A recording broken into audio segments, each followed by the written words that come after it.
Talk shoes. Recorded live. Welcome to the Lost Lowdown, podcast number 68, with your hosts, Claude and Justin. What's up, guys? Today we're talking about episode 604, The Substitute, the Locke-centric episode where we see his life after landing on 815 and the side, flash sideways is. Side wheeze? Yeah, flash side wheeze. Yeah, probably. And then we see Locke, the possessed form, Smokey. Smokey, on the island, doing what he does best. Yes. And what would that be, by the way? What would that be? Yeah. What does Smokey do best? What does he do best? Well, I would say so far it looks like a mix between being threatening and being forthcoming. Mhm. Okay. Yeah, that sounds about right. Yeah. Yeah, he's the person Locke always wanted to be. Yeah. I think Sawyer sort of makes that explicit. Mhm. It's weird. Yeah, I think he is. Locke definitely would like to have been this version of himself. Yeah. He just why couldn't he? Well, he just wasn't meant to. Yeah, and he didn't have Smokey's. He was broken, right? What did they say? Irreparably broken. Yeah, he couldn't be fixed. Yeah. Not even Jack could fix him. But I think he was also at a disadvantage because he couldn't just turn into the black smoke monster at will. And does that give you a little more bravado? I think so. It would me. I'd be a little less scared of people if I could turn into Smokey and, and bash them against a tree. Yeah. Yeah. And my only weakness was a circle of ash. Mhm. That's not bad. That's not bad. That's better than kryptonite. It is. Because all you got to do is just drop something in there. Yeah, knock him out of it. Yeah. Oops. I broke the rules. Don't tell me what I can't do. Uh-oh. You circle of ash. Yeah, so I thought this was a pretty good episode. There was a lot going on, and I definitely like being aboard the answer train. Oh, we're really on the answer train. You got Sawyer, who's already no nonsense, in such a low place that he's just like, listen, I'm going to kill you, or I'm going to kill myself, yeah, or I'm going to make a sandwich. One of the three is just equally as likely at this point. Yeah. Get on with it, So I like that storyline, and a question was asked, and we pretty much got a good answer for it. Almost every time. So yes, yeah, and also, I thought the last episode gave us a lot in terms of new stuff that we didn't know.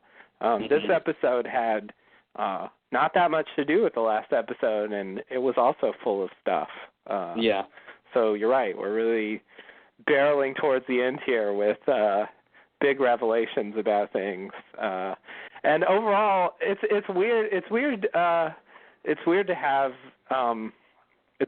Smokey as Locke on the island, and then flashing sideways to the real Locke in the alternate world.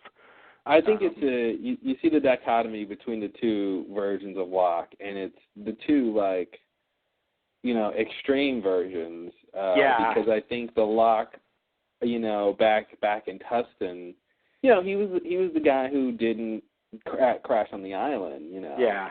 And I think after getting fired, he's pretty much just at the lowest point he can be at. Yeah. And it's and then you see Smokey as Locke, on the island who is, after all of these years or decades or centuries of planning, he's as close as he's ever been to going home. Yeah. So, you see a more determined person. So it's interesting to see both of those people at the same time, and I bet it's interesting for Terry O'Quinn to have to play those parts. Yeah. Yeah, absolutely. I think he probably likes that. I think at certain points he was frustrated with Locke, how he was portrayed and stuff, and now he sort of gets to have it both ways. He still gets to play Locke, and he gets to play this new sort of enigmatic villain character. I always just think it's so interesting how, it's the basic bottom line is, John Locke just didn't have what it took. Yeah. And I think that's such a, for a character who was a man of faith, yeah, for them to basically say his faith wasn't enough, yeah, is a pretty bold statement. It is, yeah. For one of your major characters. It is definitely not the arc that you would envision. No, or wanted. Or wanted, that's true. Yeah, I think everyone wanted Locke to get over his issues, and be the superhero guy, but yeah. Yeah, I mean, when we first saw Locke, he seemed like, I mean, that's what they fooled us with in the first flashback, having him on the phone, pretending to be a colonel or something, and we're thinking the way he came across, we thought he was some kind of military guy or something like that at first. Comes across very very knowledgeable and equipped to deal with the situation they're in, and very confident and such. And then we realized he actually had a really pathetic life, and that made it sort of more interesting that he was the person he was on the island. But I think towards the end of season 1, things took a turn, and he never really got back to that place. And I guess the closest they've been able to do to get him back is just have Smokey be him. And somehow Smokey is more like Locke was in season 1. Yeah. Which is weird. And I think, and we'll talk about it more, is I think what's interesting in this episode is you see Smokey and Locke blending personalities almost. Yes. There's this weird crossover in this meld that's going on. Yeah. That I think is ripe for discussion. Yes. Yeah. I agree. But yeah, overall, I thought it was a pretty good episode. 4 stars. Yeah. Actually, I would probably give it 4.5 or 5 because of one particular scene that I will save till we get there. Oh, I see. But because of that, overall I think it's a 4-star episode. But I would, just because of this one scene, I would bump it up to max. Interesting. Okay, so that's a little teaser. What scene will it be that dropped you down? I'm not. I think. No. Not that it dropped me down. That if I consider that scene, that it would make me go higher. If you know what I mean. Oh, there's one scene you really like. There's one thing I really like that stands out. That would make it a 5-star. Oh, okay. I misunderstood. I thought you meant it would be 5 stars if not for this one scene. No. Okay. Yeah. So in general, your general opinion of the episode was 4 stars, but one scene is really good. Okay. Yeah. So which scene will it be that you really, really liked? That'll be there. We go. Okay. All right. Sorry. Wow. Now we got that resolved. I think I feel the same way. Although I don't think I have one scene that stands out in particular for me. I enjoyed everything. I think Lost is a hermetically sealed world now, that it's gotten so far into the show that it can just resonate with itself, and so it's just these Flash Sideways are just intoxicating with their references to old stuff in the show. Yeah, it's ridiculous. Yeah, it's just, I can't believe how much there is to reference now. So they can just kind of float on that for a long time, and it really works if you've been following the show for a long time. Like that stuff really is really interesting to watch. But it also contributes to there's kind of an air of unreality to the Flash Sideways timeline.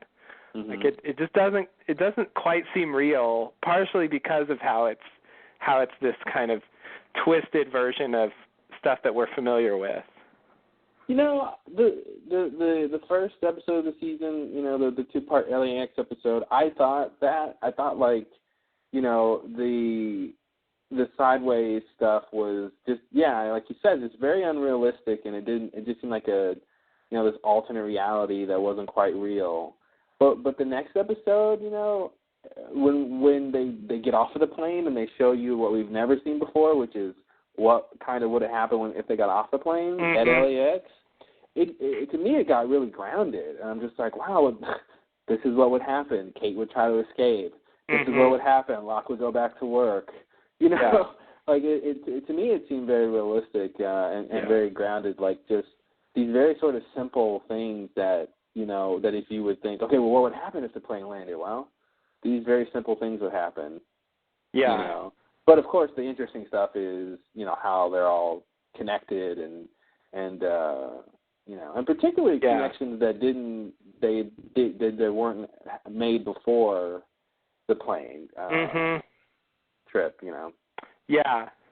It's not just a repeating. They've sort of they've introduced new things. I agree. It's not that I'm saying anything that happens is just outrageously unrealistic. It just doesn't feel like a. I guess maybe because I'm just stuck on what I think actually happened, but it really seems like, and also because of the constant references, it feels a little bit like some kind of bizarre self-referential imagining of what would have happened if they landed in LA. Like somebody's dream or something, you know. Somebody's very down-to-earth dream. Well, I think you're just describing life in general, or reality anyway, right? I guess so. So that's true. Kidding. I guess I agree with you. Life is a down-to-earth dream. Yeah. Prove it. Or disprove it. There we go. Yeah. It's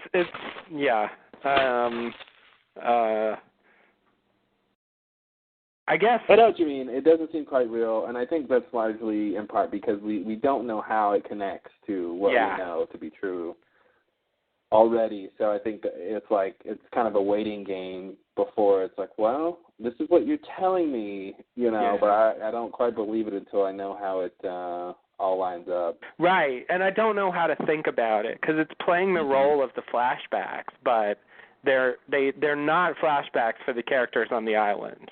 No. So I don't know. I don't even know how to process. Like it used to be when they would cut in and out, you would think, oh, the character's thinking about that, you know, and it would make a connection with what was happening on the island, what happened in their past, the parallel. That was the whole, like, gimmick of the flashbacks from the beginning. But now it's like I don't even know what to think when they cut between those two. Like the people on the island shouldn't know what's happening there, and the people in the Flash Sideways are not heading towards what's happening on the island. Well, or are they? I think, yeah, exactly. Question mark, ... I think, or ... question mark. Yeah. Get your punctuation. Sorry. In order. I know there's some English teacher listening who was like, wait a minute.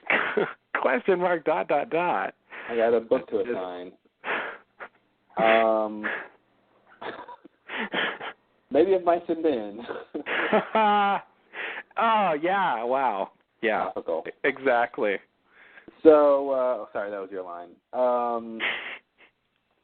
So my script is all out of order here. Let me get my pages in order. Let me, okay. Paper shuffling sound. I'll edit it in. Oh, cool. Awesome. Modern technology. cut to you splicing together like audio tape. Yeah. Just as, we're the world's only all analog podcast. Yes. This is crystal clear 12 kilobit second recording here, guys. Yes, in stereo. We just duplicated the mono track. We just don't think podcasts sound authentic unless you can hear cracks and pops and all that shit. Exactly. If I want my podcast to sound like it's coming off of a phonograph. Mm-hmm. We want to transport you back to the 20s. A simpler era, Yeah. When podcasting meant more. Exactly. Yeah. When podcasts were podcasts. When podcasts were podcasts. And everybody knew your podcast. Somehow we're going to start doing cheers things, replacing podcasts in every line. Does kind of sound that way. Yeah. So back to the topic of the show. Right. The point was to splash sideways, and I was going to make a point about something. Oh, yeah, we don't know how it's going to line up. And they're definitely, to your point about it feeling like the flashbacks and how we're supposed to feel about it or interpret them, rather. It is a little strange. And, the big thing is they're making it, they're hinting that, that they are connected. Yeah. That these people aren't strangers, that they have this, there's some sense that they're getting from these people, and that there's some sense that they're meeting each other in this other timeline for some grand purpose. Yeah. And I don't know about you, but I'm starting to believe Lost is a show where they're really big on everyone having a grand purpose. That's just a hint I'm getting. It's subtle. If you really read into it, I think that's what they're going for. You think so? It's just, it's a wild theory, Okay. It's I don't know where you're getting that from. I didn't see that at all. It's like it's like maybe there's two groups of others. Who knows? Who knows? Wild theory. As far as I can tell, Lost is just a show about lots and lots and lots of coincidences. The world's most numerous coincidences in one show. Well, I think what is it? What's the saying? 1 time is something, 2 times is a coincidence, 3 times is fate. Is that a saying? Did you just make that up? I hope not. It's an awful saying. Once it's something, twice it's coincidence. You know that thing. There's a saying like that. Yeah, it's it sounds like it. I don't know. Yeah, I can never remember. Never remember what it is. But my point being, if there's a lot of coincidences, then that might mean that it's more than coincidence. Right. So someone is apparently directing. Someone or something is apparently directing this stuff. They keep saying destiny too much for it not to be relevant. Yes. Yeah, I'm kidding, of course. Yes, I agree, absolutely. I mean, this episode, the big revelation at the end is that, I guess, some of the people, if not most of them, were pushed to going to the islands for a specific reason. Yeah. So they've made the kind of vague destiny thing explicit and concrete, really. Mm-hmm. Fate and destiny were Jacob drawing them to the island. Yeah. Is that how you summarize it? Yes. I think that's how I summarize it. I guess I'm leaving a little room to see what they have to say in the bigger picture, because obviously there's more going on than just Jacob and Smokey. Yeah, that's true. And I think they might be doing something like what Dan did, where where there's this grand fate, going on, but he was sort of running around trying to make it happen. Mhm. So I'm wondering if they're going to try to do that with Jacob too, and say, well, Jacob isn't literally just their destiny, but he was operating under some other idea of destiny, and he thought it was his job to make it happen. But it's really something else that's driving all this. Yeah. I wonder if they'll do another level of that or not, or to just say, no, it was all Jacob. There is no grander thing leading him. So I have a little room left. I think, 20% of me thinks they might try to do that, but for the most part, yeah, I think that's, it's Jacob doing everything. Yeah. I mean, I think Jacob is on some level supernatural, and so, it's still not, totally down to earth what's, the reason why they're there, but, I mean, I think that is supposed to be at least part of the explanation. Yeah. But yeah, there does seem to be more on the island than, and that's, I guess, the other big revelation of the episode. There seems to be more on the island than Smokey and Jacob. Mm-hmm. Seems to be some other kind of authority or something that has the rules and so forth. We don't really get a lot of what those are, but maybe next season. Yeah. Oh God. Right. I can't use that line anymore. No. And I think I was thinking about last week's episode. It's been a long-standing joke on the official podcast about the zombie season, and part of me thinks that the whole reason that became such a long-standing joke was that they actually, there was actually discussion about this idea of dead people being claimed, and there, someone probably brought up that it just sounds like a zombie show. Yeah. When they're coming, and so I feel like that actually has its origin in something that's really going to happen. Well, I think it's already kind of happened. Yeah, exactly. With Saeed. So yeah, that's what gets me about those guys when they do make jokes. Is sometimes I feel like, it's close to the truth, and they'll joke about it, but it's still close to the truth. Yeah. It's like when they were on Jimmy Kimmel after this season's premiere, and Carlton spoiled that for that audience that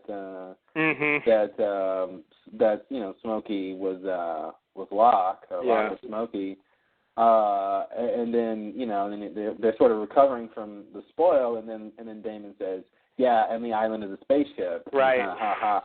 But it's just like, man, that's the kind of thing you guys could do. Yeah. And you say it in the context that that it's not true, which makes me think it's just it might be true. Right. Or at least they've discussed it. Yeah, exactly. Or at least it's because I think they consider what the audience will think. Yeah. About certain things, and I think, well, they'll at this point of the story, the audience might what is the audience thinking? Oh, well, they're thinking Locke wants this and that this is the grand idea and blah blah blah. And so I think they keep track of that. So yeah, I think you're right. And so I guess I think that I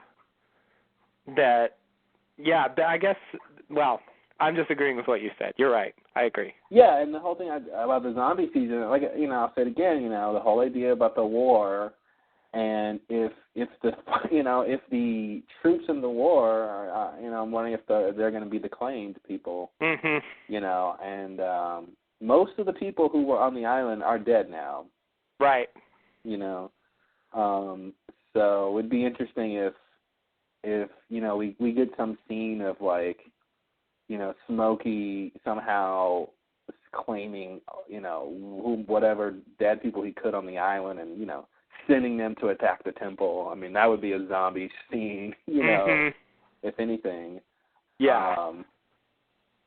Something like that I could see happening. But, yeah, it'd be interesting to see how far they go with it. And hopefully next episode we'll be back at the temple and we can see what's up with Saeed. Yes. Yeah. Yeah, although they had plenty in this episode to not make me really upset that we didn't get further development on that. Oh, yeah, totally. Because this side of the story, I think, is equally interesting, which is good. There have been times in the show where they've had sort of two camps, and one was way more interesting, and it's kind of depressing to have to go back to the less interesting one. But in this case, I'm happy to go back to the temple, which we probably will. Well, I think a lot of the interest obviously has to do with answers and questions. Yeah. And I think what's interesting in terms of the other group is, Alana, Frank, Sun, and Ben is, and I think this goes with your point, is the fact that Alana has answers. Yeah. That I didn't think she would necessarily have. Yeah. And I think that helps keep that group interesting and sort of filled in with what's going on. Yeah. Not to mention they have Frank and Ben. Yeah, that helps. Are those two interesting characters? I wouldn't call those guys interesting. Yeah, I think you mean to say the Sun. Yeah, and Sun tagging along. Yeah, but I think having those guys around just sort of makes it generally fun to be there, whatever happens to be going on, and then having Alana there actually knowing stuff. Yeah, but it's sort of like in season 4 when they have the two camps. I really think that Locke's camp at O-Town. With the barracks. What? Or New Otherton, as apparently that's the official title. Right. God. It wouldn't be so bad if it wasn't such a mouthful. Yeah. Yeah. Yeah, I don't know. They're writers. Maybe they like mouthfuls. I don't know. What are you saying about writers? I don't know what that means. Now it sounds like I'm saying something ridiculous and outrageous. No, I think. Well, I guess it had its crap moments as well. But I think in general, that camp had a lot more interesting going on than the camp at the beach. In season 4, the camp at the beach was pretty dull. Yeah. They had to work to make drama happen there. Mm-hmm. And so.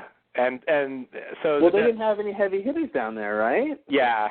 It was what, Juliet and yeah. I mean, she's a heavy hitter, but I mean there were and Jack. Yeah, it was like was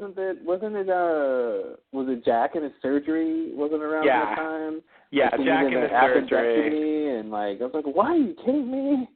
Yeah. Season 1 again? Yeah. They just kind of threw that in there, and it didn't. It definitely seemed like they needed some drama to fill the hole. Yeah. And because it didn't really affect the hole where his appendix used to be. Yeah, exactly. I mean, basically because nothing that you could cut that out, and you really wouldn't lose much in terms of what happens later. Yeah. And I guess the Tempest, that whole thing was probably the most high octane that it got. Yeah. On that side.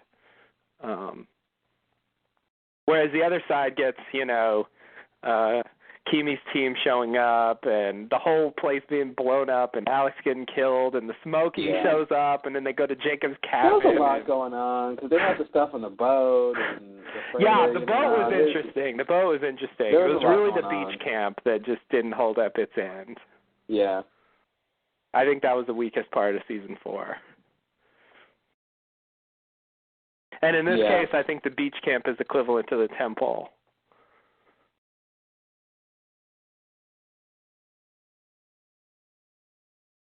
In this season? Yeah. But not in the. I mean, just because I think that's the role it's playing. But I think it's better. It's much more interesting at the temple than the beach camp was. Well, if Saeed being resurrected isn't interesting, I don't know what is. Yeah. Exactly.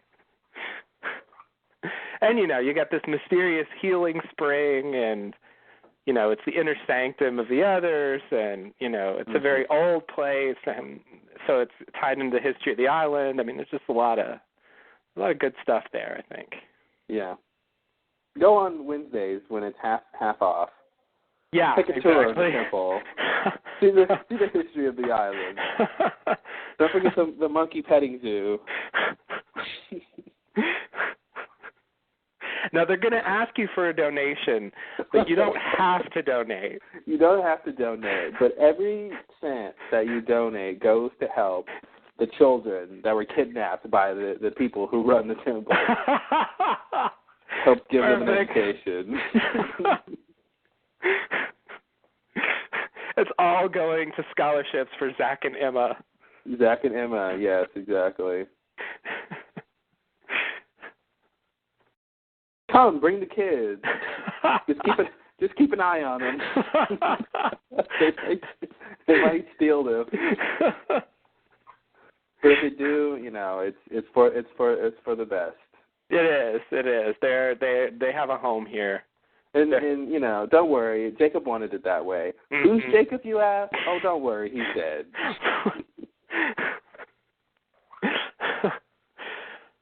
Yeah, really, I've really started to get the impression that no one has really ever understood Jacob, with the exception of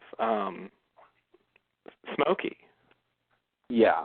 It really seems like no one really knew what he was about. No. It was like they worshipped him, but they really just didn't understand him or know him at all. Yeah, it was.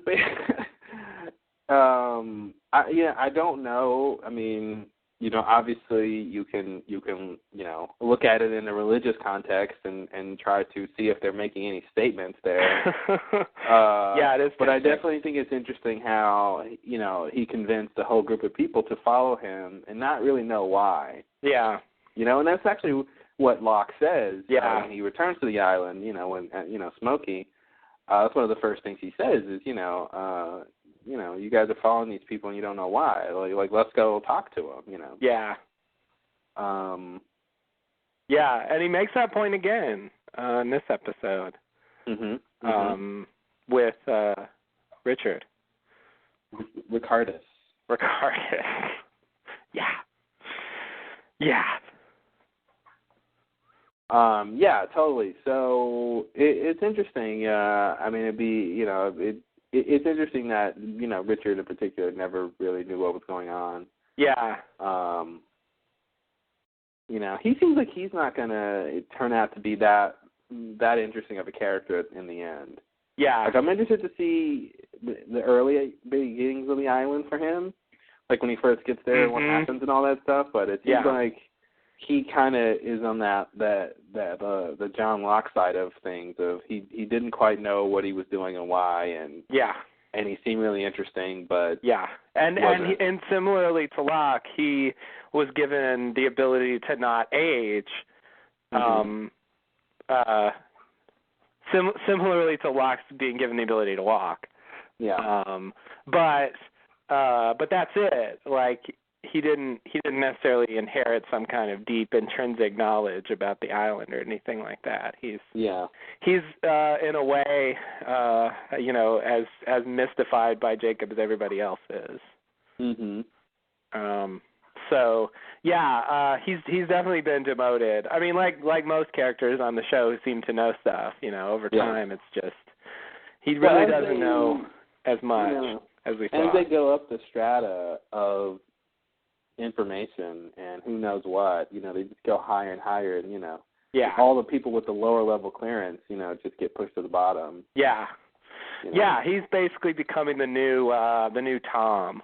Mhm. Yeah.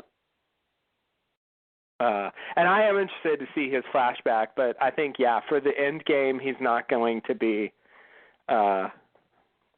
incredibly important. Yeah. Although, Smokey says he wants what he always wanted, which was for Richard to come with him. Yeah, that's true. Now, I have to assume by the end of the episode, I took that to mean any candidate to come with him. Yeah. But I'm wondering if he meant specifically Richard. That's the impression I got at the time. Mhm. But because I don't think Richard is supposed to be a candidate. Yeah, they didn't say he was, But I wonder why he would want him to come unless he's a candidate, or unless he has the same qualities of a candidate or something. Yeah. Yeah, I guess I thought he meant something else, but I guess I don't really understand what happened. What if Richard had gone with him? Like, what would they have done if they would have done exactly the same thing that he does with Sawyer? And then, what would have come out of that? Would he try to convince Richard to join him in getting off the island? And was that the plan? I guess. I think that would have been the plan. Okay. Like when he says, I want you to come with me. Like, I think he means off the island. Yeah. I guess I just think Richard doesn't want to leave the island as much as Sawyer does. Oh, totally. At this point. So it's definitely a better sell with Sawyer.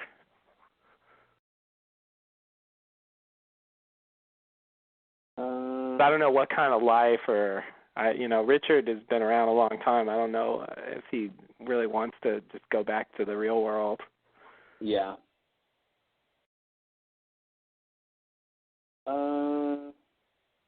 Trying to see. Yeah, I wonder if there's any names on the wall that we see at the end that could be Richard's last name. Oh.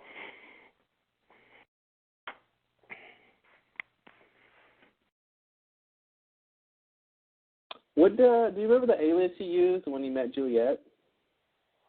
I think he just called himself Richard Alpert. Oh, is that what he said? Yeah. Not much of an alias. No, it's really not. I guess are we just assuming Alpert's his real last name? I'm assuming that, but I very well could. They could always pull an Ethan on him. Alpert doesn't sound very Egyptian. It doesn't. That's true. Although I don't think he's Egyptian. Yeah, I don't either, but it just doesn't sound very Egyptian. Yeah, that's true. Just making a statement, all right? Okay, fair enough. All right, so you want to get into the episode? Sure. Why don't we do that? Yeah, got to do it sometime. sometime. Came here for. Yeah. I should open my notes. All right, so first scene. All right, here we go. We see a van pull up to a modest suburban home. Locke attempts to exit the van from the side door, but the motorized platform is stuck. He hastily decides to pop a wheelie to cover the distance, and then literally falls flat on his face. As he attempts to recover, the sprinklers come on and rains on his sad, sad parade. Someone calls for John at the door, and we see that it's Helen to the rescue. First scene. All right. Boom. So we're back with sad Locke. Yes, but he's a little less sad than he used to be, I think. You think so? Yeah. Yeah, he's still pathetic, but I think he's less sad. Okay, yeah, I'll buy that. That's a good distinction. Yeah, because it seems that he, whatever happened with his dad, whether he still pushed him out of the window or what have you, it appears that, that sounds outrageous that he would get over that, but whatever it was that happened, it doesn't seem like he's hung up on that problem the way he was in the 2004. 2004 is not the right thing to say. In the timeline we're used to, and as a result, his relationship with Helen wasn't compromised, and so he appears to be living a better life than he was, if not perfect. He still seems to have problems, and I guess the point, he still felt this yearning to go on a walkabout, and skips out on a company function to do it, and doesn't tell anyone about it. And so that hints there's still something unfulfilled in his life. He's still very unhappy with being in a wheelchair. Yeah. Well, I feel like all of that part is the same as, you know, the original Locke storyline. You know, I feel like this was the reveal that this is how he paid for the trip to go on his walkabout. Oh. in the original, you know, storyline was that, I mean, to me, this is what would have happened if the plane landed. He would have come back, they would have said how was the trip, and he would have told them that he didn't actually go. Yeah. You know, so I thought that was kind of cool that he, you know, that they, you know, they just give him this simple conflict or problem because he lied to them about it, and the fact that he, you know, he used that as an excuse to get down there and pay for it, you know, I think says a lot about his character. Yeah. But yeah, we'll get to that scene, but yeah. But yeah, he definitely still has problems, you know. Yeah, but I guess I'm saying, yeah, that even though some of those problems from the original timeline don't seem to be there, yeah, the one that led to the walkabout is still there. Yeah. And yeah, I guess you're right. I guess I thought this was like, I guess I thought this was an alternate explanation for why he was in Australia, but yeah, you're right. It could just be this that they never. I don't think they ever actually told us. Yeah, they never told us what brought him there, from what I remember. Yeah, I mean, so that's how I'm taking all of this stuff to literally be, you know, what would have happened, you know, if the plane landed. And obviously, some of the past in this timeline has to be different for you know, things to work out. Yeah, and I don't think Helen would have been there either. If you know, in the original timeline, yeah, and of course his relationship with his father was fractured in a way it doesn't seem to be here. So I'm not. I think you're right, actually, to take it that way. I do think that's the basic idea, but it's in the fine details, it's different. Yeah, you have to pick and choose what could really be like this is supposed to be what would have happened or the same, and then some stuff, you know, won't be. You know, like obviously Helen being around. Yeah. And, you know, we don't know what is different between Locke and his dad, but something's different between Locke and his dad. Right. You know, later in his office scene, you know, there's a picture of him and his dad in his cubicle. Yeah. You know, but of course, he did go hunting with his dad in the original timeline and enjoyed it, and, you know. Yeah, but the suggestion would be he's proud of that relationship. Right. If he's displaying the picture, and if it was something that caused him hurt or pain, he probably wouldn't have it out unless he's just, you know, that self-deprecating. Yeah.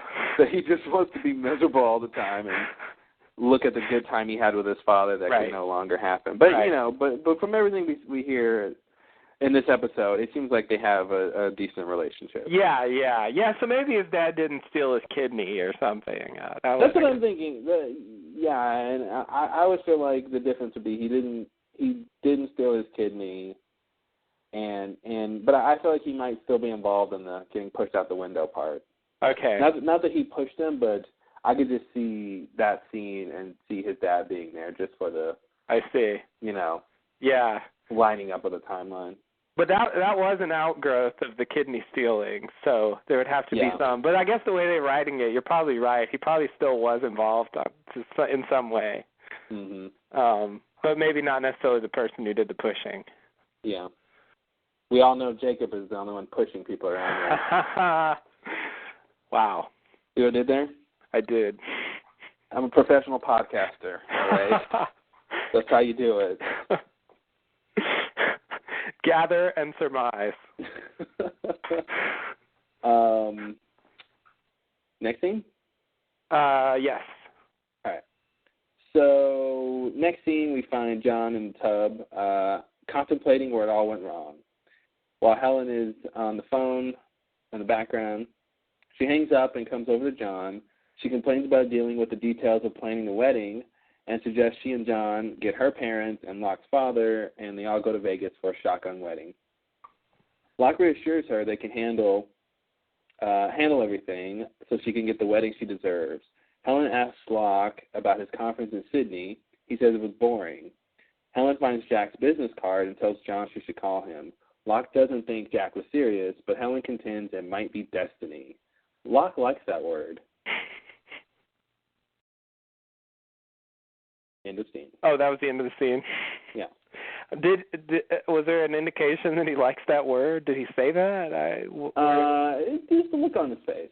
Oh, okay. I'm obviously editorializing here. Okay. Yeah, I didn't remember. I wasn't sure where you were getting that from. Yeah, it piques his interest, I think. Yes, I agree. Like, ooh, Destiny. I kind of like the sound of that. Because Locke has a history with Destiny. True. Yeah. He's a big fan. I agree. I just wasn't sure if he actually said so.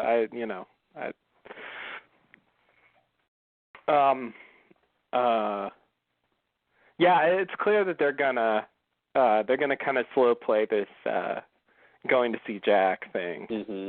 I think it's inevitable that it's gonna happen, but I have to say, old Justin would be like, yeah, he'll probably never see Jack.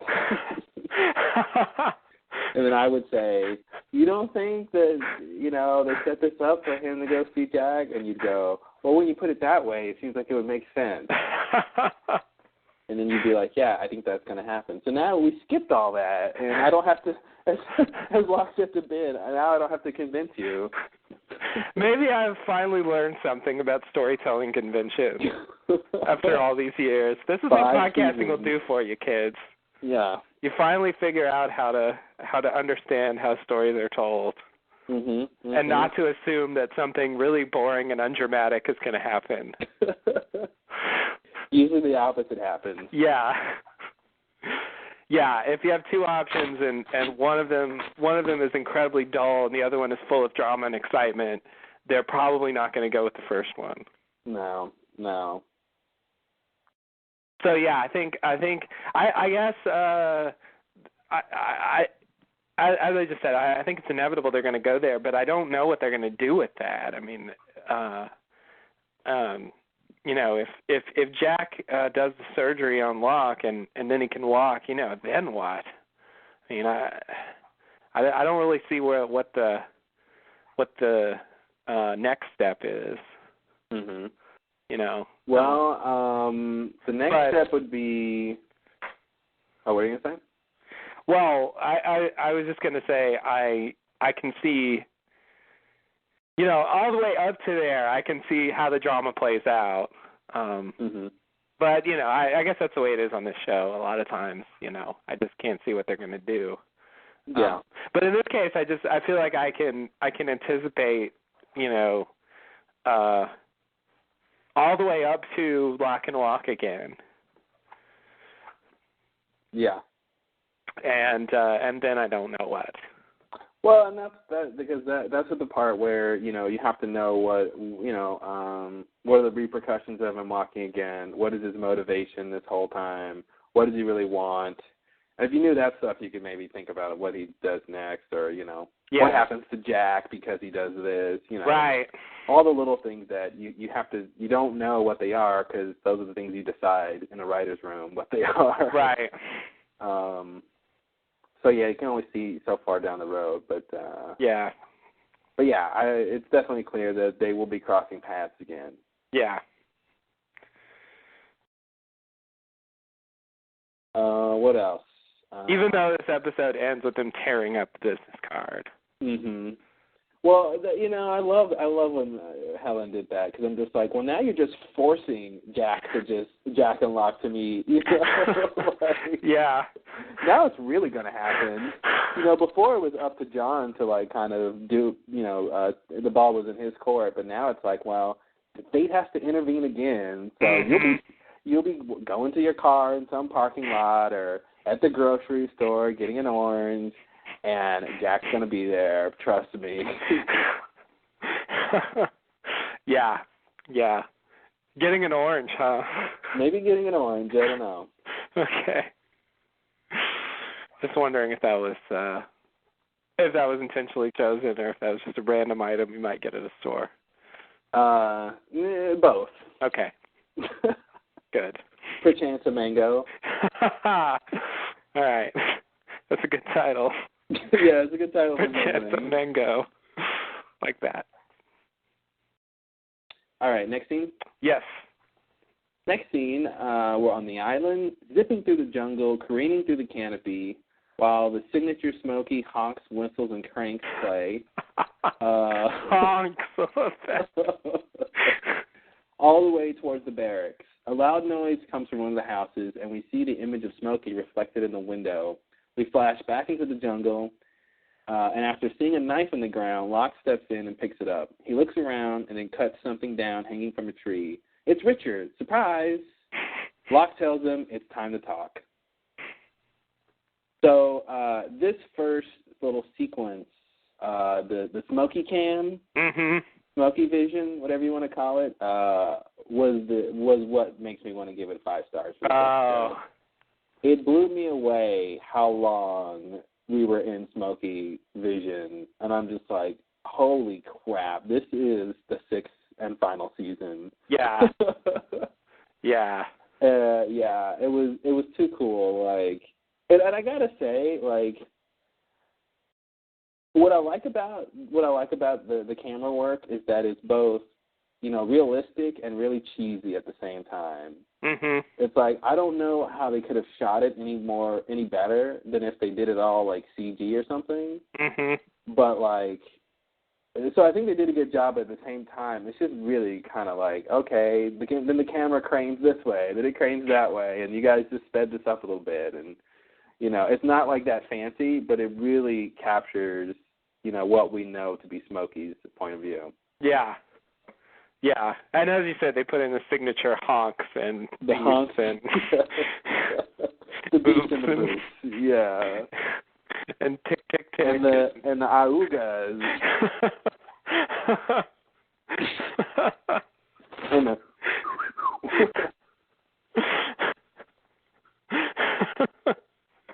boing. And you know, the classic, hey, I'm walking here. And you know, the Luke, I am your father. So many great sound effects in here. And the Wilhelm scream. Why not? Why not? Ah!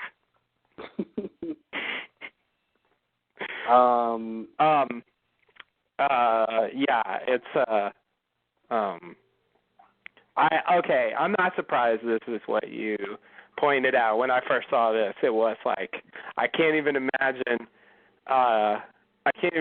what it would have been like if we had seen something like this a few years ago. Oh yeah. You know, we're taking it was seminal. Smokey's point of view, and from his point of view, we're looking in at our characters. That's crazy. Yeah. You know, I'm thinking like Sawyer's just hanging out in that house, and Smokey's floating outside. Yep. And the door was open too. I love that. Like he has no idea. Like he's not expecting anything bad to happen. No. And yeah, I was. Or maybe I should say he's not expecting anything worse to happen. Right. Things are bad enough. Yeah. You don't expect Smokey to just kind of walk into your house. No. So yeah, no, I did like how they did it. You know, and they use that sound that makes it sound like he's on some kind of track or something. That cranking sound is the weirdest part of the sound design, I think, because it does make it seem like he's being like telescoped or like some sort of track or extension or like it'll run out maybe, you know, or something. Like it gives the idea that it's being extended or something. Like it's just a weird clockwork sound or whatever it is. It's really weird. I don't know what it's trying to convey, but I think that's what's interesting is it's kind of amorphous, like what that's supposed to be. Yeah, it sounds to me like something, like something's on a chain and someone's got a crank and they're just winding the chain up. And that's like pulling him along. Like that's the impression I get. But I mean, we've never seen anything like that. Yeah, and how practical would that even be in terms of how he moves? Like, it doesn't make any sense at all. Yeah, so that's what I like about it is it's a familiar sound, but if you think about how it relates to Smokey, it's just you can't really you can't make practical use out of those sounds. Yeah. Yeah. Yeah. Yeah, I wonder if there's really going to be an explanation for it. I mean, I wonder how detailed it's going to get. I feel like they will tell us something because, we find out in this episode that he was a normal man, apparently, at some point. Not an alien, apparently. Well, maybe we're all aliens, right? Who knows? Oh, good point. Who knows who could have come to our planet eons ago and perchance settled with our proto-human ancestors and some of you out there know the rest.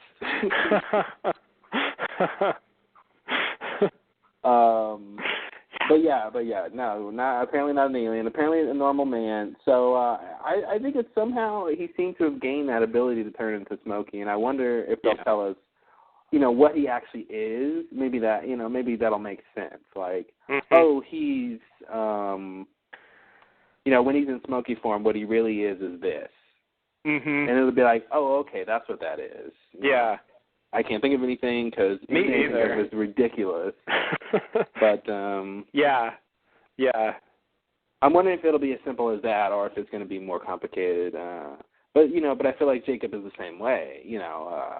One day he's frying up fish, on the beach, and the next day he's affecting people's destiny and stuff. So. Right.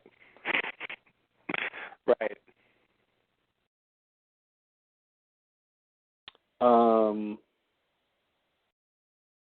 Anything else in this scene?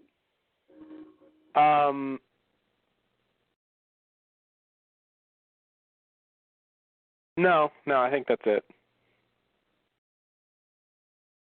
But I agree with you that this is a very good scene.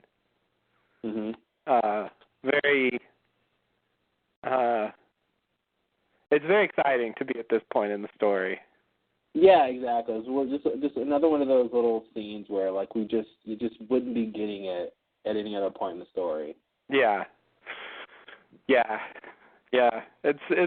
It's just kind of surreal. I mean, it's been such a long-standing mystery what Smokey was and what he was about, and we learned more in this episode than we did in the first 5 seasons, really. Don't tell new Lost listeners that, new Lost fans that, they don't want to hear that. That's true.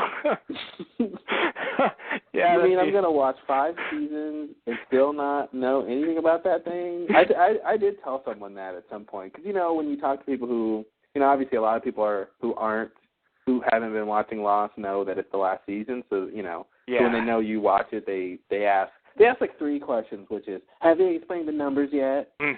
And, like, did they tell you what the smoke monster is? And so, those are, like, the 2 big ones I always hear. Yeah. And it's always like, yeah, kinda, is the answer. Yeah. But yeah, with Smokey, I'm like, that was like the first big mystery. And it's like, they're just now kind of telling you now what's up with that. Yeah. I'm like, but there's way more. I'm like, there's tons of other things in between that are interesting. Like, it's not like that's what you watch the show for. No, for long periods of time, you forget about Smokey altogether. It's not even about Smokey really. He just kind of pops in as a cameo, really. Yeah. It's only in the first season where Smokey is a really, a constant threat. I think in later seasons he'd usually just appear in 1 or 2 episodes. Totally. And just kind of play an ancillary role. A judgment here, a judgment there. Yeah, Tree explosion here, Yeah. Make someone hide in the little tree stalks there. Yeah. Take their picture. Who knows? Yeah, a little photography.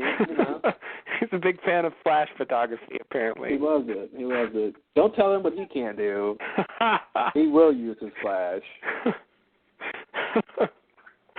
Yeah. I also think in season 1 they might have had a different idea about Smokey than what they've come to at this point. Because in season 1, we hear Smokey's footsteps, and we haven't heard anything like that since season 1. You mean his like Tyrannosaurus Rex like footsteps? Yeah. Yeah. Yeah, exactly. Yeah. Part of me thinks they really did envision Smokey as some kind of prehistoric monster. I think with the initial vision of the show and the pilot, I definitely don't think that they thought he was what he is now. I think if anything, they were trying to convey like he was big or powerful or something, with that sound design, but they probably thought he was more on the lines of a monster than some cognizant being. Right. And also, even though in the last episode, which is also the one where we hear the footsteps, we do see Smokey for the first time, but it's different. He's this tiny wisp of smoke that you see float by in the background, just tiny and just a wisp. And then we see him in season 2, and he's this giant thing, but he's still pretty thin. He's still you fly through him, and also he's more he's smaller. Once you get to season 3, I think at that point he acquired his final form, which is this sort of lighter colored smoke, more gray, less black, and thick too, like thicker, not so thin. They don't fly through him anymore. Yeah. So he kind of looks different, and he's bigger too. He's gotten a lot bigger. Like he used to be, of such a size that, he could just face down Echo and like be on the level with him. But he's now like this giant thing who can take on 10 guys at once. Yeah, I mean, in that scene when Ben summons him or whatever, like that was a pretty crazy scene shot too, when he comes over the little fence or whatever it is, and he's just this long train of smoke. Yeah. And it's like, that's probably the first time we've ever seen him that big. Yeah. And it was like, why is he huge like that? Yeah. Like, what happened? And then he's just kind of been like that ever since. Yeah. So I don't, you summarized his progression pretty well, and I haven't heard anyone else do that, but I'd have to wonder if we're supposed to believe he's gaining power over this time as he comes closer and closer to his plan or something. I don't know how much we should read into that. Yeah, I don't either. I mean, part of me thinks they just tweaked how they wanted him to look. Of course, bigger makes him look more threatening. And so it plays better. If he's going to take on 10 guys, it plays better. Maybe a bigger budget? Yeah, possibly. I mean, as the show's been successful and stuff, yeah. Yeah, but it also seems like they wanted to make him more substantial, less like wispy, where you could just kind of walk through him. Like now he's this very thick, cloud that you don't feel like you could just reach your hand in. Thick like whole milk. Yeah. He's gone from skim milk to whole milk. Yeah, that's the metaphor I thought you were going for. Yeah, thank you. I needed a metaphor. That was it. Yeah, it's just, since we're getting so much about Smokey, it made me think about how he was earlier in the show, and I do think they've kind of changed his role over time. But I do think they had in place what they were going to do with Smokey probably in season 3. Yeah. Because I think by that time he looks more or less like he does now, and they showed him judging someone, and that's where they started the plot with Locke being dead. So I think back then they did have in mind that Locke would be dead. They knew he was, even though they didn't show us, they knew he was in the coffin, and they knew that Smokey was going to take him over. I think by that point it was in place. I mean, it's hard to know, but that's what I'm guessing based on what we see. Yeah, I'll buy that. So anyway, history of the smoke monster. There it is. So the end of this scene, Locke just tells Richard that it's time to talk. Right. So what I like about this scene, that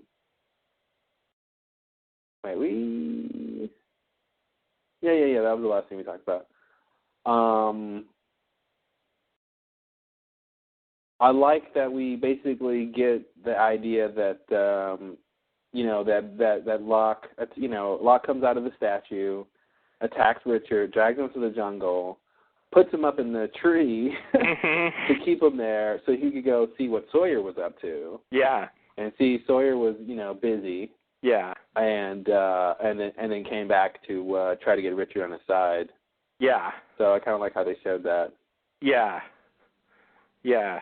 Yeah, and I guess Ilana later says he's recruiting, and so I guess I guess he had his eye on Richard and Sawyer, and maybe if he could convince them both, he would have them both help.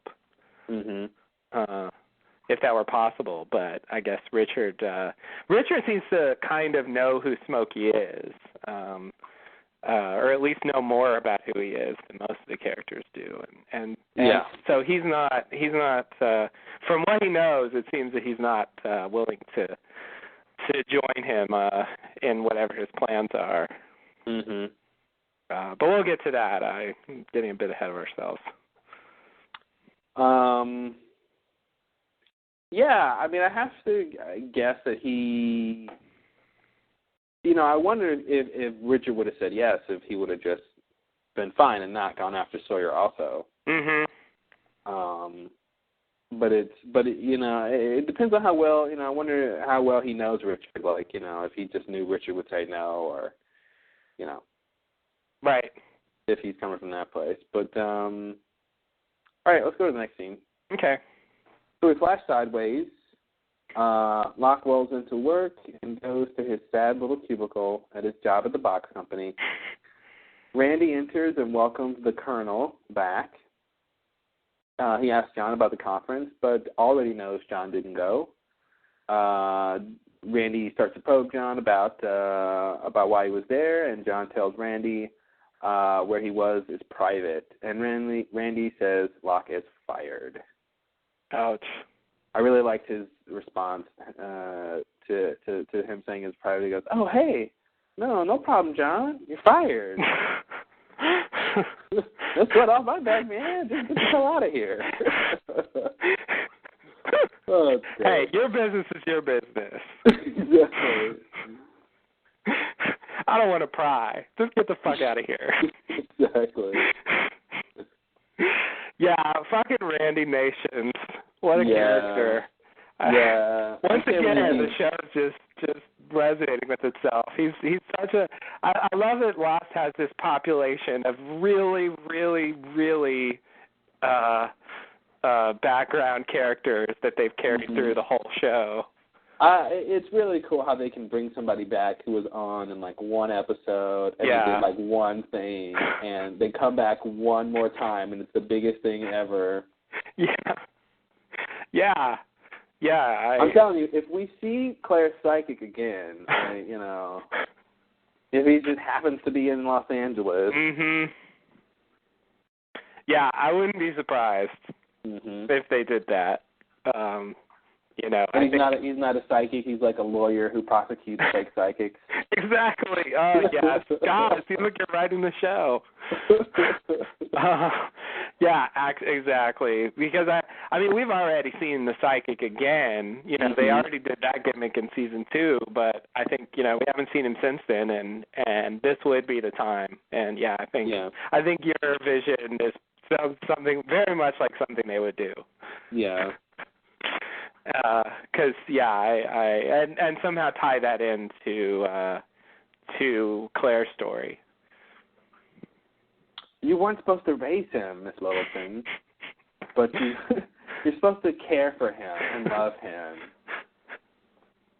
which is the same thing, I know, but I wanted to state it differently.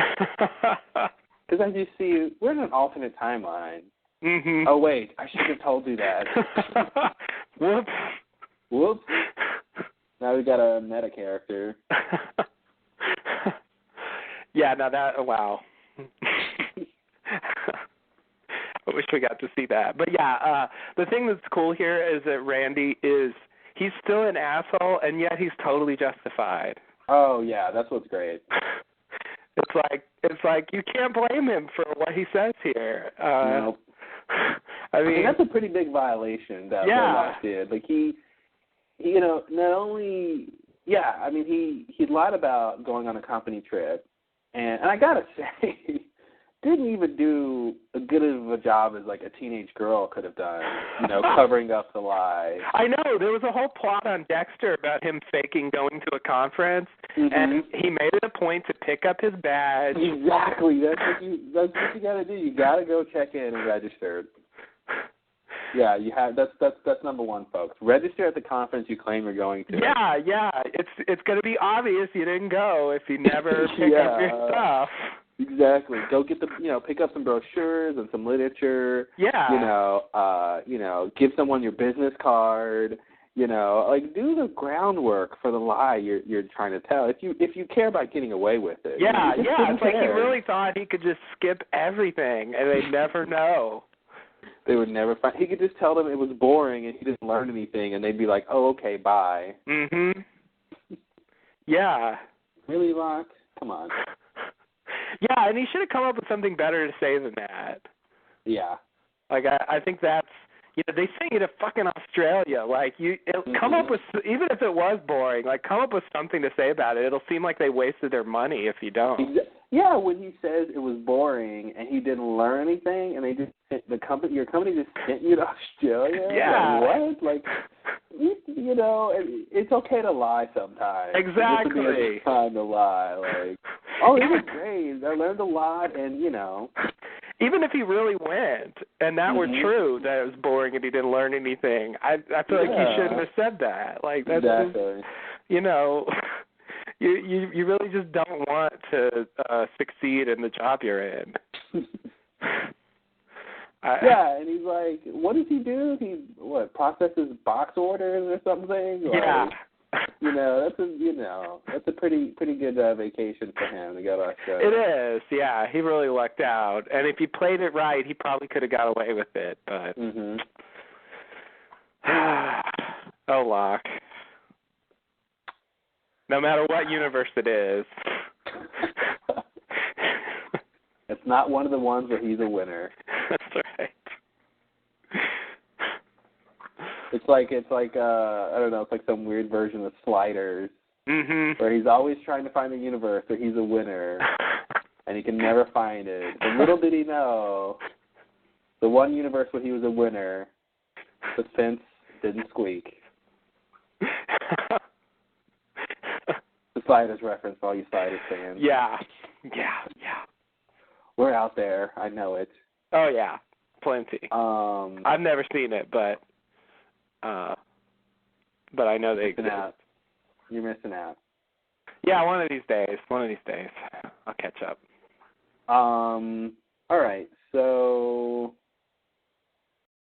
Locke gets fired. I love that little line of let's just call it my vacation week.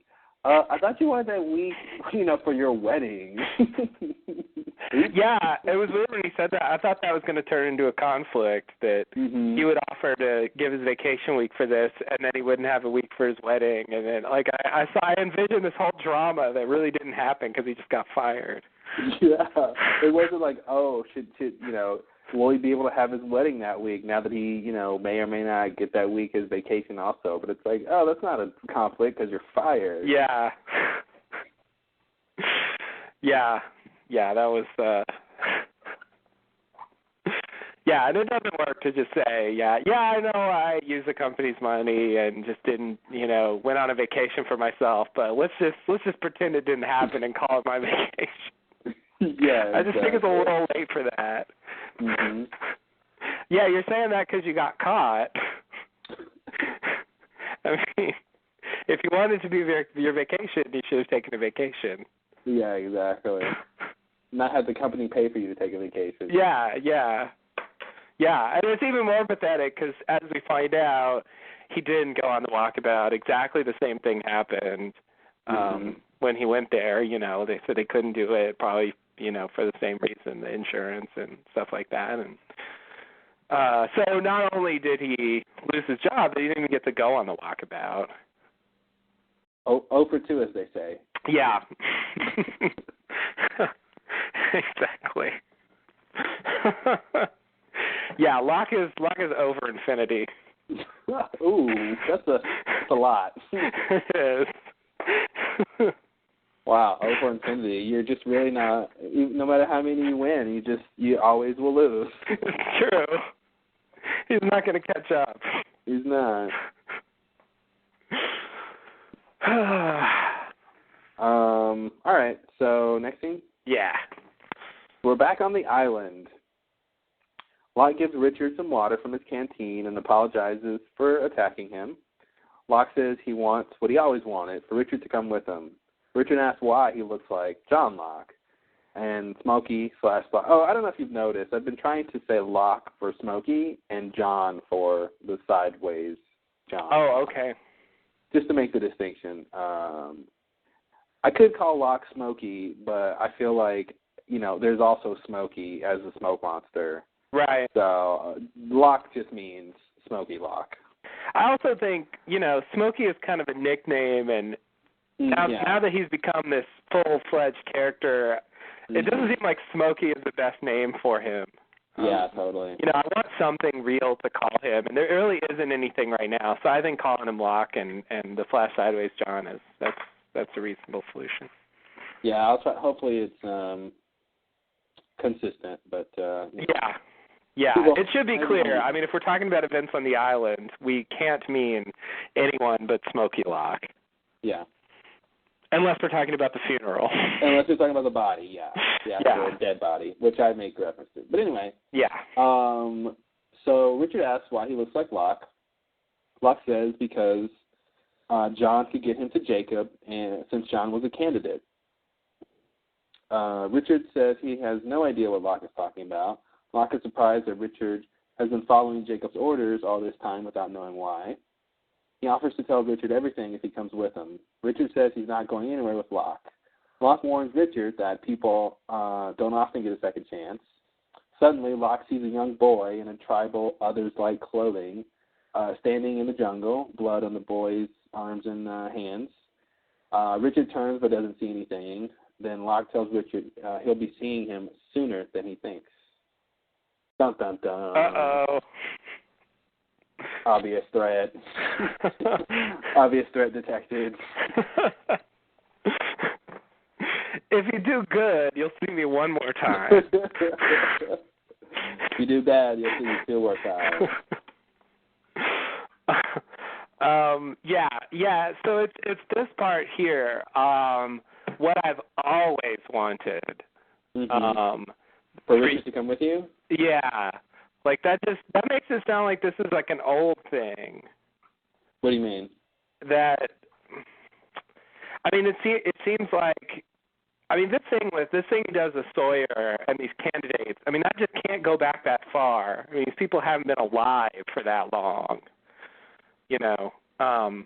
So whatever he's doing with Sawyer, I feel like it can't be exactly the same as what he's doing with Richard. Well, I think the candidate thing can go back as far as they want it to go back. I think that's integral to the core conflict on the island.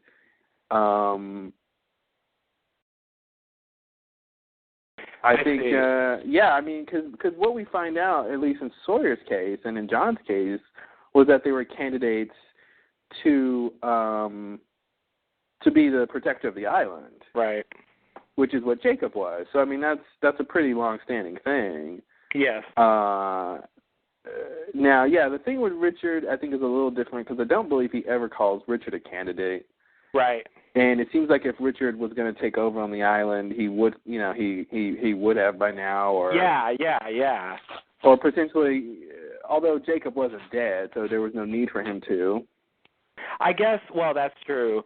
But I guess, that's the other thing about the candidate thing I don't understand. If Jacob never died, then, I mean, if everyone else just died before Jacob, then does it even, why were they even candidates to begin with? I mean, well, I think that's the thing. I mean, I think Jacob was trying to find people who could take over to protect the island, and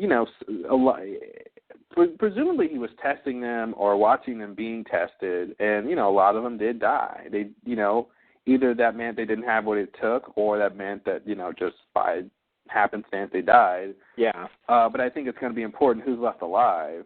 Yeah. And I think that's probably what he was trying to keep track of and all that stuff is who, because he didn't know who was, they're all, that's the thing, they're all candidates. He doesn't know who the finalists are going to be. Yeah. So it seems like he's just trying to keep track of them and pushing them and doing other things to find out who amongst them is ready to be the America's next top model. Right. Yeah, so I might be reading too much into this, but I guess this thing, going from the you, me, and why do you look like John Locke, and what I've always wanted, I'm getting the sense that there's history here. Oh yeah. There's definitely history. That when Richard came to the island, like he knows who this John Locke character is to some extent. I mean, he recognizes him. And in a way, most other characters don't seem to, and so I just get the sense that when he came, something happened with Smokey, whatever he was at the time, and this relates to that. Mhm. In a way that Sawyer's story just doesn't have. I mean, he's never had any personal interaction with Smokey before. Well, I think definitely. I think Richard goes back so far on the island that he was potentially back around when Smokey was just a regular guy. Yeah. So I think that makes the situation different, but I think Smokey's ultimate goal is to get off the island. Yeah. And so I think they're both, he's after both of them to service that. So I think they're connected in that sense. But I think there is definitely a personal connection with Richard because, the same as there would be with, the Losties and any other group of people who were on the island at the same time. Yeah. And had to interact with each other, Yeah. But I guess I get the sense something specific happened when Richard came to the island. Mm-hmm. That well, maybe I think something did. I mean, I think he was, Locke was probably around when, Smokey was probably around when Richard got turned into whatever he got turned into. Exactly. And it's some kind of conflict between Jacob and Richard and Smokey, whatever he was at the time. So if it really came on the Black Rock, then I guess it was Smokey as the guy we saw at the end of season 5. And maybe that's who he's thinking of. But yeah, I assume we'll find out that whatever that is at some point this season. But you're right. I do think the candidate concept probably goes back farther, and he does want. And so I guess I'm thinking when he said he wanted to go home, since he was just a person, he really just means go home the way everybody else wanted to go home in getting off the island, just going back to where they used to live. Literally, that's it. Yeah. So it's that's not Lebanon. Home is not some crazy realm that we can't imagine. I'm guessing. Mm-hmm. It's just wherever he used to live. Yeah, I mean, that's what it seems like, really simple and boring. So yeah. Whether or not that'll be the case, I guess we'll have to find out. I mean, it's a little weird because it's probably been a while, and wherever he used to live is probably quite different now than it was when he left it. So I don't know if he's really thought this through. But well, a lot of times in shows and movies, a character wants to go home, and it is just to wherever they used to live. But then it's like it's for another reason. It's not so they can just go be sentimental. It's so they can get the item they left behind that means the most to them, or so that they can do some other thing to get some other goal they didn't mention before. Mm-hmm. So I think it'll like be their father's gold watch or something. Yeah, exactly. Just random example. Random example. Yeah. Maybe stop for a Pop-Tart. But yeah. So I think I think that kind of thing is probably what's going on here. He wants to go home, but it's not. Oh, I had a nice house. It's maybe something more specific than that. Yeah. No, I agree. It's. I guess I'm just saying. it seems like whatever he meant by home is not necessarily a completely unknown kind of place. Mhm. It's probably on Earth. Yeah, it's probably on Earth. That's the point. That's all. This Earth. This Earth, indeed. Yeah, good point. Not the fake apocalyptic Earth. No. That was once populated by people who may or may not have been Cylons. Yikes. I don't know what you're talking about, sir. I don't either. I'm just making shit up. Okay, well, you're drunk. That explains it. Anyway. All right. So next thing. Oh yeah. So one more thing about this. Oh, okay. It works. I don't have a problem with it, but a little part of me died inside when Locke says, "You mean you've been doing everything he told you all this time, and he never said why?" Oh. I do think that's a point of the show, and it works, and yet it really feels like, I'm being jerked around when they do something like that. Because it's like, yeah, this whole show, no one's had a clue what was going on. Mm-hmm. Like, literally no one. Yeah, and not even Richard, folks. Not even Richard knew what it was all about. Yeah. It's like, really? He's never had a clue about anything this entire time? I don't know.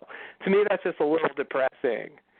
Well, to me, yeah, I agree. It's depressing, and I feel like it's analogous to the whole revelation of Locke and his character and how he's destined to be pathetic. And it seemed like, this whole time on the island, it seemed like the conceit is that there were these people who were convinced to follow Jacob, blindly follow him because he displayed some sort of power or ability to convince them, and they didn't know why, but besides that they were protecting the island. And we saw, how many times did we see the concept of protecting the general concept of protecting the island or protecting certain people, and have people doing things for those goals and to not really know why.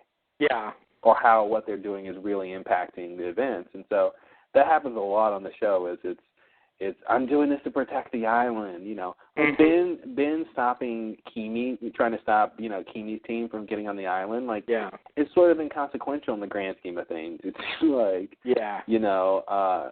Jacob was alive back then. He could have done something. Right. He apparently didn't want to, or something like that. So it definitely is all the little things that were going on, which when we were dealing with them were huge, big things. In the grand scheme of things, really wasn't that big a deal. Yes. I think that's what bothers me about it. Mm-hmm. It's like all the stuff you've invested in the show so far, in terms of the overall story is inconsequential. Mm-hmm.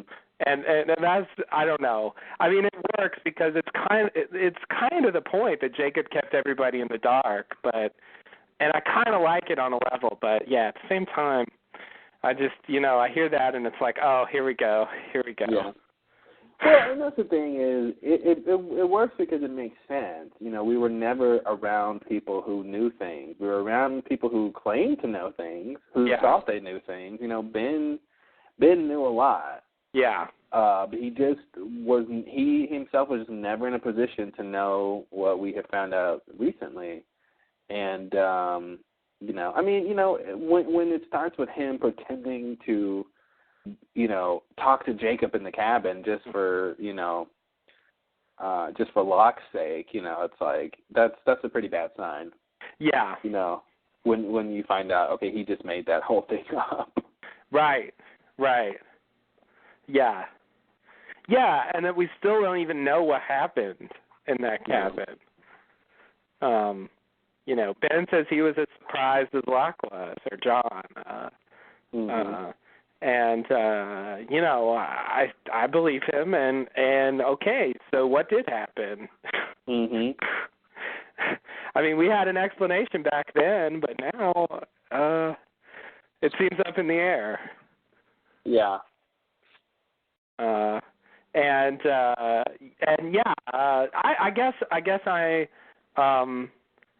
I guess I'm okay. I'm okay with, none of the characters sort of knowing everything, but really the implication here is like they knew nothing. Well, I wouldn't say that. I mean, they did know a lot about the smaller things. Yeah. I think it's just the bigger stuff they didn't know about. They didn't know why. They knew what they were doing. They just didn't know why. Yeah. Yeah, and I guess I just feel like someone should have asked that question. But that's my point is they seem to have made it a point to show how when you have faith, you don't ask why. Yeah. You just sort of say, well, Jacob healed me, so I need to do this. Yeah. It's obviously for a good reason. I need to protect the island because he healed me, or yeah, he's got this power or quality or did this thing, so therefore that is the proof of why I need to do this. But it doesn't explain the reason behind the actions. Yeah, I guess you're right. I mean, that's kind of how Locke took the fact that he could walk again on the island. Mm-hmm. He took that as a sign that he was meant to be there, and he had a special connection with the island. And mm-hmm. Which should still be true, but at the same time, it seems like it might not be true. So yeah. Because if, Jacob, presumably is why he could walk, but they paint Jacob as this person who didn't seem to have much interest, but at the same time seems to have had an interest. Yes. Yeah. It just seems like he's very fickle. Very fickle. He makes it a point to do certain things, but most of the time he just seems to sit back and let things play out. Remember when Locke's voice was taken away? Yeah. And he had to do the sweat lodge thing. Mm-hmm. What was that about? Oh God. Was that supposed to be Jacob punishing him, or was that, Smokey doing something?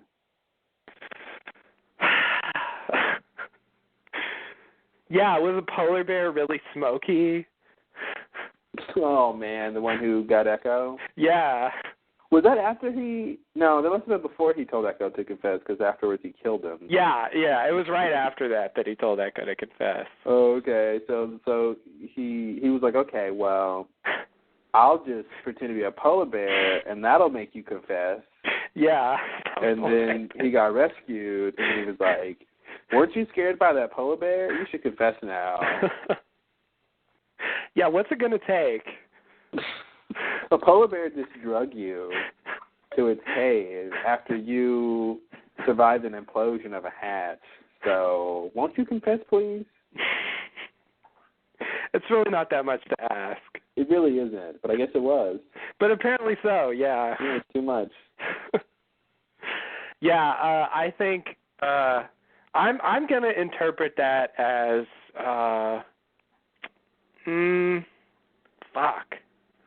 Wow. I was going to say pure hallucination on Locke's part, but that seems like that can't quite be right, because it really did seem to tell him that Echo was kidnapped by a polar bear, and he really shouldn't have known that. He also couldn't talk. He also couldn't talk, that's true. And so, it does seem like, and Boone appears to him, which again seems like it very well could be a hallucination, and yet the stuff he says suggests like it's external. So so I guess I would say that's the island or something. But whether that's separate from, I guess I do think that's separate from Jacob and Smokey now, based on this episode. There really is something that I might call the island. Maybe that isn't even the right word, but some other entity besides the two of them. And I guess I would want to put it on that. Wild guess. Okay.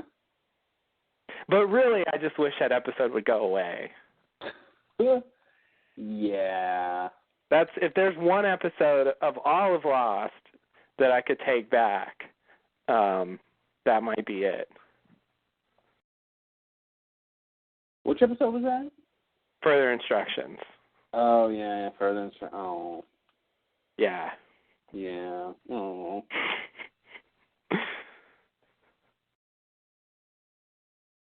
Well, what are you gonna do? Yeah.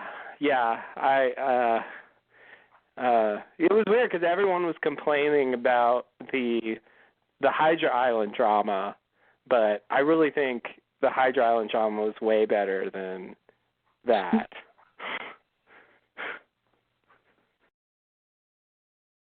Yeah, I can see that. You know, even the glass ballerina was better than Ooh, really? Yeah. Yeah, that part was pretty bad.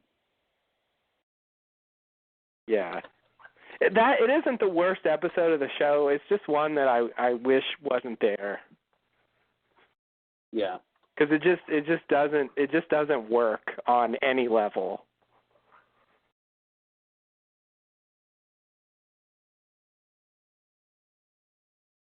On a comedy level?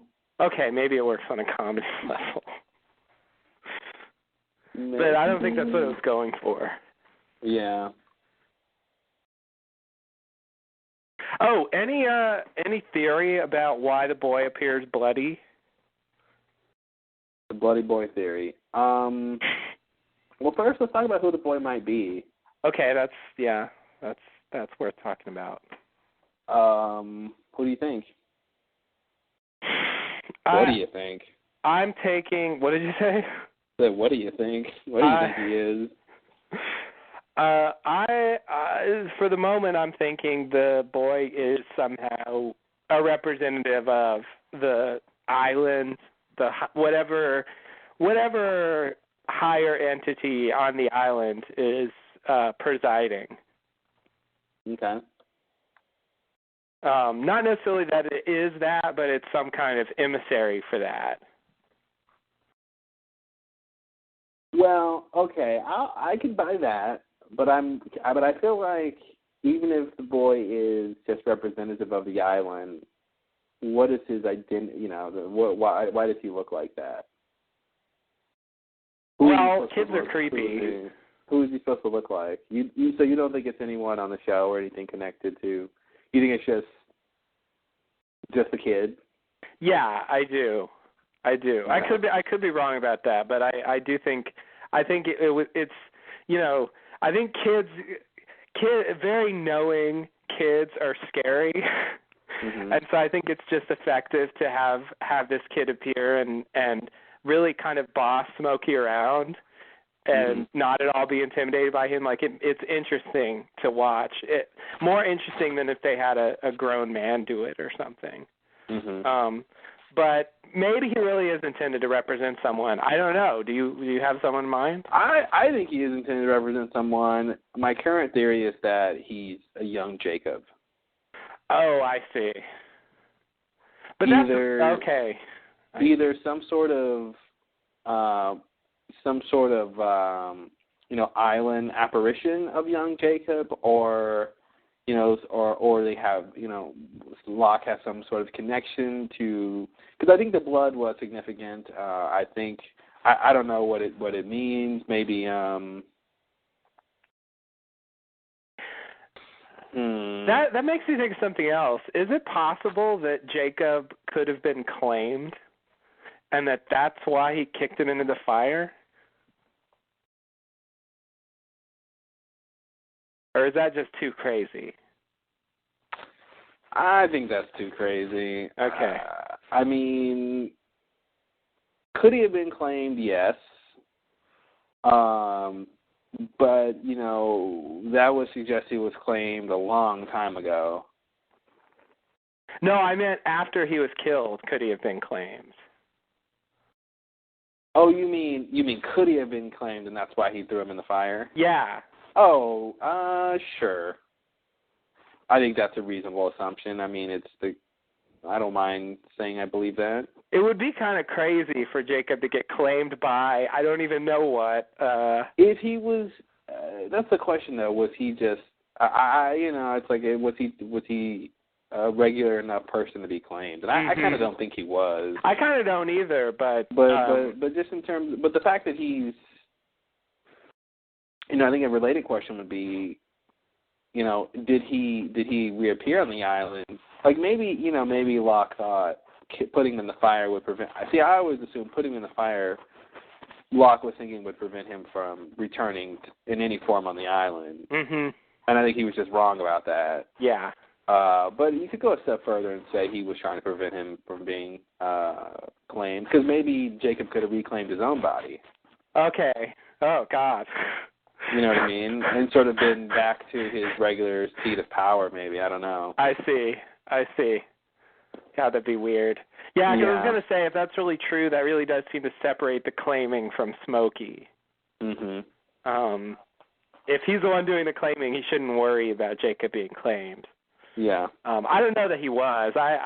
I'm not. I don't really buy the theory, but the idea of seeing Jacob again makes me wonder about that. Yeah. I feel like, the boy has blood on his hands. I think that means something. Yeah. And the next time we see the boy, he doesn't have blood on his hands. Right. And now Richard apparently can't see him. Richard can't see him. But Sawyer does see him. Mm-hmm. I don't know what that says, but I think there's some kind of clue there. Well, I think to me that's a connection to Sawyer being a candidate, Sawyer being in line for Jacob's role. I want to assume somehow that's a young Jacob. I don't know. I feel like that's fitting. It also could be some weird time-shifted version, like. But is it really young Jacob, or is it just, the island taking the form of young Jacob? Like, when you say it's young Jacob, I mean, how much of young Jacob is it? What do you have in mind? Yeah, maybe I'm thinking the form of young Jacob. Okay. That's why he took that form. But I guess I don't think it is really young Jacob. Okay. Yeah. Okay, because then, I would wonder sort of how that works. But the form of is certainly plausible. I mean, I don't know, depending on how far back Jacob and Smokey go, he may have even known him when he was that age.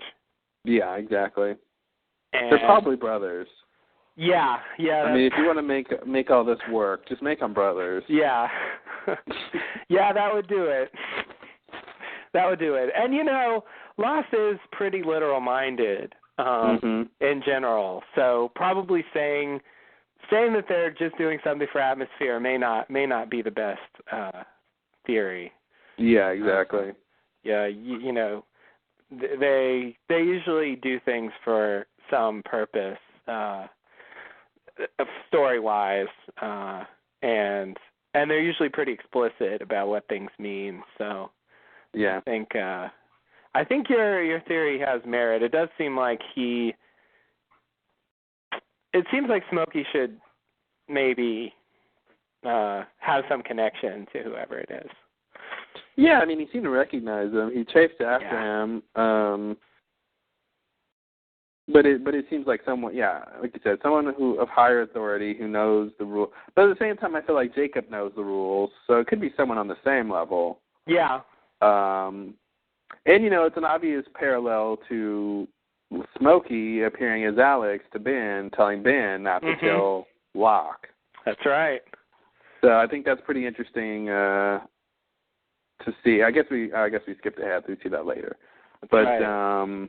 Yeah, and it's definitely. Oh yeah, you're right. This isn't even the scene we're on, are we? Is it? Yeah. It continues later. Yeah. In this scene we just see the boy bloodied. And but the idea of Smokey sort of having visions and actually, even though I agree, he kind of he knows who this is and stuff. He's still somewhat, I think he's still somewhat, what's the word? Troubled by this appearance. Yeah. And it's weird to be in the position of sort of Smokey having to deal with a troubling presence in the woods. Well, it's one of the most consistent things in the show. The new person, the new most powerful character not really, knowing everything or being subject to something bigger than itself, Yeah. And on top of that, I think, on top of that reveal with Smokey is the idea that the whole, their rules, but at the same time, he can apparently break them. Yeah. There are rules, but rules can be broken. Yeah. So it's not a straight a cut and dry delineation of like power and stuff. Right. Yeah, if you break the rules, you don't just get instantly struck dead or something. Yeah. Well, more specifically, the rules can be broken. It's not like these rules instituted by some higher being that keeps, is preventing him from killing Sawyer. Yeah, along the lines of what apparently happened with Michael's gun not working or something. Yeah. Or like with Ben, with Alex getting killed. Mm-hmm. Like the rule was, whatever, we don't know. Yeah. There's definitely a question about the connection between these rules and the rules that Ben and Widmore were talking about. Yeah, but just the idea that there are rules, but they're not constraints, I should say. They're not something that can't be overcome or you can't choose to break. Mm-hmm. Yeah. They don't have the force of physical laws or something. Mm-hmm. They're just things that the island doesn't want you to do. Yeah. And if you do them, perhaps there will be problems for you. Perchance a problem. Yeah.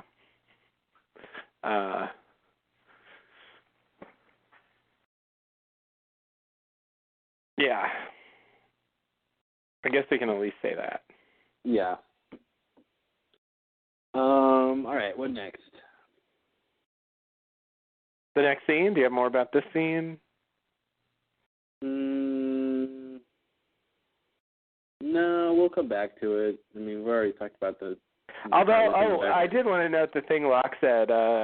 You sure about that? Because people seldom get a second chance. Mm-hmm. I don't know. That line jumped out at me for some reason. Oh, it's a pretty big line, I think. Well, I immediately think of Echo. Yeah. And all the other people that Smokey has met who he killed instantly without, giving them a second chance. Yeah. But I like when he makes these threats because they're not blunt, Mhm. And you wonder, will he get a second chance? Yeah, you do. You do. He's not saying he won't get one. He's just saying it's rare. It's true. Yeah. You're the odds are against you, but who knows? Mhm. And I think that's definitely scarier than just saying this is your last chance. Right. Yeah. No, I think the way they played Smokey is great. He's clearly seems to be the villain, but he's definitely ambiguous. I mean, there's things about him that it's hard not to like.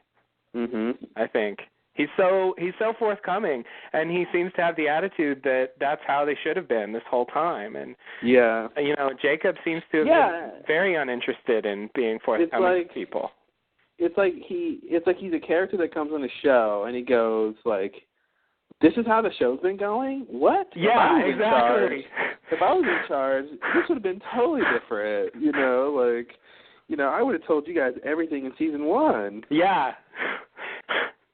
Exactly. Yeah, and it's hard not to appreciate that, I think. I hear that and I think, right on. Right on. What's up with all the secrecy? Yeah, I mean, they could have played it where he goes, "Oh, because John was a candidate," and Richard's like, "A candidate for what?" "Oh, that's right. Jacob didn't tell you." "Well, let me tell he could have come from a place of course you don't know. We don't tell, everyone doesn't know this stuff. Right. You didn't reach the level or you didn't whatever. They play it totally like, what? He should have told you that. Shame on him. Yeah, exactly. And it calls into question. I mean, it even makes Smokey seem like, some kind of heroic figure who's opening their eyes. Like, you're following this guy, and you have no idea why or what he wants or what the purpose of what you're doing is. Mm-hmm. Like, think about it. Take a look at yourself. Yeah, and I think that's what's interesting is, like I said before, is they're definitely trying to play around with the idea of who, they've been doing this from the beginning. Who's the good guy? Who's the bad guy? Yeah. The others keep saying, "We're the good guys. We're the good guys." Right. And then right, and like, even Bram's crew said that. Yeah, like Frank said, the bad guys always say they're the good guys. Right. Yeah. Yeah. I wonder if Bram still thinks he's on the team that's going to win now that he's dead. Yeah, his team really. Okay, well, we'll see what his team is, but his close team really didn't win. No. And Alana's lucky she didn't go in there. It's true. Yeah. She's under contract. She's a series regular. Season regular, yeah. Series regular doesn't go into the temple when Smokey's attacking. No. Unless they get to hide in the corner. Right. Unless they're Ben, yeah. But if she had gone in there, she would have been on Bram's side, know, and Ben wasn't. So he was okay. Yeah. So, yeah. No, and it's good she's around because everybody else would be just totally baffled right now. This episode makes me think about, they talked about why Smokey chose Locke, and he said, I knew he could give me access to Jacob, but I'm still wondering why Ben had to kill Jacob. Yeah, they haven't. Doesn't seem to explain that, yeah. I hope we'll figure that out. Yeah. Yeah, I mean that part was pretty clear. He used the fact that Locke was supposed to be the leader of the others to get access to Jacob. I think we got that, Mm-hmm. But it's the other part that we don't understand and that they still haven't really told us. Yeah. Why couldn't he do it himself? And why did Ben need to do it? And what was a loophole? I mean, we still don't know that. And it does seem like he's explaining it, but it's I don't know. That part was clear. Do you think the loophole is that only the leader of the others can see Jacob? And so he had to be the leader of the others? He had to become the leader of the others? It's weird, though, because it seems like he still couldn't kill him. Yeah. But yeah, maybe he just had to. But on the other hand, I mean, he meets with Jacob in the first scene. I mean, it doesn't seem like, I don't think he was leader of the others at that time, if the others even existed. So. Yeah, and that's really what the loophole is. The loophole should be. It should be from that scene. It seems like the loophole should be. He figured out a way to kill Jacob. Yeah. But in the scene where he kills Jacob, it seems like the loophole is the fact that he's in Locke's body. Yeah. Or the fact that, or something to do with Ben, Yeah. Yeah, we still don't know. Yeah.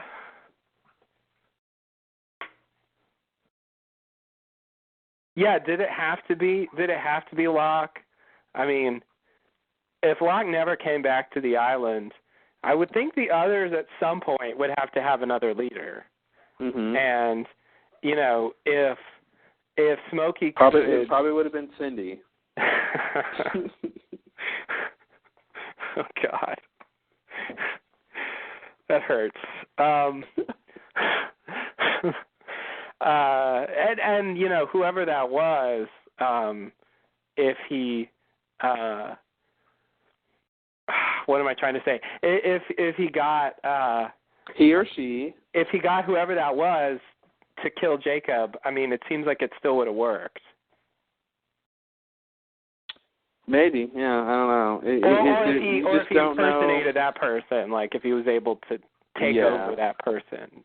Yeah, if everything was the same, but it was a different person except for Locke, it seems like it still would have worked. But yeah, I want to feel like the loophole has something to do with being in Locke's body. because that was the biggest thing he did. Yeah. You know, because he said, you know, do you know how much trouble I went through to get here or whatever? It's not clear what the trouble was. Yeah. I wish I could understand what the trouble was. Because he doesn't seem to expend a great deal of effort to appear as someone. And, like, you know, Jacob was the one who was partially responsible for everyone getting back to the island, so it's not like, right. You know, Smokey was like, oh, I had to arrange all these things to happen for them to get back to the island so I could get Locke's body. So I don't really know what trouble he went through. And what, if anything, did he have to do with Ben killing Locke, which was pivotal for this plan to work? Well, okay, and again, we get in that time loop of Locke only knows he's supposed to die because he tells Richard to tell him he's supposed to die. Right. So,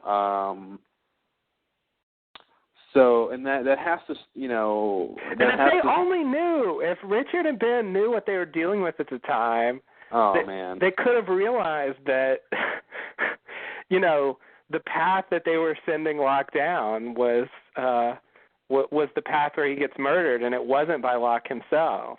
Yeah, and that's what's interesting is they both, Richard and Ben, sensed that Locke was different. Yeah. You know, and that's been a theme with this new Locke, and but Sawyer's the only one who realized that he's just not Locke, and maybe, you know, it was because he did admit he's dead. Right. So at a certain point you have to say, okay, well, what the hell are you then? But yeah, Sawyer was the first one to be like, well, I know you're not John Locke. Yeah. Yeah, you know, I feel like the loophole thing, you know, I feel like it's really not that complicated, but I just can't put the pieces together. You know, maybe there's just some integral piece missing for it to make it all work. Because it seems like that's over. Yeah. You know, like, okay, they did it, and it's done, and now he's stuck like this, and so we don't have to worry about it anymore. Yeah. Yeah. Yeah. Well, and I guess the other strange thing is, if Ben hadn't killed Locke, Locke would have killed himself. So, I mean, it's like he would have died anyway. You know, although, I mean, I guess Ben could have saved his life, probably, but decided not to. But, like, since him being dead was, you know, the key thing that makes this work, it's weird to me that whole drama seemed to have not that much to do with Smokey. Yeah, it's like Smokey lucked out that happened. Yeah, and I gotta say, you know, I'm reminded of that all the stuff Ben was doing off of the island all that time, and then the whole stuff with hiding Locke's body, and, you know, Jill at the what was it, a butcher shop or whatever, and it's just like, you know, what did those people think was going on? I mean, did Ben tell them, okay, well, I left the island, and you know, some special people left, and they need to get back, including this. Like, it seems like if he explained the situation, which he seems like he would have. I don't know. It seems like it would have been a bigger deal. You know, because it was like, what happens if we, you know, don't get this done? Well, God help us all. You know, right? And like, well, you know, it didn't seem like what you guys were doing was that important in terms of what you were trying to accomplish. It was important in terms of Smokey. Right. You know, but, you know, the people on the island were already fine. Right. You know, and all them coming back did was ruin everything. You know, right. As Sawyer would quickly tell you. Yes. So it's just strange that they went that Ben, as a representative of the others, and getting help from the off-island others, including Miss Hawking.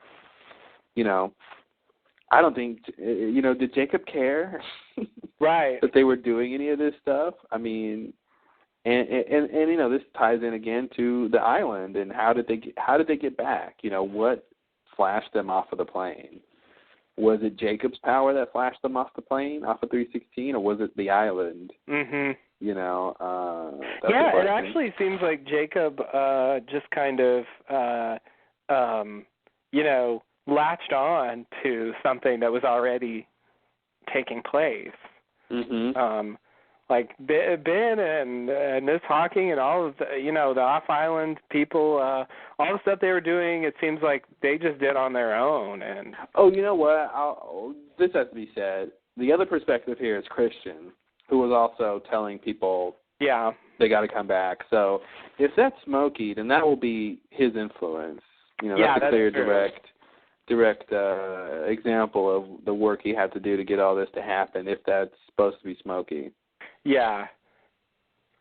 Yeah, that's and considering true. that the show really starts with, Christian telling Vincent to go wake up Jack, if that's Smokey too, then his job started the moment they got on the island. Yeah. At least. So it's the seeds are there for these explanations, but it's like you can't really connect them until they tell you if that's it or not. Until they make it clear. Yeah. Mm-hmm. Yeah. But then, I mean, the problem with that is, or at least No, there's no problems. There's no problems. Oh, okay. Never mind.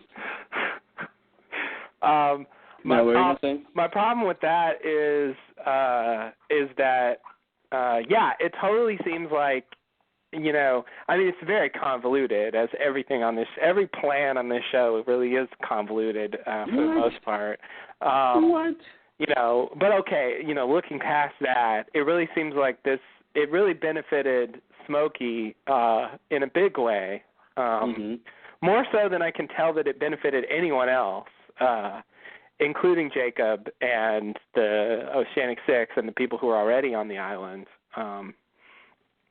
But Jacob still did something. I mean, he did push some people to get on the plane. So he wasn't against it. And so I guess I don't really understand what he wanted to happen. I don't think what he wanted to happen was what did happen. I feel like it was he wanted them to come back to the island. Okay, I can buy that. I don't think he knew what Smokey was planning. But I guess for me the big I can make peace with pretty much all these elements except for what is the mechanism that allowed him to take over Locke? Was it just that Locke was dead? Just a dead body that would get him access to Jacob. That's it. Yeah. Like for instance, if Christian could have gotten an audience with Jacob, would he have just walked in and hi, I'm Christian, I want to see Jacob? Right. Yeah. And I have to say, like we kind of talked about before, there's this weird connection between, Smokey and Locke, and they seem to be melding personalities. Christian seems like really Christian, and not some other person. Sayid seems like Sayid and not some other person. Yeah. So I'm wondering if those things are all connected, if being claimed just is some weird, some spark of life that reanimates, whatever dead person, but it's dark or something, so it changes them, but somehow they're keeping their original personality. Yeah. Or they're all pretending. Right.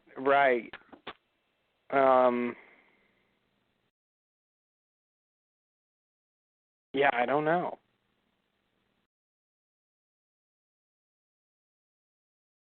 Me either. I don't know. What I do know is the next scene. All right. So we're back at the statue. Ben enters to find Alana crying, looking at the bodies of her dead team. She tells Ben to tell her what happened, and he warns her she might not believe him. He tells her that Locke turned into a pillar of black smoke and killed everyone. She asks if Locke killed Jacob. And Ben's mouth says yes. His throat gulps no. Gulp. Ben tells Alana that Locke kicked Jacob's body into the fire, and she proceeds to collect some of it. Ben asks if Alana knows why Locke took Richard into the jungle, and she says that Locke is recruiting. Dun, dun, dun. Oh. I love when she said that. He's recruiting. It's kind of my Saeed voice. I got to work on my Alana. Yeah, there's a fine line between British and any other accent, apparently. Yeah, apparently, yeah. Any other accent is in danger of merging into British. Yeah. I think for, maybe for Americans, British is the gateway accent. Yeah. Yeah, exactly. That reminds me, speaking of British actors, the guy who plays Saeed, whose name escapes me now. Naveen Andrews. As soon as you say it, I'm going to remember it's Naveen Andrews. Sorry. It's just one of those brain things where I want that word and it won't come to me. Oh, yeah, no, I know. But I was watching this clip of him. I guess he, was like, behind the scenes, and he was answering questions from the internet or whatever, and he had like two questions sort of that he answered similarly. It was about the action and the fighting sequences, and both times he made reference to the fact that he likes them, but they're tough to do. But what's even more tough physically is that he sort of like gets into them emotionally, and that he intimated that like they're kind of seductive emotionally, and he kind of like the power of doing those fight scenes was kind of scary to him, that he would like lose himself in that, in the violence or something. Wow. Yeah, exactly. That was really interesting. He was just making reference to I don't know, he just seemed like he was like he had to like not let himself go too far. So anyway, I thought I'd bring that up. It was interesting. I think that those clips are on the ABC site, in their new little clip section or whatever. Oh, okay. Yeah, I should see that. That's wow. I would not have guessed that. Yeah. I always thought scenes like that were like just kind of fun, just really like technical. Like I've heard a lot of people say it's like dancing or something, Mm-hmm. like that, they just do this like, complicated routine where they move their body around and, but he's getting into it like it's. Well, there's different fights, and the fights that Saeed usually gets into are the really big physical, like. Yeah. You get knocked into this, they knock you into that. Yeah. You hit them with this thing, and then they kick you with that, and it's just like it's not martial arts like where it's more right. Dance can be more choreographed that way. Right. Yeah. But I kind of like that he's internalizing it to an extent that he's actually starting to sympathize or something with Saeed's actual state of mind. Yeah. What it's supposed to be. That's wow. Naveen, what are you gonna do, man? Yeah. He's good. Yeah. God, I hope he doesn't turn into a zombie. Too late. Good point. So Alana says Locke is recruiting. Right. For the army, that they'll need for the war, right? I guess so. Is that the point? Hey, Jack said, how long will it take to train an army? Oh my God! Don't forget that. Oh my God! And this is what he was talking about. The answer is 5 seasons. But yeah. Yeah, this is probably not what he was talking about. But it really wasn't. It really wasn't. Yeah. Yeah, I know, and I want to bring in at the end of that episode where Smokey kills Echo and he says, "You're next." Oh, when he's like, "You're all next" or something. Yeah. Or "You're next," and you don't know what he means. He said, "We're next," I guess. Meaning all of them that were there. Like here, finally now, that's coming true. Yeah, which they keep saying his ultimate or his sort of default task is just to kill everyone on the island. Like people keep saying that, so I have to believe that's true. He's done that. I mean, he's just sort of blindly killed people. So yeah. He's on a mission now, so that's what leads me to think he's just going to try to do what he wants to do, and if people get in his way, he'll kill them. But I guess I don't know how he intends to accomplish his goal, so it depends on what that entails, how much he'll have to kill. And I guess it's not clear to me that he needs to go to war. But I guess that makes the most sense. If there's going to be a war, I don't know who else is going to be involved. So yeah, I guess that's right. The others were barricading the temple and preparing like there was going to be an attack, and I guess I probably believe that's going to happen at some point. I think it's interesting that Alana knows why Locke took Richard. Yes. She must. It seems like she knows more about him and what's going on than he does. So Richard? Than Richard. Yeah, you're right. So it seems like Jacob, for whatever reason, told Alana more stuff, or somehow she found out more than Richard ever did. Yeah. Well, not necessarily more, but in terms of these specific things. Right. Yeah. Yeah, and I mean we saw Jacob pay a personal visit to Alana, and I think the big difference between his visit to Alana and his visit to anyone else is she knew him. She knew he was Jacob, and there, it wasn't like this is some random guy. Well, that's what's weird. It doesn't seem like she knew him, but it reminds me of when he encountered Locke. At the height of some incident, he was really hurt, from falling out of a window, being pushed. But yeah, it was weird that he came to her when she was, injured. Yeah. But yeah, she definitely seemed to already have known him. So it's like, well, how did she get injured and why? And why did you let it happen if you could have stopped it? And so I'm wondering if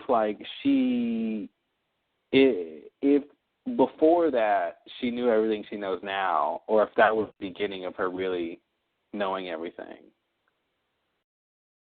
Oh, okay. Yeah. Because it could have been she knew Jacob and she knew he was special or interesting or something, but didn't know the whole story. Yeah, so he recruited her, basically. Yeah. I mean, that's what he seems like he's doing anyway, is recruiting people. Yeah.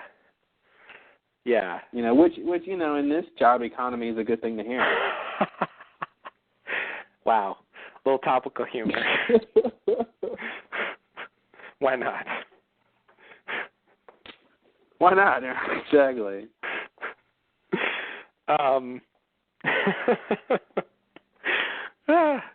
Yeah, I really like the idea of being some kind of pawn of island entities as a lucrative job opportunity. Yeah, I think as long as it's got benefits and pay time off, I say take it. As long as they cover relocation costs, right? Right. If you can get it. Company car, maybe if you can get it. Wow. Never thought about it that way. That's what I'm here for. Yeah, what else did I want to say about this? Oh, of course, Ben lies about killing Jacob. He didn't lie so much as sidestep the truth. Okay, well, sure. Because I mean, it was all Locke's plan. It's And true. Locke is the one who kicked him into the fire. Now she didn't say, did Locke stab Jacob? Yeah. Yeah. Which is what I think Ben's lawyer would use. Or Ben himself. Or Ben himself, yeah. Acting as his own lawyer. Yeah, I like to represent myself. I think he'd do a quite good job, and he could probably convince people. They say a man who represents himself has a liar for a client. And he does have a bit of defense in that Smokey actually did threaten him directly with annihilation if he did not follow what Locke told him. That is such a lackluster threat, annihilation. You must be scared of that. My grandmother tells me she's going to annihilate me all the time. And I'm just like, Granny, Granny! Get off the roof, all right? Wow, Granny's kind of scary. Yeah, she's real scary. We had to put her in a home. It was too much. And now it's sad. Yeah. Things from horror to comedy to the sad. mood swings are crazy here. I can't handle this. That's my grandmother. Now you see why we put her. Couldn't handle it. Oh, it all comes back full circle very fast. It really does. So anyway, my point was that I think in the end Ben really killed him because of his own personal problems. Wait, Ben what? Ben really killed Jacob. Yeah. Because of his own. What about me? Yeah, his own sort of insecurities about himself and needing to be recognized by someone, and issues going back a long way. I mean, I think that's really what pushed him over the edge. But on the other hand, he really was literally threatened if he didn't follow Locke's orders. So I mean, I think that's a fair defense. And Locke, clearly, it was Locke's initial idea to kill Jacob. Locke wanted to kill Jacob. We know he wanted to kill him for a long time. And, Ben is sort of like his hitman or something. I mean, it's really, in a way, more Locke's responsibility, even though Ben actually did it. So you're telling me Ben is Locke's hitman the way Sayid was Ben's hitman? Yes, I am telling you that. Are you telling me this is a parallel theme we're dealing with here? I didn't mean to be telling you that, but now it appears that I was telling you that. Yeah, and I'll also say this in terms of recurring themes, not reoccurring. For all the English teachers out there. Thank you. Is this idea that we'll talk about later, because I'm skipping a little bit, but the idea that the island doesn't need protecting. Mm-hmm.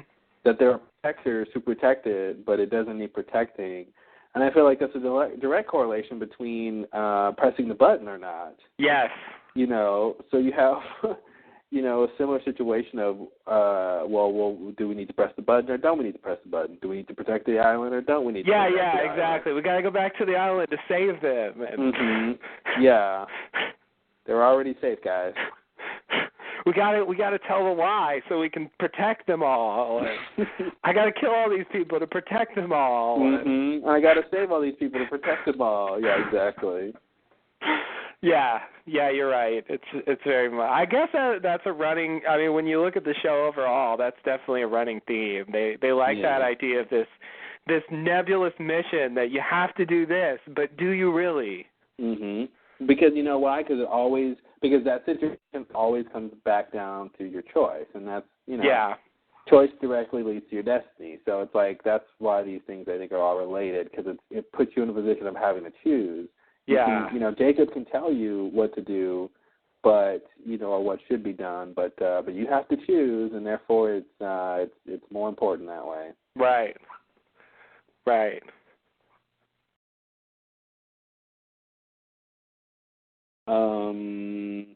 Yeah, I think that's a good catch. Yeah, so Ben doesn't lie about kicking him into the fire. It's a nice thing where you can sort of lie and then tell the truth, and then it makes you seem more credible. Yeah, that's why I say he sidestepped the truth, because he got to the truth in the end, but he skipped the one little part where he had something to do with it. Yeah. He probably senses that it wouldn't necessarily be a good idea to tell Alana exactly what happened. I agree with you, but I was just going to say she probably would buy it if he said what you said earlier. Like, he goes, well, I stabbed him, but Locke threatened me with annihilation if I didn't. I feel like, we don't need him to say that, but I feel like he could have said that and she wouldn't have shot him dead on the spot there, maybe. Yeah. Right. Even though I don't think that's the whole truth, it is at least a plausible story that she might believe. Mhm. And it's good enough. But yeah, still though, I mean, she was clearly allied with Jacob on some level, and I think whatever she did, whether she murdered him or whatever, it's still not something she wants to hear, I think. Yeah. And so I think Ben wisely sidesteps it. For her own emotional security, right? Yeah. He's just thinking about her. He is, exactly.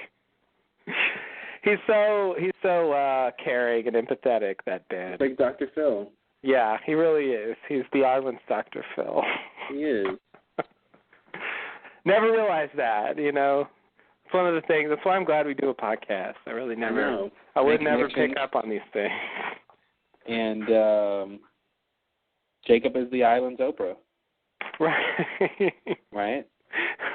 I guess that's the obvious next step. I don't know. Gives you free stuff. Doesn't want anything in return. I don't know. Oprah to me. No. He's got a magazine that has him on the cover every month. Every month. Every month, folks. All month. 12. Weren't you on the cover last Oprah magazine. I wonder who. Oh, yeah, right. Yeah. Oh, right indeed. Oh, yikes. People who have their magazines and it's called their name, they do that, and I don't get it. It's like, isn't it good enough that it's your magazine? Like, do you? It should be. Like, why don't you be on the cover every month, but with other people? Sure. I think that would be more interesting. Yeah. Like, who's the person you want to interview or whatever the big feature story is? Take a picture with that person. Yeah. Not you in another, spring dress or something. I don't know. I don't know what she's in. I don't either. But she's always in something different. Carving pumpkins this month and... Yeah. Yeah. And it just seems like that should get exhausting after a while. Yeah. We have to take my picture again. Don't you have a million of them? It's a Thanksgiving theme. We've already done that 20 times. Well, this time we'll do Thanksgiving mixed with blackjack. So we can have 21 in here, and somehow thematically it'll work better. Hey, guys, it'll be the Thanksgiving in Vegas, issue. It'll be that'll be the interesting thing to do that year. Take the family to Vegas. Thanksgiving in Vegas. Wow. Yeah. Thanks, Oprah. We never thought of that. Never would have thought of it. So, you ready for the next scene, huh? Let me make sure. I think so. Yes. Oh, one more thing. What do you think she's going to do with the ashes? Any thoughts? Oh. I would assume like we've seen the other ashes. I mean, let's talk about the ashes.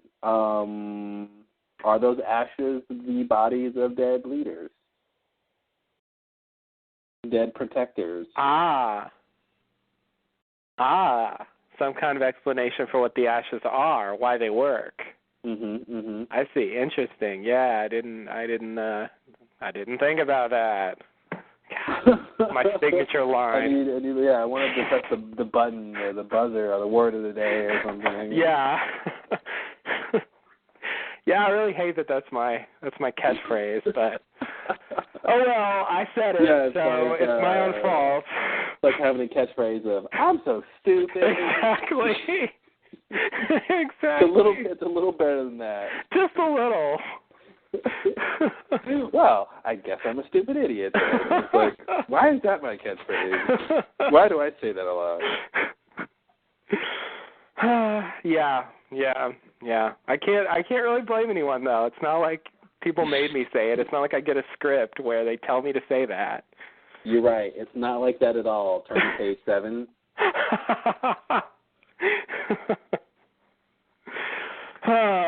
Yeah.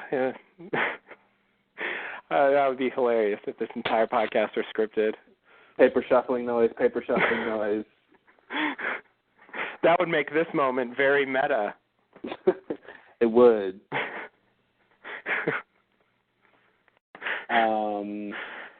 Okay. So I think you might be right, but we'll see. I don't have any other thoughts, but I thought we should bring it up. Okay, yeah, I'm assuming in terms of how she's going to use it, for protection, the same way we've seen it used before, maybe as proof of some, she'll take it to Dogan and say these are his ashes, and there might be some ritual or something, or, less plot-oriented, but more like character-based that they'll do with it. Oh, okay. Yeah.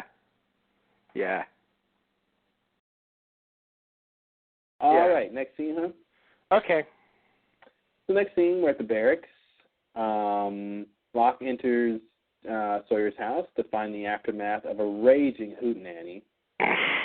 Is that what that was? That's what it was. Locke goes to the back bedroom to find Sawyer sitting near the hole in the floor, drinking Dharma whiskey. Locke says hello. Sawyer says, "Thought you were dead." Locke says he is. Uncomfortable silence. During the commercials, of course. Mhm. Well, during the commercial is the part where, Sawyer gets up and walks to the kitchen, and then, Locke goes to the living room and waits for the commercial break to be over. Right. So that whole time they were uncomfortably silent. Yeah. Yeah, it's sort of like the opposite of Jack instantly running out of a room. Dude, when I saw that again in season 5, it's when oh God, what is his name? Jack? No, I keep wanting to say Ben, and his name is not Ben, and it's not Frank.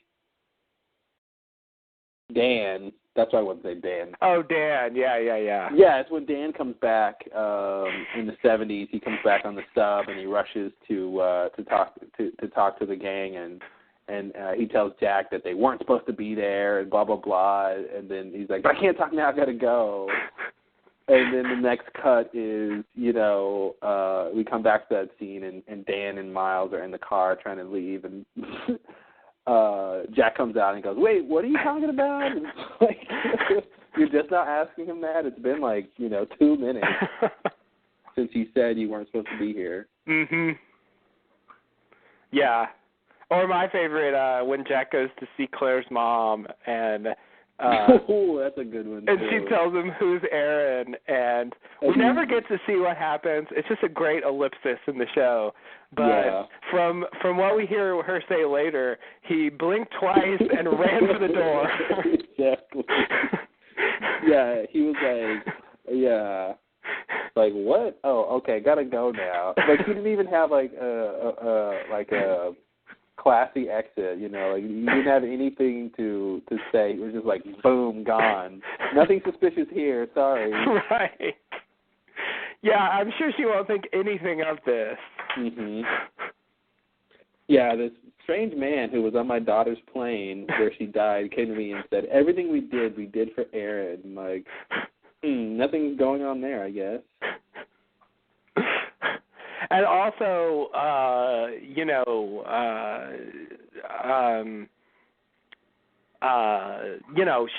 she knows Jack is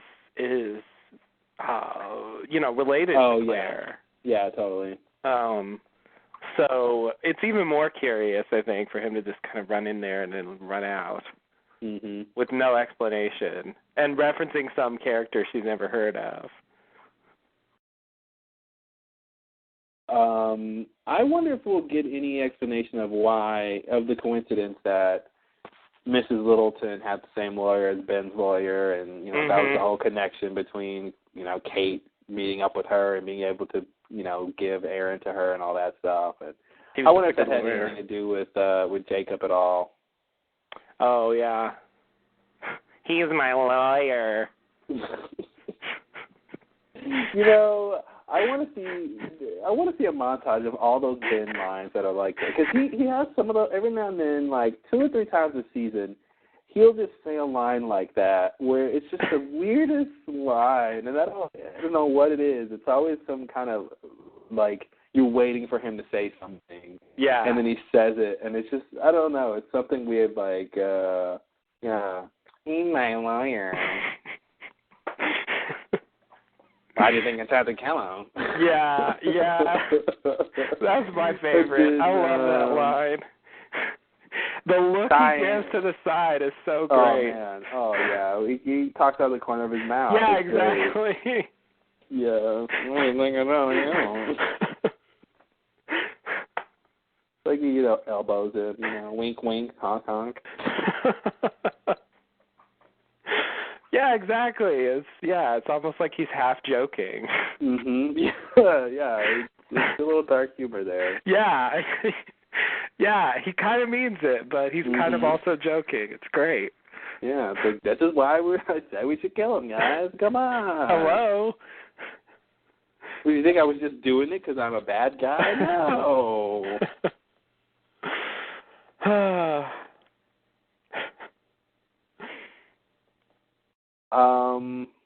All right, well, that's not much in this scene. We kind of pick back up on this storyline after the next scene. Right, the commercial break. Yeah, so, so we're in the living room of Sawyer's house.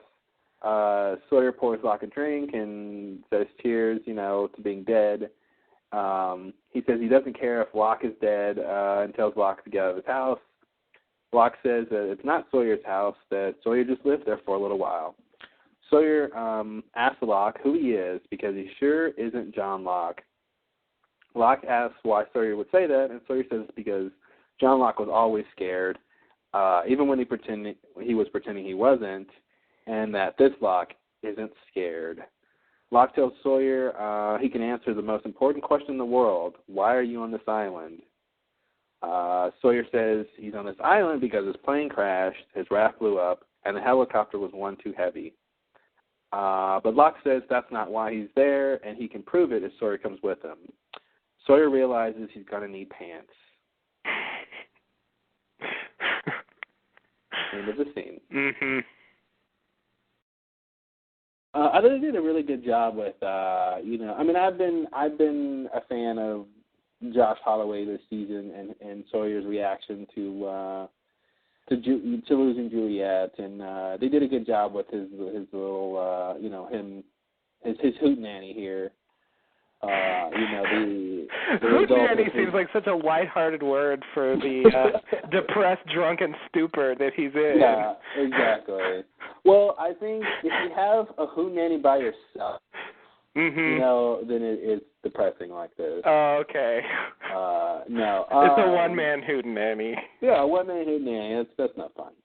But no, the whole, the set design and, even how, dirty he was and just drunk and just so totally depressed. It's fun to watch. I liked how they played it. And he was, I love that they put him in such a dark place that he's able to react to Smokey the way he does. Oh, it's so great. It's so great for someone to be like, hey, what's up? I'm dead. And then someone to go, okay, I don't care. Yeah, he honestly doesn't give a shit. It's fine with him. And I think it's not just his state of mind, but it's also, he just saw Sayid come back from the dead. Yeah. I think he's totally on the page of crazy shit on this island can happen. I don't need to know why. Yeah, he's referencing that with talking about the time traveling and stuff like that. Yeah, like exactly. He went through that, and like you said, he just saw Sayid come back to life, and it's just like, you can't. Like, you can't, you're just back from the dead. That's all. Yeah. Like, okay, impress me. He's gonna do Shania Twain. That don't impress me much. Now, if you're Brad Pitt, maybe. Yes. So you came back from the dead. Okay. Oh man, you gotta love it. Yeah, I'm really glad she did that song. It's really the perfect thing to reference when you're just not impressed by something that really should be impressive. Yeah, exactly. Okay, so you've been time traveling. Well, But I like that he's kind of hospitable. Like he pours Smokey a drink, and yeah, he's like, hey, here's him out. Yeah, it's like, hey, I'll give you a drink, but you just got to get the hell out of here. Like, yeah. I don't mind being hospitable. He's a Southern boy after all. Exactly. Yeah, that's what I was thinking. Some kind of Southern hospitality thing. Yeah, but he's like, yeah, but then you need to just leave. Yeah. But Locke's whole thing about this isn't Sawyer's house and all that. It dawned on me, or I was thinking that, how does Smokey know all this stuff that he knows about these people? Yeah.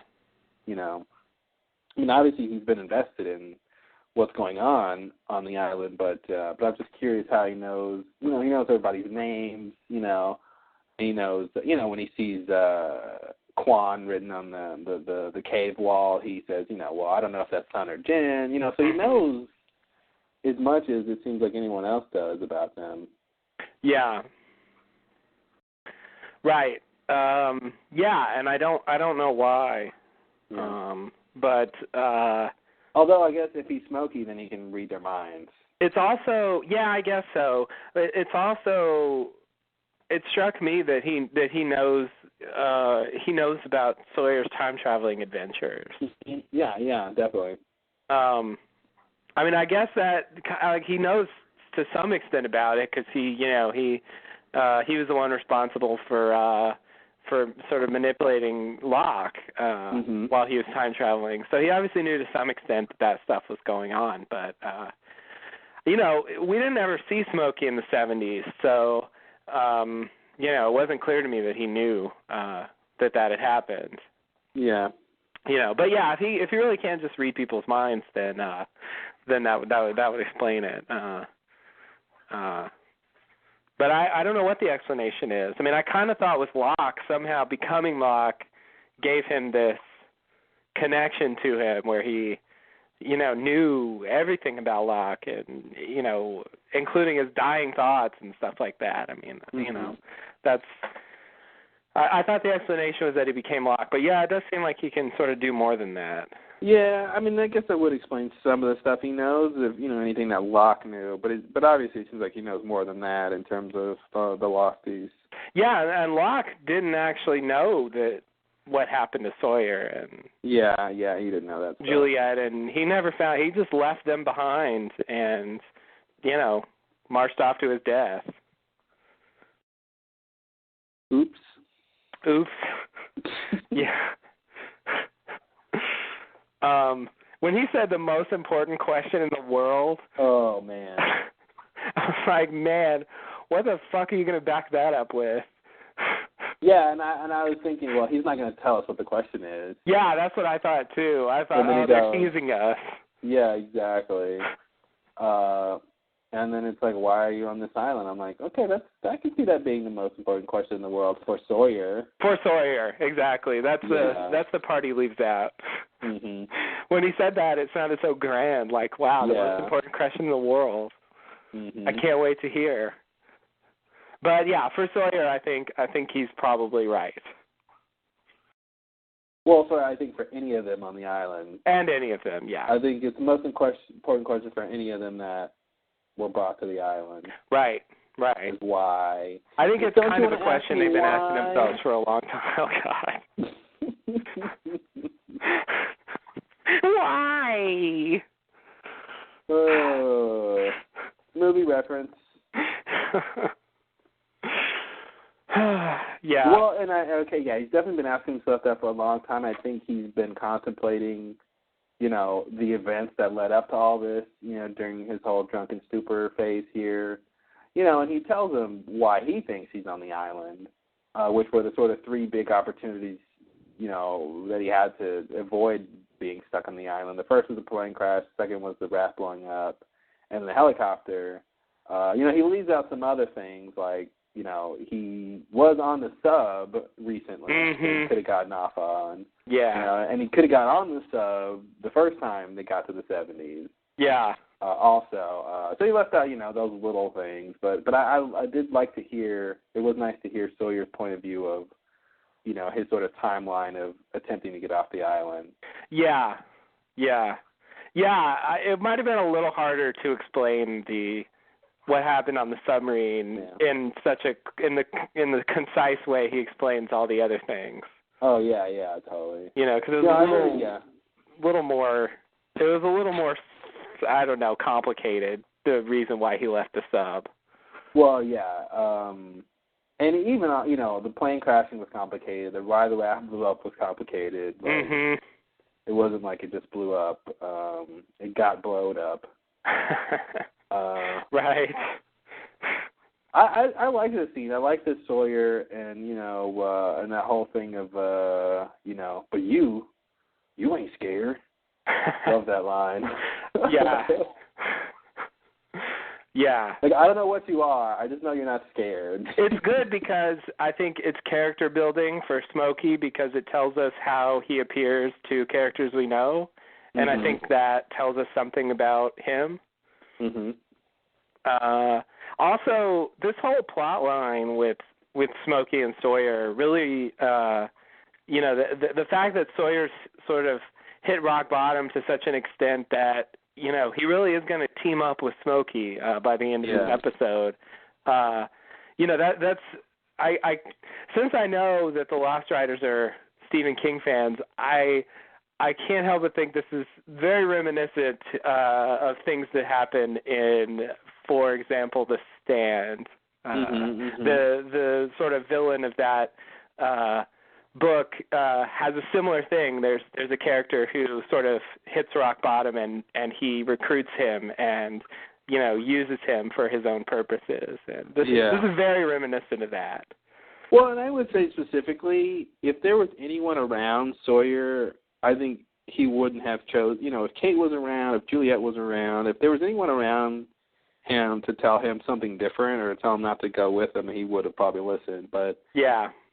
Locke at this point is the only one who can convince Sawyer he's got answers, and that's all Sawyer wants at this point. He doesn't really care about the people who are left. Like, protecting them isn't a priority anymore. Right. He spent 3 years trying to, spent 3 years trying to protect them, and I always thought it was kind of sad and lame in a way when in season 5 when they stumble upon Rose and Bernard and Sawyer was like, why didn't you guys contact us? We could have brought you in. We had Jen out looking for you that whole time. And they're like, yeah, we know. We avoided him. And I'm like, well, God damn it. This was us caring about you guys, trying to make sure you were all right and taken care of. And then, you're avoiding our help this whole time. I just thought that was, I like that story with Rose and Bernard that they left on their own. But from Sawyer's perspective and their perspective, it's so crappy. Yeah. It's like that's what they get for caring is nothing, is avoidance. Indifference, yeah. Yeah. So I feel like that probably affects him too, of he did a lot of that work, lying 24/7 for 3 years to not only keep them safe at the barracks, but to allow them the freedom to explore the island, which had hostiles on it, and to, track every sector of the island waiting for John to return. that was a lot of dedication that I think very few other people would have even attempted. Yeah. You know, if it was Jack, he wouldn't have waited for Locke. You know? Like, how long are we going to do this? No, we're done. 5 minutes is enough. You know, and I just, you know, it's just been cool to see Sawyer evolve as a character and his role in the show evolve, because I think it's pretty crazy how, you know, I was surprised in season 5 how much of a role he played, and I think it's pretty interesting how big of a role he's playing now. Yes. You know, Sawyer is now in a position to become the new Jacob. No one would have believed that any other time. Like, if you would have said, yeah, I think Sawyer's in line to be the next Jacob. What? Right. You know, no one would have believed that. So it's pretty cool how he's... Yeah, you're just making crazy stuff up there. Yeah, right. That's what cool that sounds like. How they've brought him to the forefront of what's going on in a very specific way that's not like the other people. Right. And it's a nice turn, because his original arc was kind of complete. I think the con man who comes to the island and does everything for himself, and you know, he's it's got kind of stash and he won't share with anyone. Exactly. He's basically antagonistic. He just plays around with everybody and looks out for himself, and you know, gradually sort of turning into someone who's more sympathetic and sort of becomes the hero for a while. And in season 5, very, very much so. He was much more a hero in season 5 than Jack was, I think. Yeah, totally. And but then, you know, as a result of what happened, he loses Juliet, and he was very invested in that, and you know, this is you know, the fallout from that is now it seems like he's gonna be actually kind of aligned against everyone again. In you know, for in a different way though, like, you know, just sort of as an outgrowth of what happened. Yeah. Well, and you know, I think they needed someone to be on, I don't want to say the dark side, but to be on, you know, Smokey's side. Yeah. So we get to see what's going on from that perspective. Absolutely. Yeah. You know. Yeah. And it's interesting, you know, Ben isn't the guy. Right. You know, Ben, it's weird because Ben was a Jacob follower who, if you want to view as the good guy, Ben is a bad guy. Yeah. But isn't sort of aligned with Smokey, who seems like should be the bad guy if Jacob is the good guy. So it's weird. Right. Yeah, and Smokey, once Ben killed Jacob, Smokey showed about as much interest in Ben as Jacob had. Ooh, don't tell Ben that. I know. He might get stabby. For some reason, I don't think he's going to be able to stab Smokey, but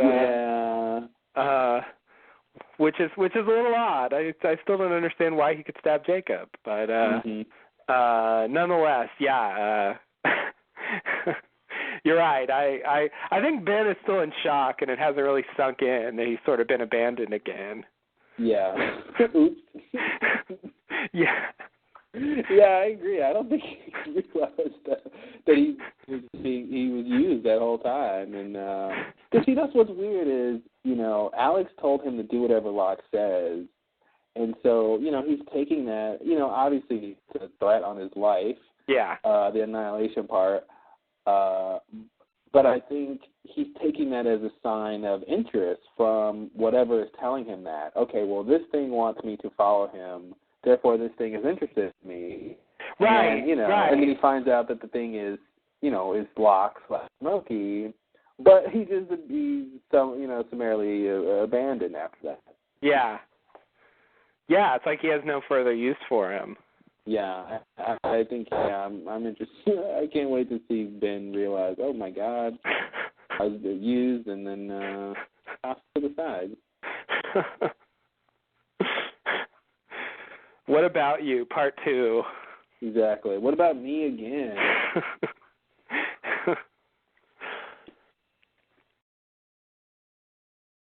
Yeah, it's a good point. It never occurred to me that Ben would be involved with this. With what? I guess. Well, it does seem like. I mean, Ben doesn't seem to have been a candidate. Yeah. So maybe that's part of it.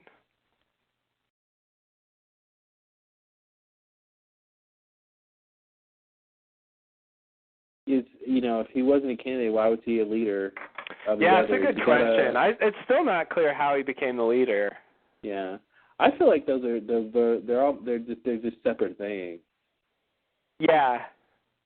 Yeah, no, the leader of the others is different from candidate. Yeah, and they're not necessarily related. They're just Yeah. Yeah, I'm not even convinced that.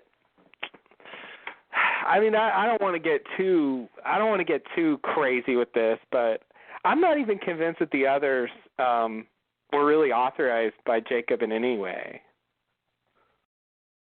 Well, I feel like they have to have been. Richard. I mean, with Richard being in the picture, he's obviously connected to Jacob and has been doing stuff. I think that lends itself to believing the others were supposed to be doing what they were doing, and the fact he was getting lists and they were telling him to do stuff. I mean, building the runway. Just some of the stuff they were doing. It seems like it should have been Jacob authorizing them to. Yeah. But there is this idea that they're painting that, because you paint ideas, is that they really didn't know. Yeah. They really had little connection to him, and what little they did know was not the big picture. Yeah, maybe the thing I want to say is that he did have them do things and he used them, but that's it. Like, he used them for his own purposes, but I don't get the sense that he took a great interest in them personally. Mm-hmm. It kind of seems like they latched on to him, mm-hmm. And he was willing to use them, but it just, I haven't been convinced that he was really in touch with them on any level, or that he tried to, tried to cultivate their lives or culture or anything like that. Yeah. Well, I just, I want to believe that, and part of me does, but my response to that would be, well, he brought them to the island, right? Yeah, okay. So why do you bring people to the island unless you're invested in what's going to happen to them when they get there? Yeah. And there's evidence that he was invested in some of the people that came there. So it seems like he didn't care. At the same time, he seems like he should have. Yeah. He's the perfect deity, right? Right. Yeah. But wait, why were there only one set of footsteps? Well, that's when you were walking alone, because I was off the island. Oh. Sorry, I was discussing people, all right?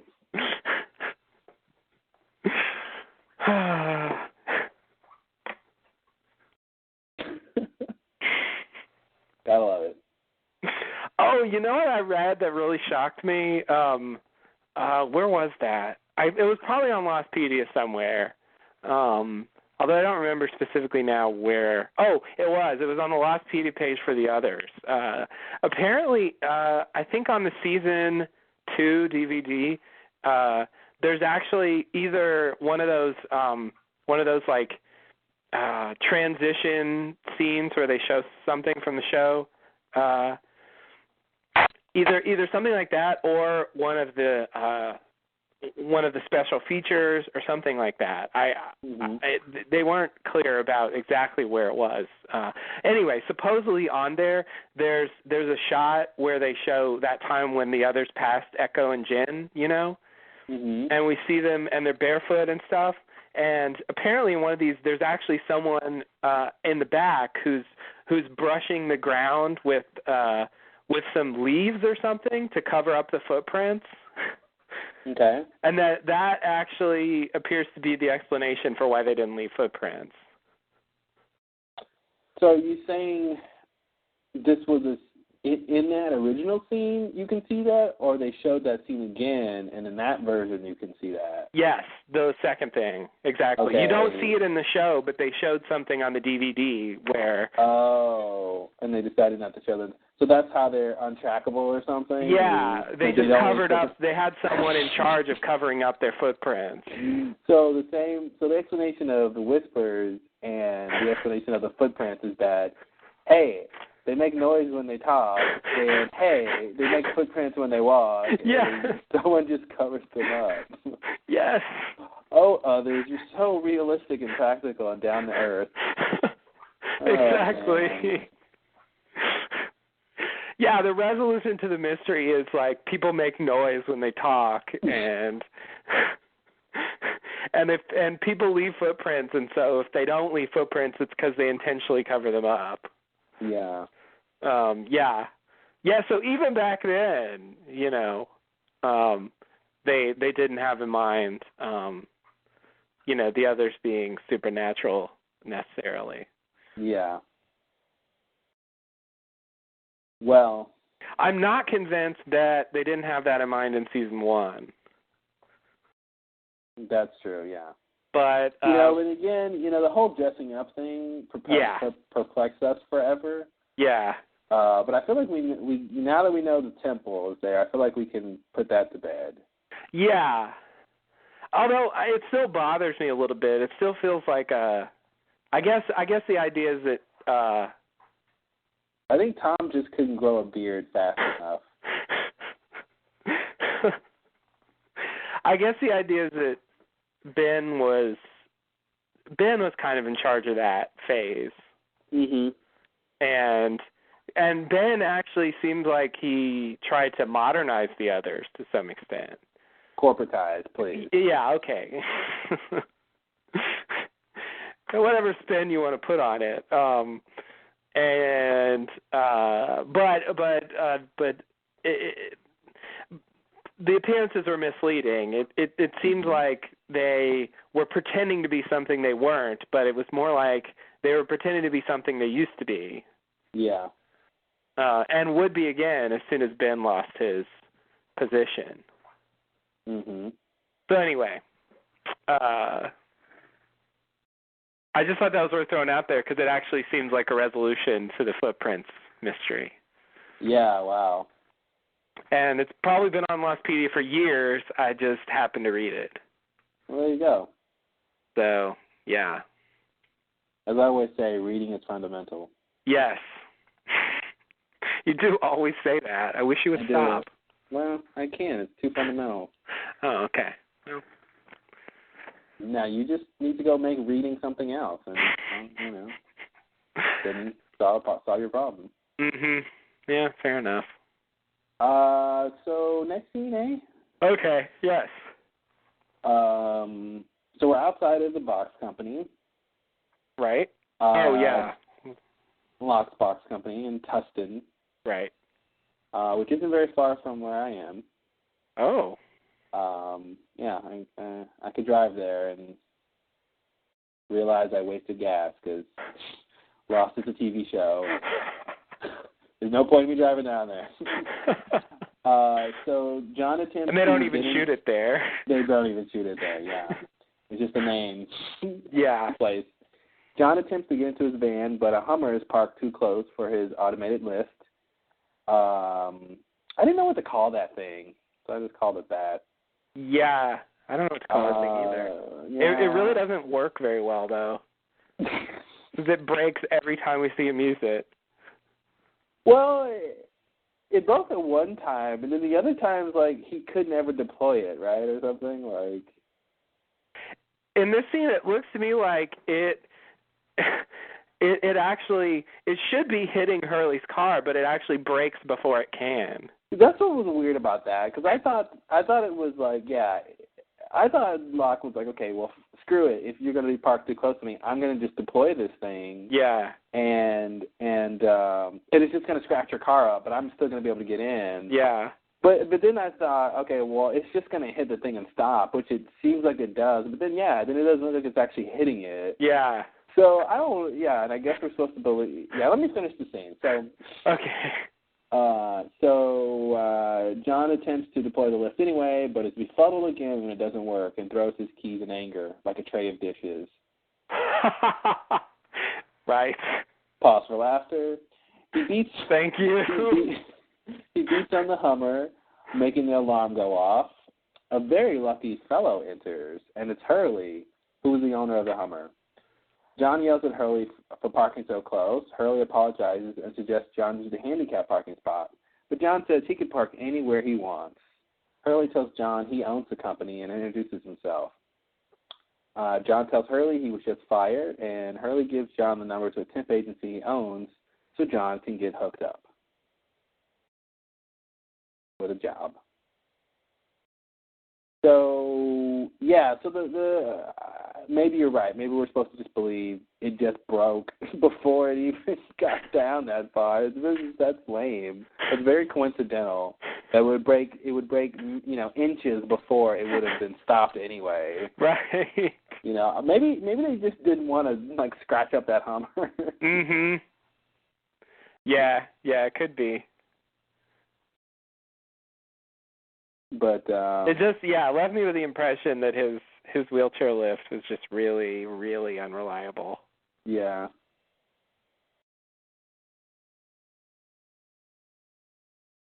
Yeah, it stops right before it hits the Hummer, and then he tries to make it go more, and it doesn't go anymore. So it's dead, and it's that thing isn't reliable at all. And I love how he throws his keys, and he's not going to be able to get them back. Right? Yeah, that's what I thought at the time. Yeah. God, throw something else, please. Even someone who isn't in a wheelchair will have a hard time getting keys that have been thrown under a car. Yeah. I've done it. It's not easy. You better hope you have a hanger in your trunk, right? Yeah. Because it's hard to hang those things. Yeah. It's really not fun crawling under a car. I don't know why cats do it so often. Cats? Cats. Yeah, no, man. Cats love under cars. They do. It's their favorite place to be. Yeah. Oh, look, I'm under here. I'm awesome because I'm a cat. They love it. That's exactly what they're thinking. That is what they're thinking. I know what cats think. They'll tell me what I don't know. You have remarkable insight into cat psychology. Well, it was my major in college. Oh, okay. Well, that seems to explain it. Ipso facto. Mm-hmm. What else in this scene? So it was cool to see Hurley be nice and awesome, and it was some sort of monumental thing to see Hurley introduce himself to Locke in this timeline. Yeah. It was interesting. Like, yeah. Oh, no, don't touch each other. This universe will implode. Who knows what the rules are? Yeah, and it reinforced my impression of Hurley as, this sort of executive or something. Mm-hmm. I guess because he hasn't had disasters happening to him. Mm-hmm. He's really embraced his role as this, mogul, basically. So you're saying this Hurley won't freak out if he has to distribute food to people? Right. Yeah, he can handle that. I think he can handle that. If he has a group of supplies and he's the one in charge of distributing them, then he'll be able to handle that. He won't just eat all the peanut butter. I think so. So. Yeah. You're right. Yeah. He won't pretend that he's resolved it by giving a few things out, but then we find out later he's really hoarding half of it. Yeah. And then he's just going to destroy it. It did destroy the other, yeah. Yeah. Oh, Hurley. What the fuck, Hurley? What was going on there? Come on. He was full of shit in season 2. Sorry, Hurley, you're full of shit. You heard it here first, folks. Early season 2, full of shit. Yeah, this really reminded me. Did you see that episode of Mad Men where Don meets Conrad Hilton. Yes. Yeah, that's what this reminds me of. Oh, really? Why? Yeah. I guess just the whole like chance meeting with the like big shot, and then they do you a favor. Mhm. You know, even though the meeting is kind of initially tense. Yeah, I can.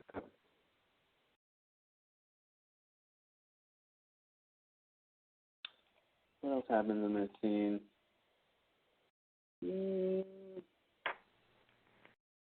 I like that Hurley offered to talk to Randy. Yeah. And And Hurley also worked for Randy at the Chicken Shack or whatever it was called, Mr. Cluck's. Oh, that's right.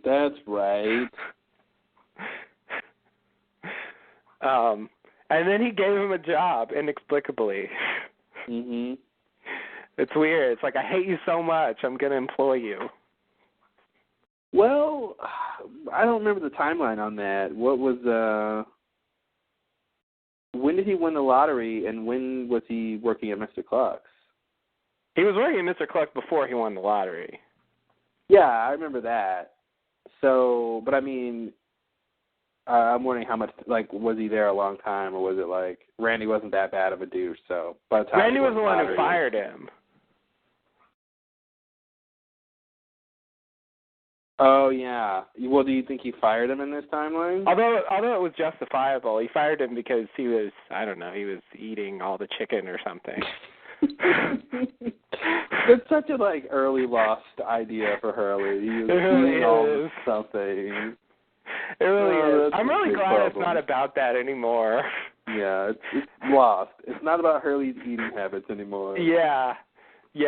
They really couldn't get past that in the early part. Yeah, it was that, and it was Dave making him eat everything. Mm-hmm. And it was his food stuff on the island, and yeah, there's a lot going on with food.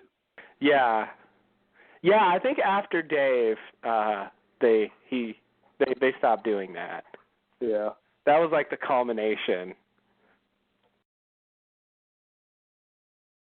Right. But yeah, this is going to be, I don't know, this is probably stating the obvious, but I think that a running thing in these Flash Sideways is the characters. Who's going to meet who when? Yeah. Yeah. Exactly. That's they're clearly going that way, and it's sort of like in the flashbacks when they cross paths, but it's like they would have crossed paths some more anyway, or something like that. Yeah, I get the sense some iconic song is going to play, and they're all going to look knowingly and go to the same room and look around each other and realize they have all been to the island. That's what I think is going to happen. Oh, my God. Never been done before, so. Woo! Wow. Maybe they could use All Along the Watchtower. It's a good one. Ah!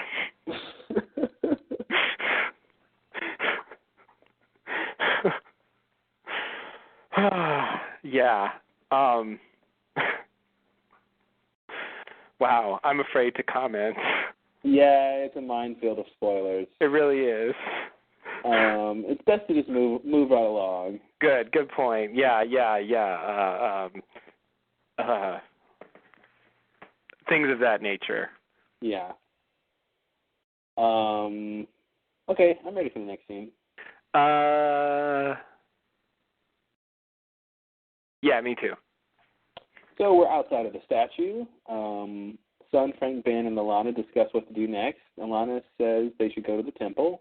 It's the safest place on the island. She tells Son that if Jen is alive, he'll be there. And she tells the group that they need to bury John's body.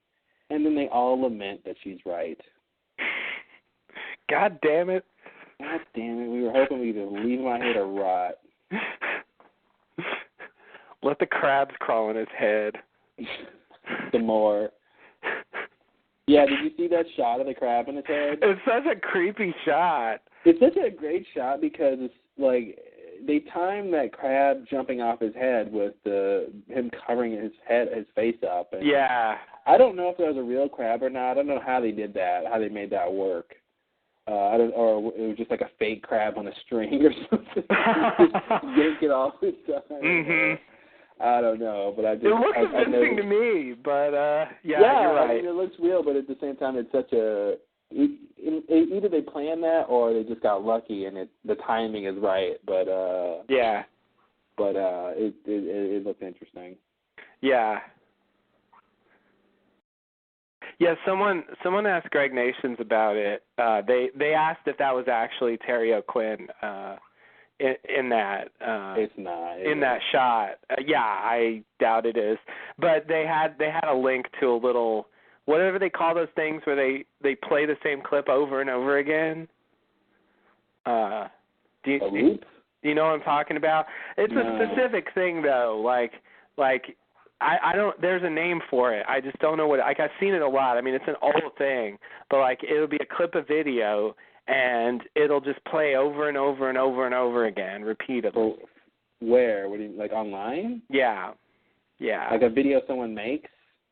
Yeah. Like commonly, I see it. If it's a forum or something, someone will have it in their signature or something, and it'll be some repetitive action or something. Oh, you mean a short little like animated clip thing? Yeah. But a lot of times it would be real video. Oh. As in this case. So it's just. But there's a name for. I've heard people call it something. I just don't remember what it is. It's a very. I mean, it's old. I mean, people have been doing this for a long time. It's just like a little repetitive clip that just plays over and over and over again automatically. You know, you don't play it; it plays itself. Like an animated GIF, right? But it's a video. Yeah, is that what it is? Well, I mean, if it's, GIF is just a picture file, but you're saying it's actual video, or is it really just an animated GIF? It looks like video. I mean, I guess they could take screen grabs and string them together or something. Technically, animated frames is video. Yeah. So, okay, I thought you meant, like Flash video or something that's literally not. I guess you can't have video that's not a sequence of images, but as opposed to an animated. The word you're looking for is animated GIF, then, right? Oh, okay. Yeah, that sounds right. Okay, yeah. Yeah. I mean, it's just like a JPEG, but it's just a GIF file. Well, the difference for me is it plays on its own, and it's always a very short clip.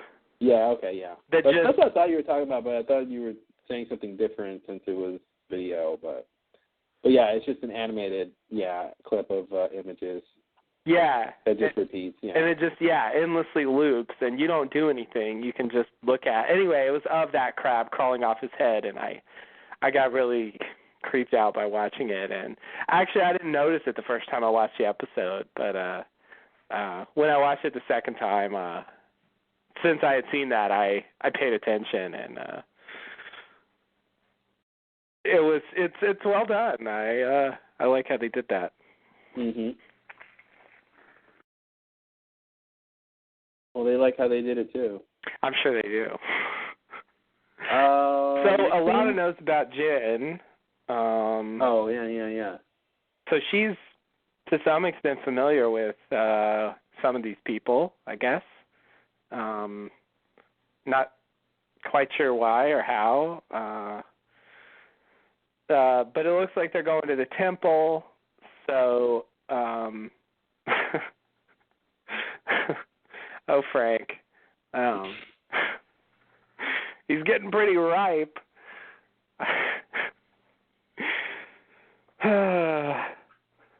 I can imagine. It's been a while.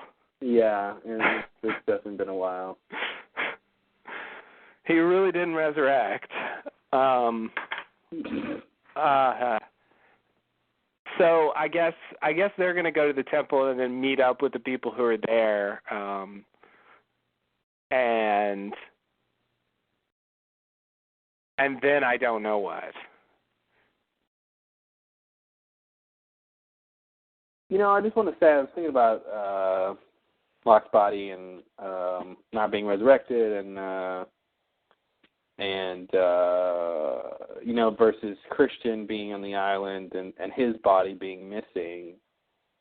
I just had a crazy theory of maybe, I wonder if during the first plane crash, the A-15 crash, if maybe any weirdness happened there with time shifting or anything like that. Like maybe his body wound up in the past. Oh, I see. Just wild conjecture. Yeah.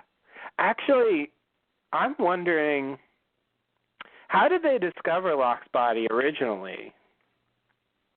They said they found it in the plane cargo hold, I think. Did they say that? Pretty sure they did, yeah. Okay. I mean, they never showed us that. They just had this crate all of a sudden. And we didn't know what was in it for so long, I sort of forgot how they originally found it. So they were just kind of digging through the cargo hold of the plane, and they just happened to come upon it.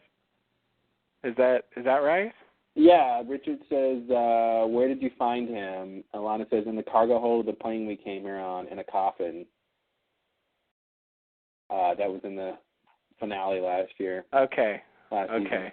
So, yeah, I think they were just probably looking for supplies and stuff and all that, and they saw a coffin, and they looked in it, and... So then they realized that the Locke they were seeing was something else and set out. Okay. Good. There you go. The show did the work for me. Nice when that happens.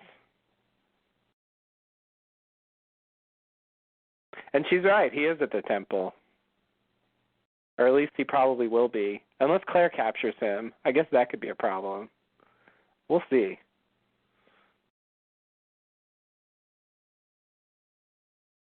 It'd be weird if Claire captured him. Are you gone?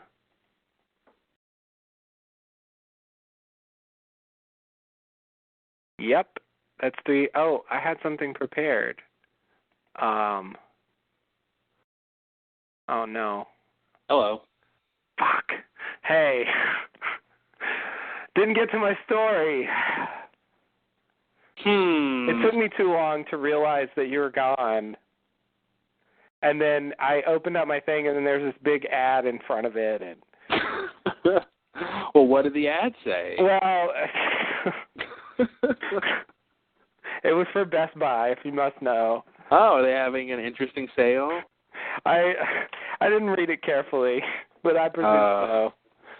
Well, here, let me hang up again. And I just desperately tried to close it because I knew the time was running out. But then you said hello as soon as I closed it. So. Well, I'm pretty quick these days. Yeah, you're definitely getting better. Yeah, I don't know what used to take so long before, why you had time to do news stories before. Yeah, it used to be like a minute and a half. Yeah, Please. I don't know. Maybe, I don't know. I mean, calling back into Taxi is pretty quick. Yeah. Maybe, they used to have you enter your PIN code, and now you don't have to do that. But that didn't take that long. So. Yeah, no, that's, yeah. Anyway, as the kids say. Yeah, it makes it seem like there's some kind of time lapse going on. Well, I think time runs differently on your side of the barrier. That must be. On my side of the barrier, so... Yeah, something like that. The light scatters a little differently. Light scatters a little differently. Just a little. Basically invisible. All right. Well, we have the... Wait, where is... Oh, that's later. Okay. Well, this scene's, not much going on here. Anything else? Yeah, no, that's about it. All right. So, next scene, Locke and Sawyer are walking through the jungle. Locke asks Sawyer why he's in with everyone else at the temple, and Sawyer suggests they don't talk. The blonde kid appears again, and Sawyer asks who he is. Locke is surprised James can see the kid. The kid runs off and Locke chases him. Locke falls to the ground, and then the kid approaches him. The kid tells Locke he can't kill Sawyer due to a term we've never heard before, the rules. Locke tells the kid not to tell him what he can't do, and then quickly tries to find some dishes to throw. So what's going on here, dude? This is what we've been talking about with this Locke seeming to have qualities of the original John Locke. Right. Okay, I'll give you my read of this. It's not too crazy. For me, I think that that Smokey, that is, he's demonstrated that he knows Locke inside and out. You know, he said a bunch of stuff before we knew who he was that was very much internal to Locke. And then, we find out he knows what he was thinking when he died. And he even expresses a kind of admiration for him. And, gives him his own little eulogy, I think. And so I think Smokey, in sort of getting in touch with Locke, kind of picked up on some of the things he liked about him. And I think he sort of picked up on his little catchphrase, and he likes it, so he's using it. I mean, that's what I think's going on. Okay, well, I think you're wrong. I guess I have a little bit of a different take. I mean, I can't pinpoint exactly what it is, but I feel like I definitely think there is something with the connection that he has to Locke's memories, but I want to take it as this is something he has consistently been trying to do, in terms of the loophole is, don't tell him what the rules are, don't tell him what he can't do. It's sort of Locke's line, but he's not just saying it because Locke used to say it, but that he's saying because it's a philosophy he's subscribed to before. So I'm wondering if that means that he and Locke have this connection that he didn't really know about, or there's a deeper connection, not just that Locke could get him access to Jacob, but that on some level they're actually really similar. So that's kind of my take. I see. Okay. Interesting. Yeah. This is another example of the show, being very referencing itself, and I think of all the things on the show, I mean, we got Live Together, Die Alone, and Don't Tell Me What I Can't Do. I mean, it's like, if there's one line you remember from the show, I mean, that's one of the big ones, and so I think they're kind of referencing that, and I think he means it. I mean, I don't think he's just saying the catchphrase to say the catchphrase. I mean, I think he wants to express that exact idea, but I think he's been influenced by Locke. I think that that was Locke's original phrase because of Locke's personal situation where he kept being told what he couldn't do, and I think Smokey finds himself in that situation and reaches for the defiant thing you say in reply to that. I agree, but I guess I just take it a step further with the idea that this isn't the first time he's been told what he can't do. He was told he can't kill Jacob, and he's found a way around that. So I feel like that connects them in a much deeper way of having this same idea of not being wanting to told what their limits are. Yeah. And actively trying to pass them. No, I think that's right. I mean, I feel like I don't disagree with that. I mean, that's what was behind the line to begin with, and I think he does share that with Locke, and that's sort of what I was trying to get at. But are you saying it's anything more than that? I mean, do you think that Locke's personality is somehow impinging upon? That's what I'm wondering. Yeah, that's what I'm wondering, and that's what I was saying before about. See, that's what I don't think. Like, I wouldn't take it that far. But yeah, I think there's something like with with these entities who have been claimed really seeming like themselves. Yeah. And I'm just wondering if we're seeing something that we didn't expect with Locke, with Smokey taking over Locke, and that he's having to share Locke's personality. Like, it's not just his personality only. I want to take it like a Vulcan mind meld kind of thing, where when you I'm sorry, that's a Star Trek reference. I don't get that. when you sort of share someone's consciousness on that level, sort of holistically, you can't help but kind of become them to a certain extent. Like, I feel like that's kind of happening, but it isn't. It isn't as though the spirit of Locke is taking him over or anything like that. And that's the kind of thing I want to keep on the table. I see. Yeah. Okay. I mean, there's no reason not to have that interpretation. I'm just not ready to go that far yet. Yeah. But we'll see. I mean, I liked it. It was, when he said it, it was like, the show is just getting so, I don't know what to do with those moments, because there's just something so uncanny about seeing Smokey yell, "Don't tell me what I can't do." Yeah, specifically in this scenario where you didn't, we didn't know there was going to be more rules. Yeah. Like more rules and someone else who's telling somebody else what they can't do, and and I think that's again surprising that on this new level of knowledge and power on the island that we're at, still appropriate to say that line. Yeah. Yeah.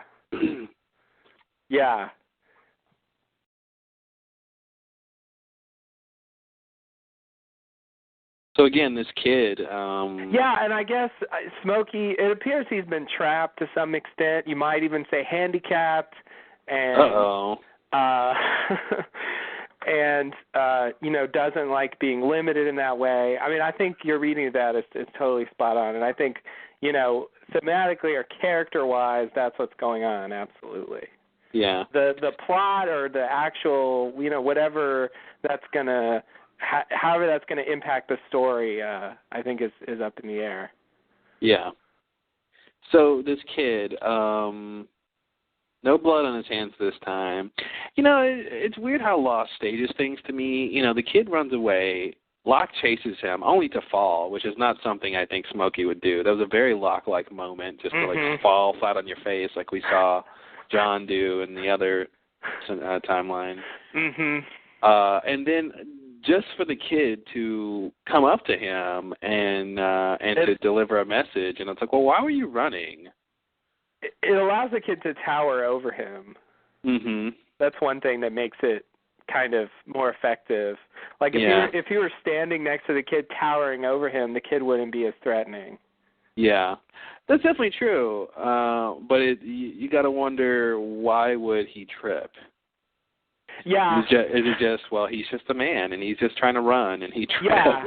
I mean, I think at the moment, when he's in John Locke's body, he is to a certain extent limited. And I also think he's kind of he's in a state where he's distracted, and he does seem concerned about the appearance of his kid. I mean, I don't think he's completely in control at this point. Yeah, that's all true. It's just weird to me to run after the kid only for the kid to tell you something, the kid to leave, and it's like, well, what did you think you were going to get if you caught the kid? Like, if he knows who this kid is, he should have some idea why the kid is there, right? Like, I don't think this kid's just appearing every day to him. Right. I agree. So it seems like, oh, I'm going to chase you, but it's not because I want something from you. It's because you want to tell me something. It's just the way they stage things. It's just weird sometimes, and it's. Yeah. It's just a weird. I mean, it gets them alone, of course, and all that. And, and that's really the big thing, so that Richard can come and talk and all that stuff. But it's weird when it's just like, well, you ran after him just so you could fall and be told something and then shout something, and what did you think you were going to get out of that? Like, So you're thinking he shouldn't have run after him? Yeah, I'm just saying it seems like he only ran after him for a very, what's the word? Contrived reasons. Oh, yeah, okay. Yeah. Yeah, I agree. They get, I mean, a lot of things come into place because this happened, so it is contrived. Yeah. On a TV show, no less. Can you believe that? Right, I know. What the fuck? That never happens. I miss the good old days. Right. So where are we? Oh, so you can't... Oh, the rules. Yeah, what? you know the rules. You can't kill him. Sawyer? So, I'm assuming you mean Sawyer. Why can't he kill him? He can't kill candidates? Yeah. I don't think that's true. That doesn't seem true at all. Tell Ben that. Yeah. Yeah, and plus, I mean, the way he crosses off Rock's name at the end, gives the impression that's what happened to all these other candidates who are crossed off. Yeah. And he even insinuates to Sawyer at the end, you can do nothing, see how it plays out, and your name might get crossed off too. Mm-hmm. I think that's since Locke was dead, I think that's sort of suggesting that could happen to a candidate. What could happen to a candidate? That they could be killed. Oh, yeah, totally. Yeah, I think everyone on that list had been killed. Anyone who had their name crossed out was dead, I think. Right, so, right. So definitely I think candidates can be killed. Yeah. So maybe the rule is that Sawyer gets to choose those three options, and that he can't, Smokey can't kill him because, Sawyer has the right or whatever to choose. Yeah, those and I three. guess I was thinking that Smokey can't kill him, not anyone can't kill him. Yeah, exactly. No, that's really what it is. It's specifically Smokey can't kill him. It's just like he couldn't kill Jacob. Mm-hmm. Even though Ben could do it, which it's weird because it seems like Smokey should be able to do what they can do, but he's subject to rules that other people aren't apparently. But not really, because don't tell him what he can't do. Well, okay. So. I mean, he's going to try to defy him. We'll see what happens. Mm-hmm. But, okay, I mean, he may be able to violate them, but he's at least supposed to follow him in a way that it appears they're not. Like, they don't even seem to know about them. Mm-hmm. He's told he knows the rules. Do you think Smokey was brought to the island? Yeah, I do. You don't? I don't know. Did he say he was brought by Jacob? Well, not necessarily by Jacob. I do think he was brought to the island. I'm just wondering specifically, is that the root of the issue, is that he was brought to this place, sort of trapped there by Jacob, and that's why he's been pissed off all this time? I always assumed Smokey was more of a native force on the island, mm-hmm. but apparently not. No. So I'm wondering if like, when we see, Smokey and Jacob on the beach, when he's talking about bringing people to the island, like he was one of them that he brought there to do whatever, But it seems like the difference is he was maybe brought there early and had direct contact with Jacob, and so Jacob told him what all this was about. Yes. Maybe. Yeah. Well, at some point he found out what it was all about. For some reason, I want to say that him and Jacob were both brought to the island at the same time. I don't have any particular reason to think that. I feel like if Jacob brings him to the island, that gives him the motivation for wanting to kill him. Otherwise, if they're brought at the same time, the motivation for wanting to kill Jacob is that he's just annoyed that Jacob keeps bringing people to the island. Mhm. Yeah, I agree. That story makes more sense.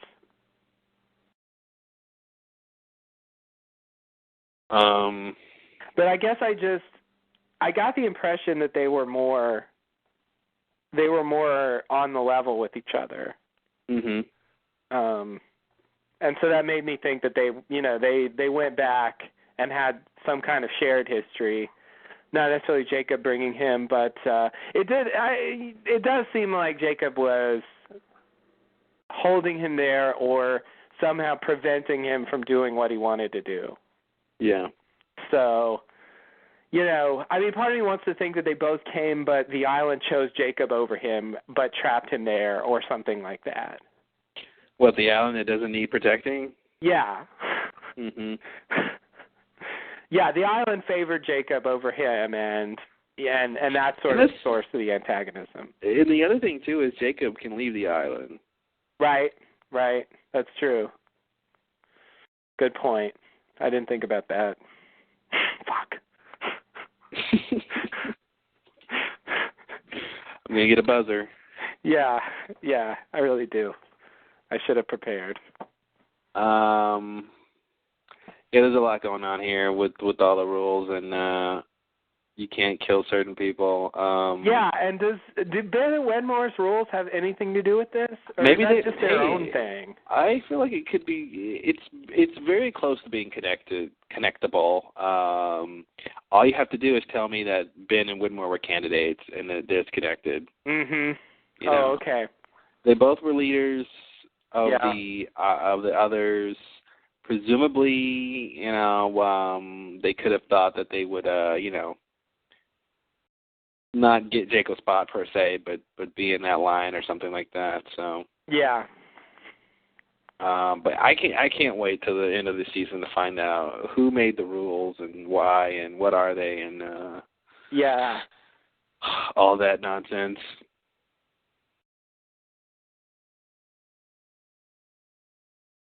Yeah. Yeah,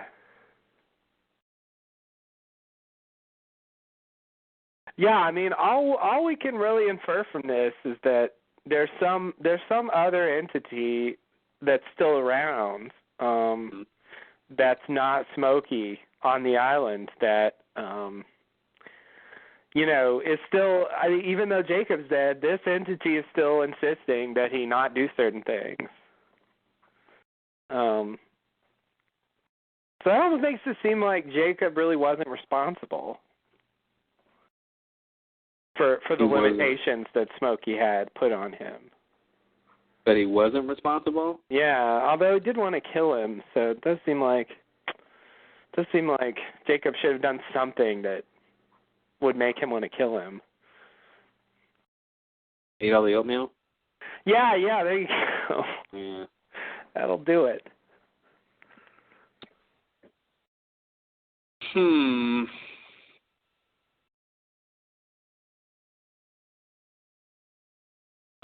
Let's see.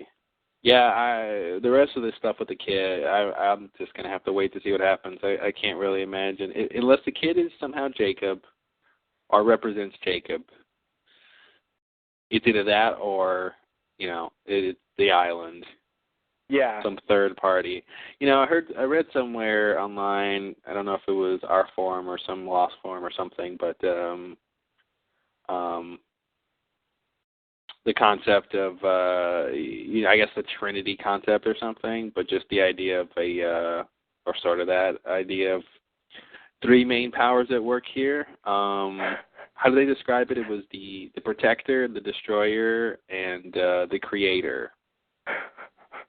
So I guess you'd have Jacob the Protector, Locke the Destroyer, and the island as the Creator or something like that. I see. Mm-hmm. I feel bad I forget where I read this. I feel like it was on our forum, but I don't remember reading this. Yeah, I didn't see it on there, so I don't know where I read it, but it was someone was making the claim. Their point was that that's why none of the explanations of what was going on in the cabin make any sense and stuff like that, is because there's actually three people involved. Oh, now that sounds like I did read that on the forum. Yeah. Was it on the forum? That's starting to sound familiar. I don't read a lot of places, so it was ours. Or I don't either. That's why I think that's probably where it was. Yeah. Or maybe that was something else I was reading. I was reading something that made the claim that it was all Smokey. Including Jacob? Not including Jacob. Oh. Basically, everyone but Jacob was Smokey. Oh, okay. That's like he's doing everything. That'd be great. Wow. He wants to kill one-man show. himself, and he conspires to find a loophole so he can kill himself. Hey, he's stuck on this island. He's just entertaining himself, all right? He just, like, single-handedly created the entire drama of the show. Hey, he's got a job in Hollywood, right? I guess so. The point it was saying that Christian was Smokey, and the guy that Hurley saw in there with Christian was also Smokey, and So the pan Smokey theory. Yeah, the pan Smokey theory. the guy who was in the cabin when Ben and Locke were there was Smokey. Basically, everybody was Smokey except when it's obviously Jacob. Mhm. Now, my question for that theory would be, how do you explain Jacob leaving the map to the little thing for Alana for the statue? How do you explain that? Yeah, that's a problem. I don't think if Jacob was never in there. And that's the thing. I mean, you have to also explain with that theory, why does Ben think Jacob lives in that cabin? Yeah. You know? Yeah. If he never lived there, then why would anyone think he lived there? And Alana apparently thought that as well. And that's the first place she went. Yeah. So I think that's what makes that really weird is, well, if Jacob was never there, why are there people who think he lived there? Yeah. Yeah. I always reach for what I'm about to say as the explanation. It may be wrong, but part of me wants to think that there's a bit of a that maybe whatever vision they had for the cabin originally has changed, and not the it was different before theory. Yeah, explanation. This is one of my favorite theories, but it helps me. I know it's been true at least a few times. Mm-hmm. So I just read, and I guess I feel like whenever they burn it down, that's definitively ending the cabin on the show. Yeah. And it really feels to me like a lot of times when they want to get rid of something, they'll blow it up or kill that character or whatever, and move on. And so I feel like they knew they had that cabin established and they had to deal with it. And so they showed it, they explained that he wasn't there, and they burned it down, and that's it for the cabin. Yeah, totally. I think that's how you're supposed to look at it. And so I think maybe whatever we saw in season 3 was, maybe they didn't fundamentally change their plans, but maybe they just they were going to have it play out in a slightly different way. The idea of Jacob living in the statue came later, basically. Mm-hmm. Not that it's a radical change, but they just decided that was a cooler location for him than the cabin. Yeah, but then they go say he always lived at the cabin. He always lived at the statue. And it's like Richard didn't, Richard never thought he lived at the cabin. So I agree. I think a lot of times when things get confusing, it does seem like it's because information changed. Yeah. That's at least a reasonable answer. But I'm curious to see what they end up saying about it. Yeah. There probably will be a final answer, because even if that's what they had in mind originally, they still, I think, come up with some explanation for it, Mm-hmm. There's still some reason, even if it's not the original reason, for, what we saw there and why he left the thing and why people thought what they thought and why Richard never knew. And, I think there is an answer for that. Yeah. We just don't know what it is. But I guess what I'm saying is I think the reason it's so confusing and seemingly incoherent is writing changes. Yeah, okay, well, add it to the list. Wild guess. Who knows? Maybe one day we'll get the full behind-the-scenes story. Yeah, maybe next season. Yeah, right. That'll be a mantra. Next scene? Yep. So we're back near Sawyer in the jungle. He's screaming out for Locke. Richard comes out of the jungle and urges Sawyer to come with him to the temple. Sawyer says he wants to stick with Locke since he has answers. Richard tells Sawyer, Locke will kill him, and that he wants to kill everyone on the island. Then Richard runs back into the jungle just before Locke comes back, and Sawyer asks Locke if he found the kid, but Locke plays aloof. The end of the scene. Yeah. You know, I'm starting to feel like this is a running thing on the show, like, you know, because they've done this a few times. You know, he just wants to kill you. He's going to kill you and everyone you know. They're going to kill everyone on this island. You know, don't trust that guy. It was just a matter of time before he tried to kill you. Like, if we run, they'll kill us all. Like, if we stay, they'll kill us all. They have a history of saying these things, and it's not quite convincing that it's true. Well, especially since Richard's probably only saying that because somebody told him that. Yeah. You know, I don't know what evidence he has that Locke wants to kill everyone on the island. Now, it doesn't mean he's wrong. I just want to know, does he believe that because Jacob told him that? Yeah. You know, Jacob's biased. Right. I mean, or biased.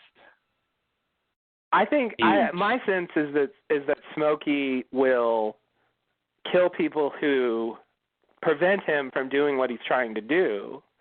But my sense is that he's not going to go out of his way to kill everyone. Well, I mean, if you look over the seasons, he's killed indiscriminately. People who did not seem to be in his way at all. So I felt like that's evidence of him just wanting people off the island.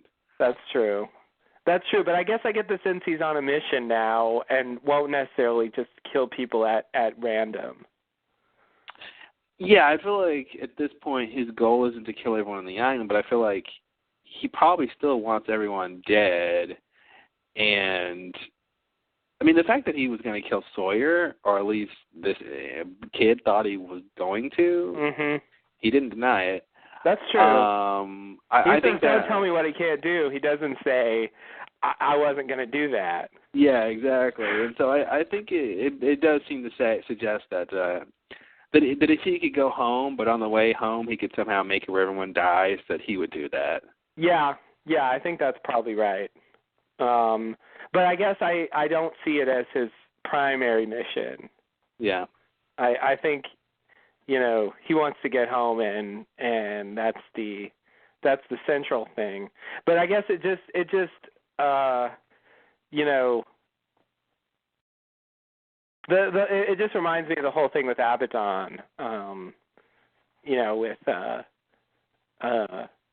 Hurley freaking out, and then Ben telling him it was just a matter of time before he killed you, and I find it hard to believe. Oh, like, you mean when he told Locke that? And I'm just honestly not sure. Yeah. When he told Locke that, I'm just honestly not sure if the show wants us to think that's true or not. Like, well, Ben said it, so I'm thinking he was lying. Good point. Yeah. But like some of the time, the way they portrayed him, he definitely seemed like an intimidating, frightening character, and I'm still not sure what we're supposed to think about him. Widmore or Smokey? Abaddon. Or Abaddon. All right. What's the final analysis? I mean, the final analysis is he was a nice guy. Just who was fairly benign. Nice guy, right? I mean, what the fuck? Dude, I remember we had this conversation in that scene about Abaddon and you know, but he pushed Locke close to the stairs. He did. He's so ominous. They tried to suggest that there was something scary about him, I think. And what was my response to that? That it was just atmosphere for the scene. And that's pretty much what it was. Like, he only seemed, the bottom line is, he seemed to only have Locke's best interests at heart. You know, convincing him to go on the walkabout and all that stuff. And I think they played him ominous the same way they made Hurley freak out about it. But it was scary. He's asking questions about this stuff. Yeah. But I think you know, that's an overreaction because he didn't, you know, he wasn't a big threat, you know. Yeah. Okay.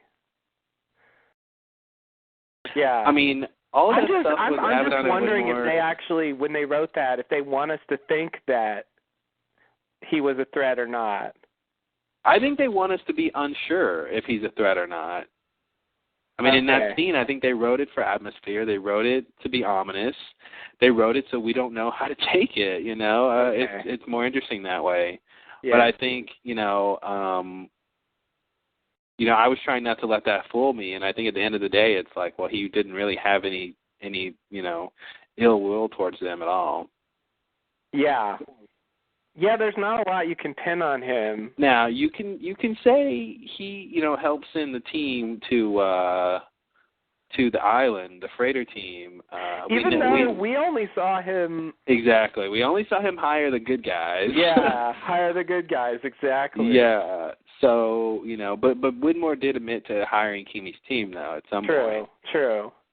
But it isn't clear if Abaddon was ever... So, for me, Widmore's not as ambiguous as Abaddon. Like, I think he's not always evil. He's not the worst person in the world, but he can be a bad guy, no question, in my mind. He can be a bad guy, and I think that's clear on the show. He wanted Ben to kill Alex and Danielle, and he, did not object to, Alex being killed later. Mm-hmm. And some other more ancillary things. Hardcore guy, I think. He can go far if he wants to. But not quite as bad as Ben. But anyway, Abaddon, there's just no evidence. Everything we see him do seems okay, and so but the way they portray him points us in the other direction. Mm-hmm. So this seems like a perfect time for this new phrase I came up with. Looks can be deceiving.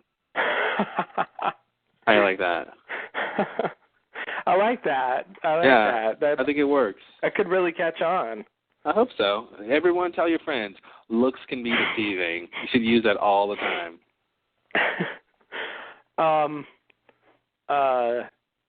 Yeah. I mean, I know they like living in that zone. It's just frustrating to me when I'm just not sure how they want us to take something. So the point I'm trying to make is, are we supposed to, once Richard says this, are we supposed to then be nervous for the rest of the episode that he's going to kill Sawyer? Yes. Okay. And I think he does try to let Sawyer die in this episode. Oh, really?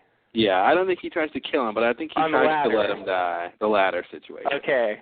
Ladder fiasco, yeah. Interesting. Yeah. I mean, again, it's like the way they play it, it's ambiguous. He sort of seems to help. He sort of seems to lead him into falling. I'm not now Smokey as a whole. Of course, you can pin things on him.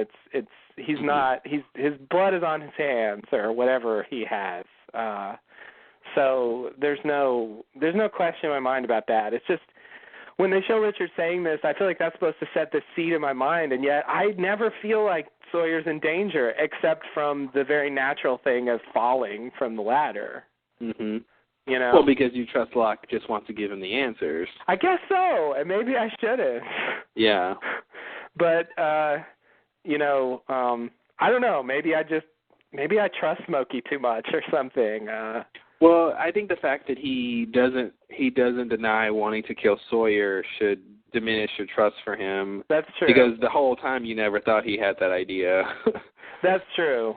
That's a good point. That's a good point. Yeah, I guess I'm just willfully ignoring what's in front of my eyes. I think it's a little thing called hope. You hope that he turns out to be the guy who has the answers, who doesn't want to cause any drama. That's a good point. I want to know the answers, so I don't want Sawyer to run away with Richard. Yeah, exactly. So that's part of it. And I watch this and I'm just thinking, Richard, you're overreacting. It's not that bad. Calm down.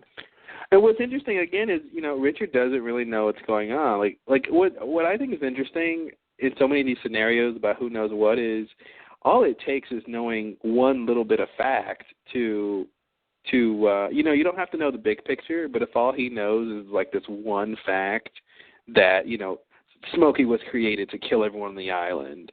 He might not know about anything else, but if he knows about that, then that's important enough to back up his claim. Yeah. But what he could know is, more amorphous things that are just more conjecture or just secondhand information he heard, or so it's like you don't know what he knows, so you can't trust his information. And they play it down the middle of the field. They want you to be confused about what to do. Yeah. Or people's motivations. Yeah. It's just more interesting that way. It makes a couple idiots like us talk on the podcast about it for hours and hours. Yeah, it's a good point. Yeah, I agree. I need to try to be a little more perceptive about what they show us and not sort of live in my own world of what I want. Yes. I've had that problem repeatedly. It's just the thing they're clearly trying to tell us, I never quite believe. Mm-hmm. And that's a hard thing to learn when you're watching a show. I think is how to watch it in the moment of the show, in the world of just receiving the information like the characters do, but also like sort of stepping back and looking at the big picture and what they're trying to set up, and then of course knowing 5 years worth of Lost style storytelling. I mean, that's what I'm trying to do this season, is apply what I know about the show in terms of how it's going to play out. Yeah. But of course they're going to throw curveballs and stuff. Is we're not going to see everything coming, of course, and we don't. Hopefully we won't. We don't want to see things coming. You want to guess it and be right, but at the same time you don't want to guess it and be right. Yeah. Yeah. So yeah, I think just one more example in season 5, in the Jeremy Bentham episode, there's that shot where Locke's doing his thing, and then they cut to the background and we see Ben there, looking, from a street corner or something. And I think when he goes to see Walt. After he sees Walt, that's right. And I think we're supposed to think, oh shit, it's Ben. He's there. But like, for me, when I see that, I'm thinking, so what? Like, I know what Ben goes on to do, which is continue Locke's mission. And so it's like, I don't even see Ben as a threat when he shows up there. And it's just weird the way they shoot it. I feel like what I'm supposed to think and what I do think are really far from each other. Yeah, and that's the power of, visual storytelling, is you can just see something and react and can be completely wrong about the reaction. I mean, I think in that's really just telling us that he's following Locke. Yeah. And that ties into the fact that he knows his hotel room, and he's able to, and he knows what Locke is doing. He's going around to all the people who got off the island and stuff. So. Yeah. But yeah, I mean that's a staple of storytelling. Is the expectation and what the audience is thinking at a certain point and how you play with that. Yeah. Yeah, I guess it's just. It's because of what we knew already about what happened after that. That just the way that should have played, it just didn't for me. I couldn't see it as a big scary thing. Even the first time, even when I didn't know that he was about to kill Locke, like it still to me didn't seem like some kind of scary thing that Ben was following Locke. Yeah. It was just interesting. Okay, what's going to come of this? Yeah, exactly. Well, okay, so anyway, one of these days I'll learn. So when Richard says this here, I guess I need to believe him. That's one way to look at it. And Sawyer, I guess Smokey's going to use Sawyer, but he isn't necessarily going to, be loyal to him. Smokey's not going to be loyal to Sawyer? Yeah. Yeah, I would say that's definitely not going to happen. Yeah.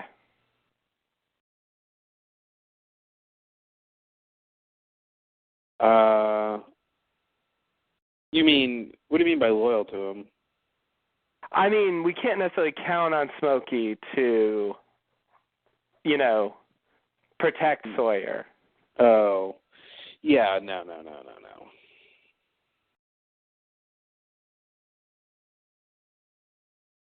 He doesn't have Sawyer's best interests in mind. Not necessarily. I think if anything, that's second on the list. It's not his primary goal. Yeah.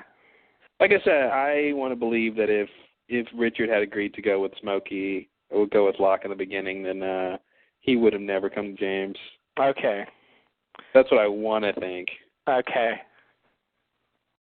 I mean, he did sort of go in front of Sawyer's house before he talked to Richard.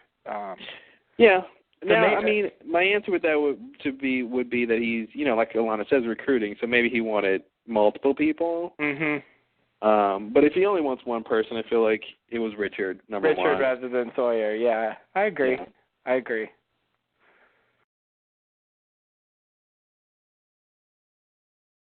I like Sawyer, but I'd probably take Richard, too, if I were Smokey.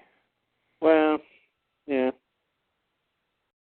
One's less drunk, right? Yeah. At this moment.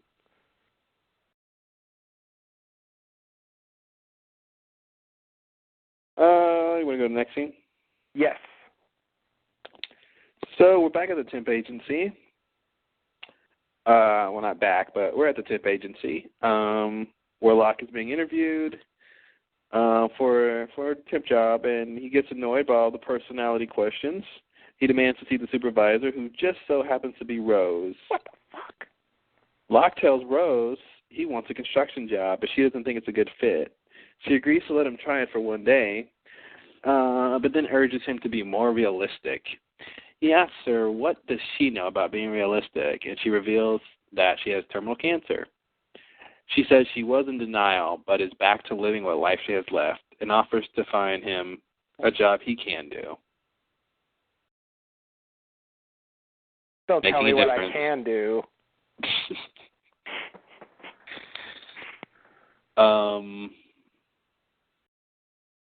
I kind of like this scene. I thought it was interesting how much of an ass Locke was.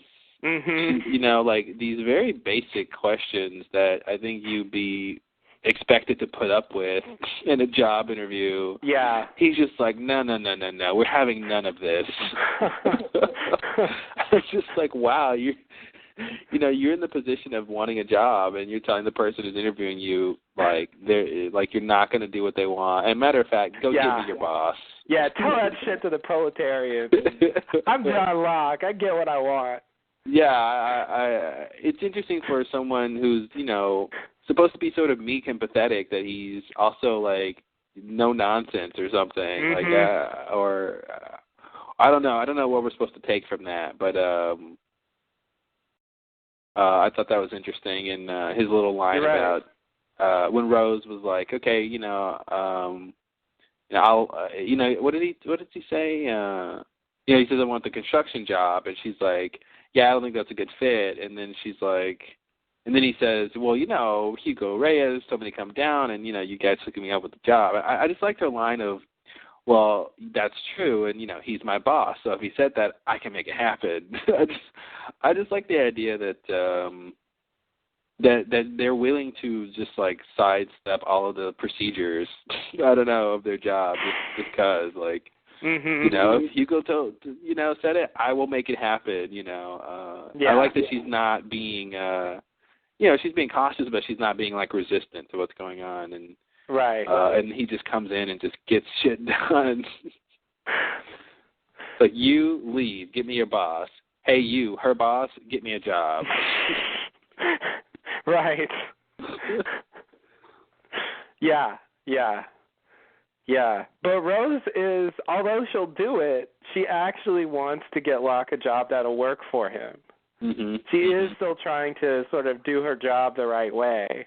Yeah, totally. She's trying to negotiate the fact that he wants to do this job that he really is not going to be able to do very well, with the fact that he's got, the owner of the company behind him. Yeah, exactly. He's sort of playing the politics of it pretty well, actually. Yeah. Yeah, this was a surprising scene, and of course, the woman at the beginning is the egg psychic from that Hurley episode a long time ago. Trisha Tanaka is dead. Yes. Mhm. Who just lost all credibility when she cracked that egg. I stopped believing her as soon as she did that, because I've just never seen an egg put into a psychic stew. Yeah. Just not believable. Can't tell a fortune without breaking a few eggs. There you go. Why not? It's weird that they brought her back. It's such an obscure character. It's such an obscure character. And it seems like, again, somehow someone Hurley came across in the previous timeline. He ends up getting them a job at one of his companies. Yeah, that's right. I guess that's the reason. That's the explanation. Yeah. Hurley's weird like that. Like, even people, like, he had a bad experience with her. Like, the whole point of her thing was to, like, trick him into thinking that the numbers weren't cursed.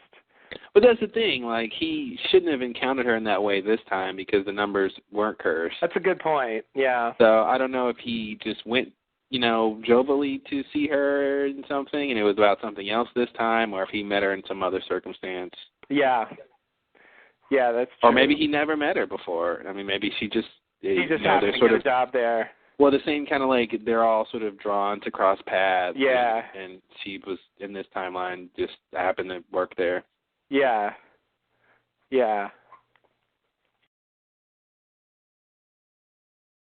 That's what's cool about a show like Lost, where people are, the mantra is that everyone's connected. And, there was a short-lived ABC show called 6 Degrees that was kind of like that. Yes. And you get this inherent drama and coolness where if you just say all these people are connected, or and then all you have to do is just show them meeting and stuff, and it's just interesting because it's like, ooh, look, they're meeting in this instance, and yes, oh, look, this person just met that person, but they don't know that they know 5 of the same people, and things like that. Right. And, see any number of Robert Altman movies for further examples of this. Just being inherently good drama. Mm-hmm. It's weird how that works. And I guess Pulp Fiction should we start as well. Should we start with Prairie Home Companion? Yes, let's start there. Actually, let's not. Let's stop there. Oh. Thought you might say that. Yeah. No, sorry.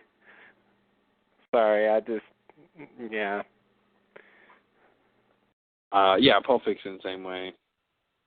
It's just, I don't know, maybe it just gets at something that is just appealing about a great number of people with going about their lives in a random way, somehow, through circumstances being connected. The strange sense that we're not all alone in this galactic void. Yeah. Is that appealing somehow to humans, you think? I think so. That there's order in the chaos. There's order in the chaos, and that our lives mean something. Yeah. And why is that attractive as a concept? We affect other people's lives as well. Mm-hmm. And we have the ability to affect them in positive and negative ways, even if we're not aware of it. Mm-hmm. I think there's circle of life. Yeah. There's something. Simba had it right all along. Yes, that's right. He was wiser than we knew, and prouder than most people give him credit for. Because he was a lion, and they're known for their pride. Right. That's why. Why? Because a group of them is called a pride. I was going to say that, but you did. Well done. I like to answer my own questions. It's quicker that way. It really is. It saves us all the trouble.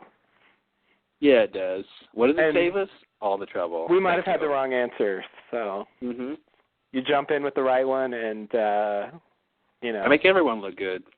Exactly. We can all go home satisfied. Especially me.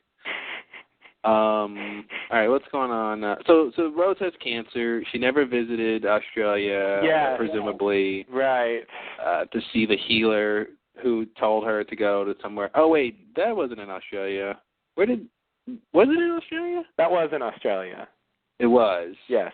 Oh, that's right. That's why but she was in Australia. Says, that's why she was there. But he says, "I bet there's another place for you, and that place is the island." Right. There are many, many energy places, and this one isn't for you. This one isn't for you. Perhaps one day you shall find the place which shall heal you. You know, I wonder if that's the kind of little detail that I want to remember to talk about at the end of all this is the idea that there's other energies, other places. Mm-hmm. And once we see the big picture, I wonder if that'll still make sense. Oh, yeah. Yeah, that's a good point. That sort of got lost. I mean, I think... It got what? Oh, dear. Did I just... Something needs to happen where doing a Lost podcast is they lost. It wasn't intentional, but I'll say it was.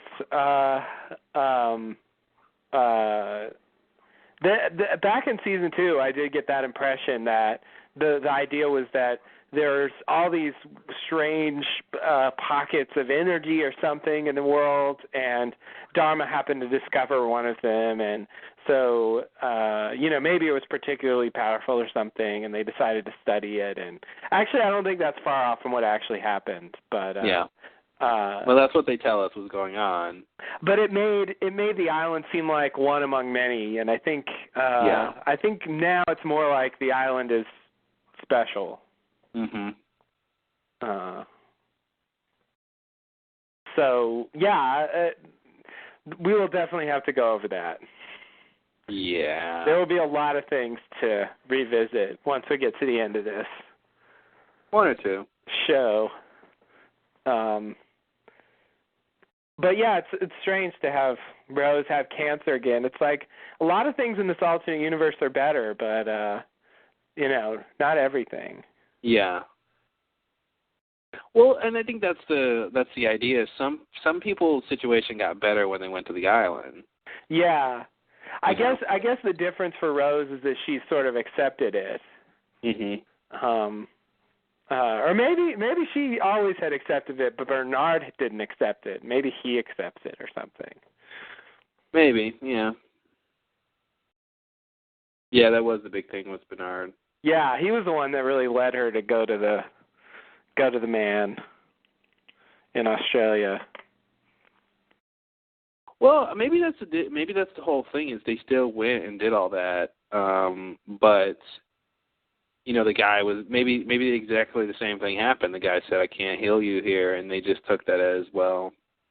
Now we just that was our last hope, and so now we just have to be realistic. Yeah, because she still was in Australia, so yeah. They were on the plane, so yeah. So it's probably. That's probably still the explanation. It's just they didn't land on the island, so the next step didn't happen. She just went back to work. At a temp agency. Who knew? They never really said what she did before, I guess. Yeah, Bernard was a dentist and she's a supervisor. Yeah. I had no idea. I was really surprised to see her show up.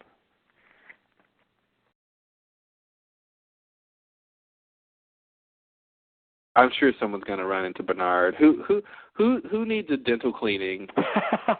Who do you think could break a tooth or need a filling or has an excuse to go see a dentist anytime soon? It's got to happen, right? Yeah, I think I think how can they resist? We've really never seen Bernard be a dentist. Yeah. If I were them, I would want to get that in at some point. Mhm. So, yeah, who could that be? I don't know. Sawyer, maybe? Sawyer, yeah, I'm thinking maybe Sawyer. Maybe he gets his tooth knocked out or yeah, that's what I was chipped imagining. or something or something like that. Yeah. Or maybe Jack will see him on the golf course. Jack, yeah, oh yeah, they could do that. golfing it up. What happened with Jack? Oh, yeah, they lost his father's body. Okay. Check the golf course, Jack. Yeah. Bernard will help you find it. Yeah.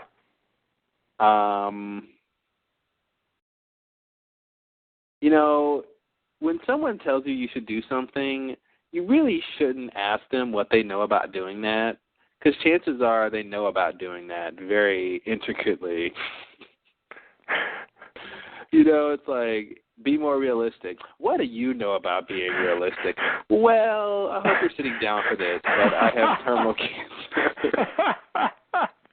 Like, they've done that, so many times. It's such a setup, Yeah. You should do this. What do you know about that? Yes, well, here's the 5 things that I know about doing that. What do you know about lying, son? Mm-hmm. Oh, God. Yeah. Yeah, you're right. It's a classic. They should put that in the lost cliche pile. Oh, totally. What do you know about X? Well, as a matter of fact. Yeah. I'm not just saying that. I'm an expert at this subject. Like Dan, what do you know about about science, about physics? Well, I'm actually a genius. I don't know if that really counts, but say that to him. It should have been Sawyer. Give me your shirt. What do you know about physics? That was probably the worst Sawyer line of that whole season. Give me your shirt. What?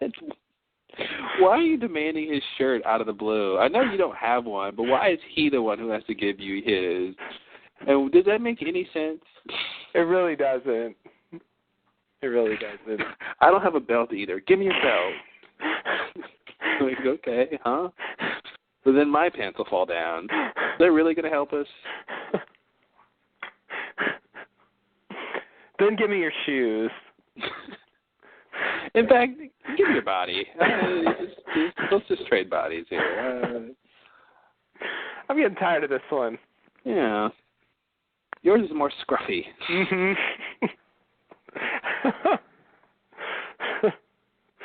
Scruffy, yeah. So, next scene? Yes. Let's find out where we are. So we're back in the jungle. Yeah, we're back in the jungle. Sawyer asks Locke if he reads books, and Locke says, who doesn't? Sawyer tells him a lot of people don't read books. Yeah. Sawyer tells him his favorite is Steinbeck and recounts the tale of George distracting Lenny and shooting him when he least expected. Spoiler alert. I know. I hope you guys have read that. I actually didn't know that was the ending. Oh, really? Yeah. Oh, man. Oh, it's Did you? good, too. Yeah.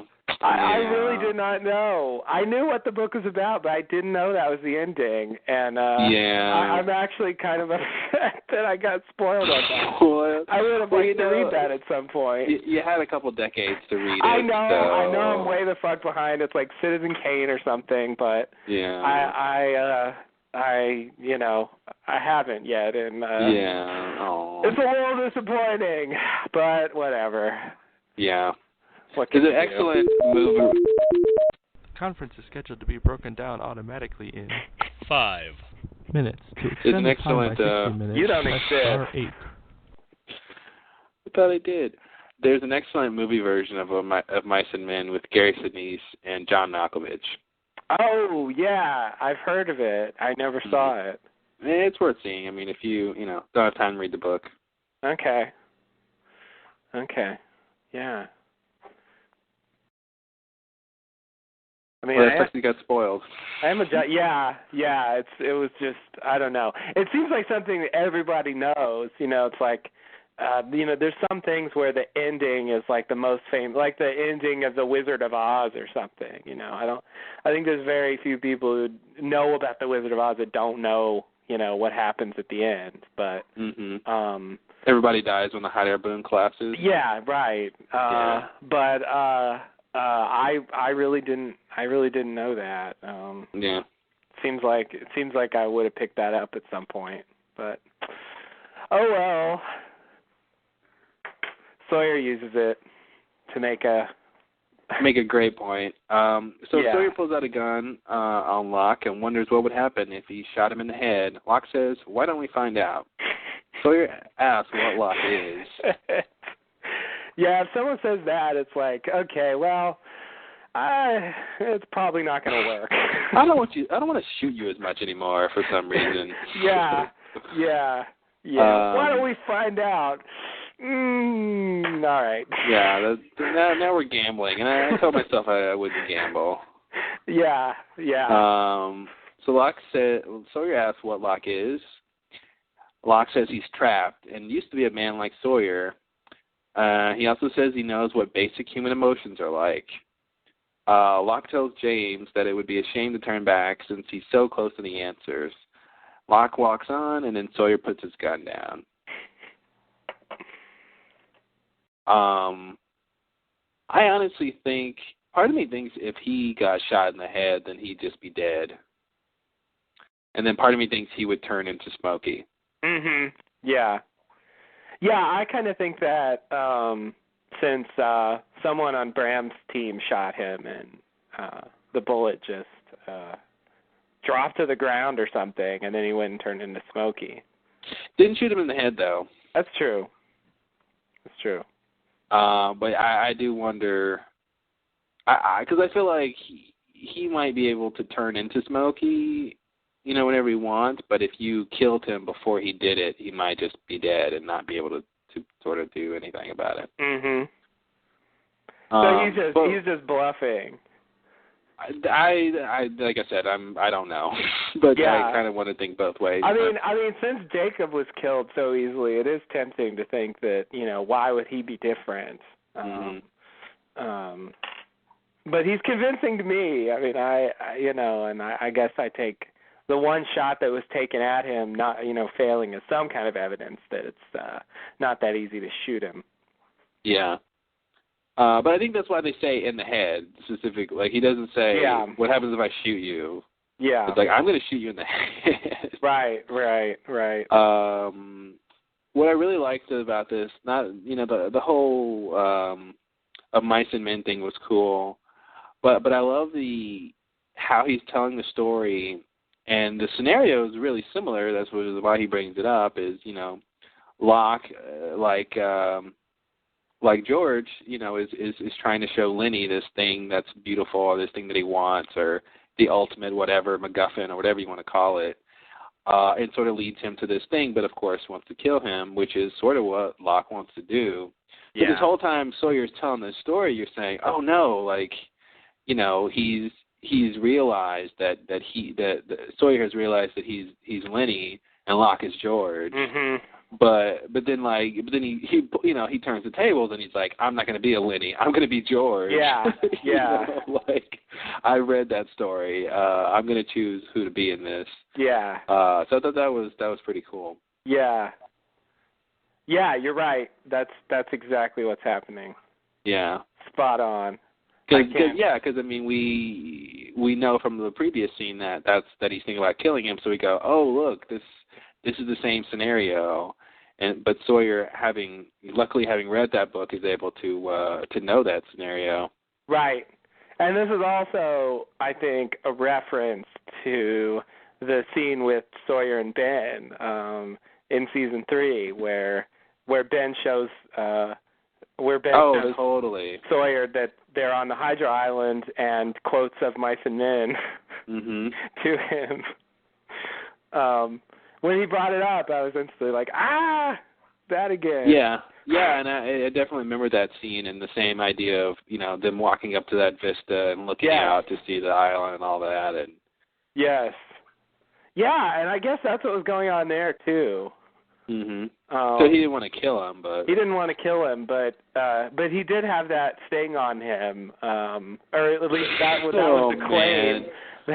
Oh man, don't remind me of that heart monitor thing, and I'll make your heart explode. And oh man, that was bad. That was so bad.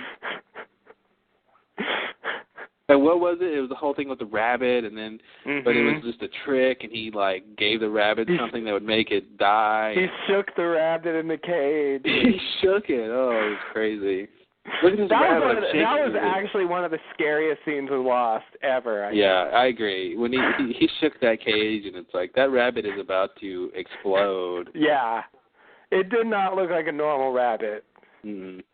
I was Rabbits shouldn't have red eyes. No. They just shouldn't. No. Not at all. I think Ethan in season 1 and that are the scariest things in the show. Not even Smokey. Not even Smokey. Smokey has been an interesting presence, but I've never actually found him as scary as I found those things. Yeah. He's actually a bit scarier now that he's talking. Like a baby. Yeah. That's so true. Oh my God, it's That's talking so true. now. I mean, it's learning language from us. He just seemed like, yes, exactly. He just seemed like just a wild force, like a tiger or something. Mm-hmm. It's scary in a way, but not as scary as an intelligent force. Because you can potentially outsmart a tiger, yes. and you know what his limitations are. Yes, exactly. Yeah. And that's what Smokey felt like to me in the earlier part of the show, and that's why he didn't scare me as much as Ethan or Ben. Or Baby. Or Baby. Yeah. Talking baby, that is. Talking baby, yeah. Well, when they're not talking, they're learning, so. It's so true. They're like a Furby. Just sucking it all up.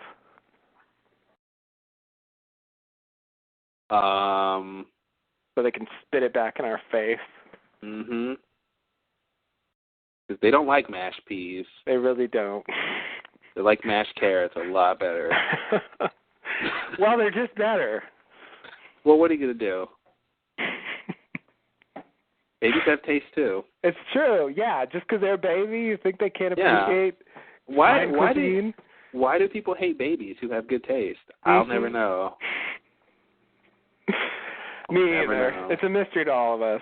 Well, add it to the list. Mm-hmm. It's a long list. That is a long list. You know what else is a long list? The next scene? What? Are you ready for the next scene? I want to say a little more. Okay, what do you got? About this scene. So here's where we find out that Smokey was once just a regular person, I guess. So that tells us something. He does say that Of Mice and Men was after his time. Yeah, so I guess that means he's older than when that came out? Yeah, although it isn't that old. I think it's something like the 20s or 30s or something like that. Yeah. Still, though, it's older than most 37. people on the show. So anyway, at some point he was just an ordinary person, and he came to the. I mean, that's definitely a revelation. Mm-hmm. It actually kind of brings him down to earth in the way Richard was when we found out that he was. I'm like this because of Jacob. Yeah. Yeah.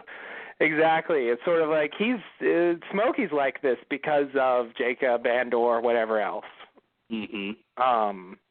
And so, I mean, his life before may have been very interesting, but he's not. His origin is not different, really, from anybody else's. Yeah. Except he came from outer space. So yeah. So I don't really know what to do with that. I don't know how to try to date him, or try to speculate on exactly when he came or why. Well, he was there when the Black Rock came, which was middle 1800s or something like that. Right. Mid to late 1800s. So. Yeah. I think it's strange, I like to pick apart dialogue. He says Of Mice and Men is after his time. So it's like he knows, it's like he never read it, but he knows of it. Mm-hmm. Why is that weird to me? Well, I don't remember why. I don't know. I mean, I take that to mean, he hasn't been engaged in the literary world. Yeah, exactly. That to me, I guess that was my confusion was if he hasn't heard of it, how does he know when it came out? Oh, okay. Yeah. Like he knows it was after his time, but it's like, well, are you just saying that? But how do you really know if you don't know what it is? Yeah, I mean, I guess in context he's saying that if he doesn't know the book, he presumes it's after his time. Oh, he knows all the books ever written ever. Yes, before his time. Mhm. He read them all. Read them all. Every all right, precious well. word. I guess Amazon doesn't deliver to the island. Yeah, I can't imagine Smokey reading. Mhm. Not now. I mean, maybe in the old days when he was. Well, what's he gonna do when he's in the cabin? Well, I don't know. Waiting for Locke to die. I don't know. And when he was talking to Jacob, he did say still trying to prove me wrong. So I think that indicates, their history goes back sometime before that. And although here he does say a little after my time, I don't know if he's just being being purposefully understated or what, or if that's really true that he was born only a little bit before. Well, in the grand scheme of time, everything's a little after our time. Yeah. So he was born shortly before that, no matter when he was born. Yeah, unless it was at the dawn of time or something. Okay. Yeah. So yeah, he could take it. I think he's being a little tongue in cheek. It was any time after the origin of the human species, which which is like a second on the timeline of time. Or yeah, very very short time. Yeah. Okay. Yeah, I agree. That's sort of how I took it too. But I still can't quite speculate how old I think he is. I don't. Yeah, I have the feeling he wasn't there much longer, much more before we see him and Jacob on the beach that time when the Black Rock is coming.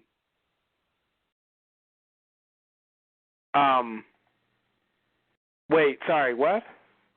I don't think he was on the island much more before than that 1800s period. Really? Yeah. So you're still trying to prove me wrong is not referencing a long-standing thing, but something. Well, yeah, I just don't. I don't see. I mean, I was going to say is I don't see Jacob bringing people to the island for too much. I want to say longer, but that seems weird since I'm talking about the past. Too much more before this period that we see them on the island. Mm-hmm. I mean, if anything, I would say, okay, maybe it goes back to whoever built the statue. Mm-hmm. If we want to believe that that's a very old civilization or something that he first brought there. But I just want to think the main part of the story starts around that time. So.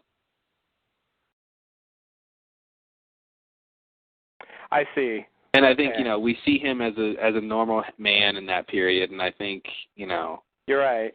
I feel like they shouldn't have been too long on that island together. I don't want to believe like they've been there 1,000 years before the Black Rock shows up. Like, I want to give it 50 years max or something, maybe 100, but not much more than that. Okay. So, all the old stuff on the island, I mean, definitely seems older than that. Isn't really consistent with 1800s. Yeah, I mean, there's all the hieroglyph stuff. There's all that stuff. So there's obviously been something going on the island that goes back that long. But you're just saying Jacob doesn't, and Smokey does. Jacob and Smokey. Yeah, I don't know. That's my idea right now. It could change next week. Yeah, I mean that sounds convincing.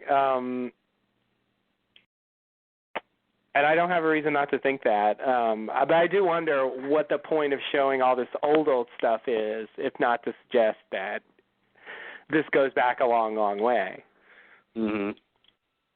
Well, it could be that the history of the Protectors and maybe the Destroyers goes a long way. This could turn into some Matrix thing. There was a pre-Jacob. Jacob was the replacement. This could be some sort of Matrix thing where there's been other iterations. The one. Yeah, exactly. Okay.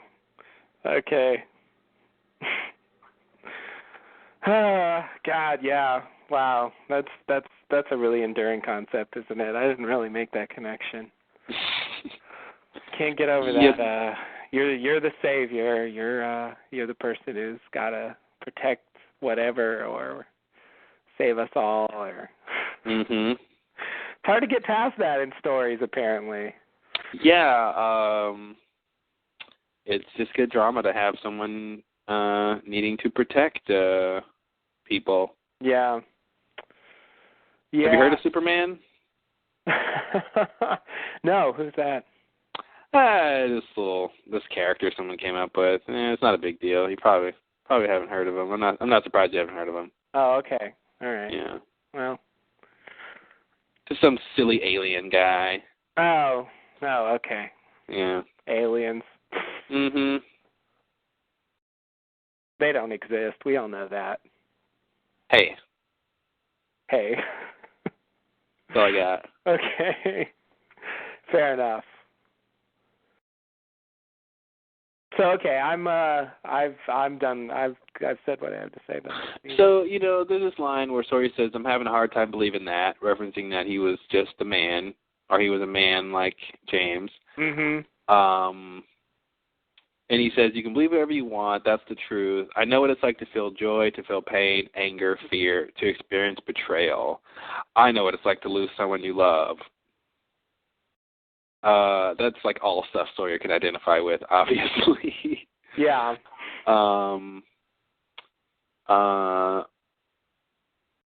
And I'm wondering how important that is in terms of what, the whole, I know it's like to lose someone you love. Like, is this going to be another one of those, like, this is what it's all about is, some former love that he's never been gotten over, and, He's got his own Penny / He's got Nadia / Helen / anybody. Yeah.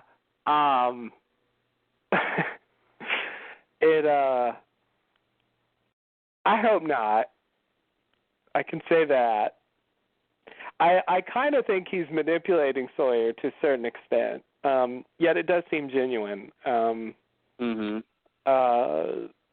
So I guess I can say I feel like it's true, but yeah, I do kind of hope it doesn't end up centering around that. That would be pretty disappointing.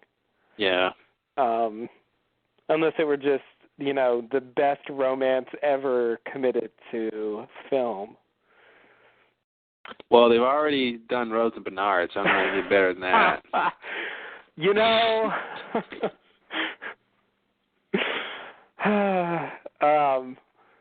Yeah. In general, I think I guess Sawyer has Cassidy and Juliet now, and Kate and whoever else. Got a lot of people. Cassidy would say, "Of course he does." Of course he does. Oh, Cassidy. That son of a bitch. He just gave you a ton of money. I bet that money ain't even his. Oh, Cassidy, why do you have to be right all the time? She was right. He did have money for her, though, but I don't know. Yeah. He didn't have time to tell Kate the account number. Exactly. And if he would have gotten off the island, he would have got a settlement too. And blah blah blah. Yeah.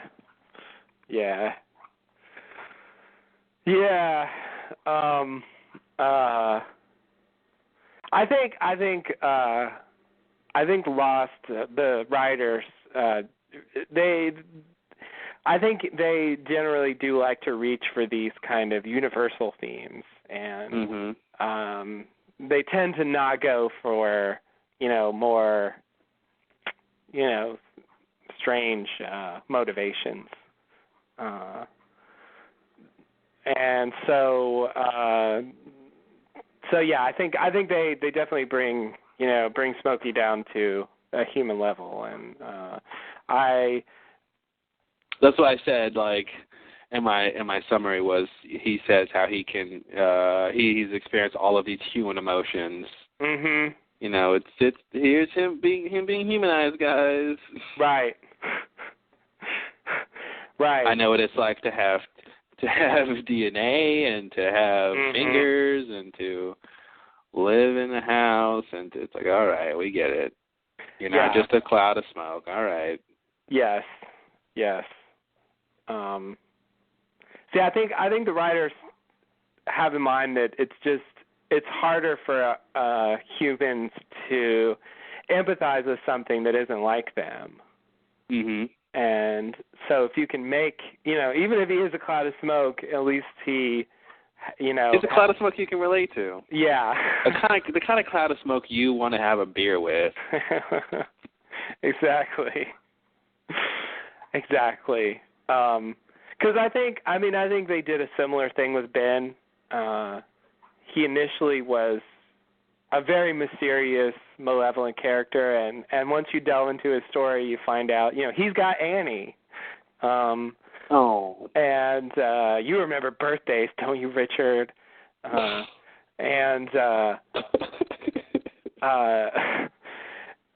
carry my tent out of here. Be sure to get that heavy desk first. That's most important.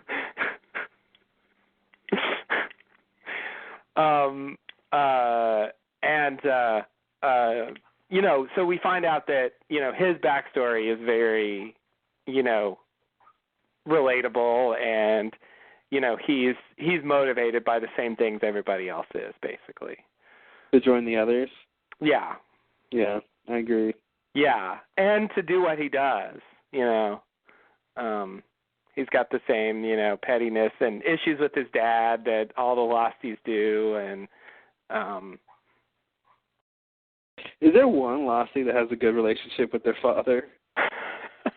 Everyone I'm thinking about. I guess Saeed's dad, I was thinking about that flashback, wasn't horrible. It wasn't horrible. It was the other son that has a horrible relationship with his dad. Yeah. Whatever his brother Saeed has. Yeah. Yeah. But yeah, Kate and her dad, no. Kate and her stepdad, no. Both of them. Jack and his dad, no, of course. Of course not. God. Jack has a good relationship with his stepdad, with his grandfather, though. That's true. Let me see. Who else? Juliet probably doesn't like her parents. They got a divorce. Right. Her dad. Who else? You said Ben, Walt, and his dad. Michael. Of course. Penny and her dad. Yeah. A little conflict there. A little bit, yeah. You know, of course, Alex and her dad, Ben. Right. Yeah, a lot of father when you put it like issues. that, it seems like they're being a bit heavy-handed on this issue. Yeah. We get it, guys. Yeah. Parents and Carlton and Damon have daddy issues, I guess. Yeah, definitely.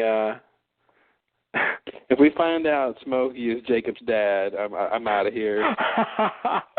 Oh man. Wow. That never occurred to me. I hope that's not true. There's no way that's true. It shouldn't be true. It better not be true. That shouldn't be true. Like I said, they're brothers. Yeah. But they had issues with their daddy, I'm sure. Their daddy the island. Their daddy the island. Mhm. Oh, God. Yikes. Yeah, of course Sawyer I mean, his dad killed his mom and himself. Mm-hmm.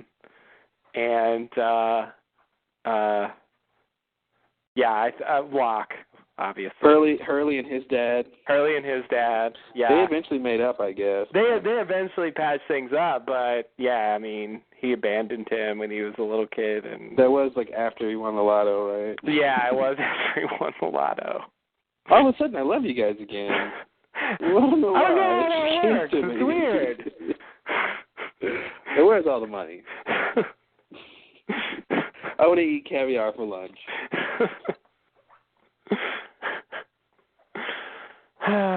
But yeah, I think, and I also think that anytime someone on the show, or I mean in general in anything, if they are anti-humanity, they are the villain. Mhm. That's just who's anti-humanity? A standard thing. Well, I get the sense that Smokey is to a certain extent, based on his conversation with Jacob. That he doesn't have faith in people, basically. Yeah. Yeah. I mean, obviously, yeah. That's what you get from that scene. I wonder why, though. You know, is it he just thinks people are weak? I mean, because his whole thing was they just come here and fight or something. Mm-hmm. And then what is and it? Destroy. And destroy. Well, it only ends once. Any other, anything before that is progress. Great lines. Have no idea what they mean. It really is a great line, and partially because I don't know what it means. Mm-hmm. I mean, it's nice to have a line that isn't obvious. Yeah. They're pretty straightforward writers most of the time, and I think they outdid themselves with that one. Because I really don't know what he means by that exactly. I feel like he means that until it's all destroyed, then he's only getting closer to whatever he's trying to do. You know? Yeah. Like, it's not over until they're all dead, or, Mm-hmm. It only ends once. Which totally goes against the philosophy of, an end is just a new beginning. Right. Right.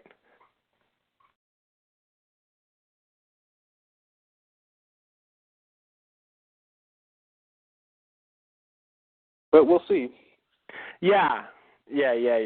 I think probably by the end we'll have a better idea of what he was talking about. Mm-hmm. I guess it seemed to me like he was making a grand statement, but you seem to be reading it more like he's just referring to the specific project that he's engaged in, whatever that is. Yeah, it's weird because it seems like Jacob's context. only job was to find a replacement for himself. I think it's going to come down to what, it seems like it's coming down to what Jacob was either told or believed his self-directed goal was, or purpose on the island was. I don't want to say his only job was to find his replacement. I think it might be something more bigger than that. That had to do with these candidates and them being in line to replace them and all that, but it was a much bigger thing, and I think it might just be summarized as to protect the island. Yeah. Now, like I was saying, what's interesting is we're getting the idea that the island doesn't need protecting, and that it comes down to, again, probably this whole choice thing of whether or not you think the island needs protected, whether or not you think the button needs to be pressed. Mhm. Because pressing the button was what? Protecting the world. Right. Right. So, yeah, and the problem with doing that is you keep doing it and you never know if you're right or not. You don't, yeah, that's the thing. And that's, again, if Locke tried to test that when he was like, don't press the button, let's see what happens. And again, he was wrong, and you saw what happened. And, right. Right, but you only get to find out when it's kind of too late. Yeah. Yeah. I like that. It's a very, fatalistic approach to it, and there's something depressing about that of, peek behind the curtain to see the truth, but then you're exposed to the truth. So right. Yeah. Wizard of Oz reference again. Oh. Just thought I'd bring that back. Oh, okay. Sounds good. Dramatic. Yeah. I was thinking of a completely different movie, but I don't want to spoil it, so I won't say what it is. The Curtain, starring Robert De Niro. Yeah, we've all seen it. The Curtain? Mm-hmm. Is that real? The 1978 classic. You never seen The Curtain? Are you serious? With the tagline, the truth lies behind those many blinds. No, I'm kidding. Okay, good. It was starting to sound plausible until you said the tagline. The truth lies behind those blinds. Yeah. It's weird because it's called The Curtain, but it's there's called blinds. The Curtain. Well, it's one of those, there's blinds, but a curtain on the outside. Oh, okay. So you peer behind the curtain and there's blinds, and the truth is on the other side. Oh, okay. Yeah. I'm just spoiling the whole movie. Sorry, guys. Clearly, yeah. And it's from the 70s, so it's probably good. Exactly. It was when he was doing good stuff. Yeah, before he just gave up. Yeah. Meet the Fockers, Part 5. Oh, God. It's coming. It is. Get ready, America. Anything else? I mean, there's plenty to keep talking about, but let's move on. Yeah. Where are we? So we're back at the beach. Ben and Alana carry Locke's body. Alana tells Ben that she brought John's body to help. That she brought John's body to the people. Sorry, that she brought John's body to the temple so the people there could see the face of who they were up against. Ben asks if Locke can change his face, and she says that he's stuck looking like John. Frank's son, Ben, and Alana reach the gravesite where so many have been buried. They bury John, and Alana shames them all into saying a few words. Ben steps up to the plate, and he says, and I'm just going to read it, "All right, I know John. John Locke was a," long pause, "a believer. He was a man of faith. He was a much better man than I will ever be, and I'm very sorry I murdered him." And then after that, Frank says, "This is the weirdest damn funeral I've ever been to." A little comic relief from Frank. Thanks, Frank. Right, yeah. We were all thinking the same thing. We really were. Although, this isn't the weirdest one we've been to. We've been to some pretty weird funerals. What's the weirdest one? You mean America or us on the show? On the show. Oh, okay. Yeah, what's the weirdest? This might be the weirdest, but not by much. Oh, okay. Yeah, there have been some weird ones. Nikki and Paolo is pretty weird. Nikki and Paul was very weird. It wasn't, yeah, good point. It's easy to forget about that. Nikki and Paolo was a dark time in the show. It was a dark time. That whole expose, the best thing Nikki and Paolo ever gave us was Razzle Dazzle. Yeah. That was the best thing. Yeah. And that episode, Expose, on its own merits, wasn't that bad. No, it wasn't. It didn't really fit in with the show. No. It was a good Tales from the Crypt episode. Yeah, they just went awry with the audience, I think, by trying to tell us that these two newcomers were not only on the island the whole time, but were involved in some mysteries that our other losties had no idea. Didn't get into the Pearl first. Yeah, they. I'm not going to believe that. I just, really, you saw Ben and Juliet hanging out there, really, Paolo, and you hit some diamonds in the tank of a toilet. Who knew there was a bathroom down there? Yeah, Paolo knew. Don't flush the tank.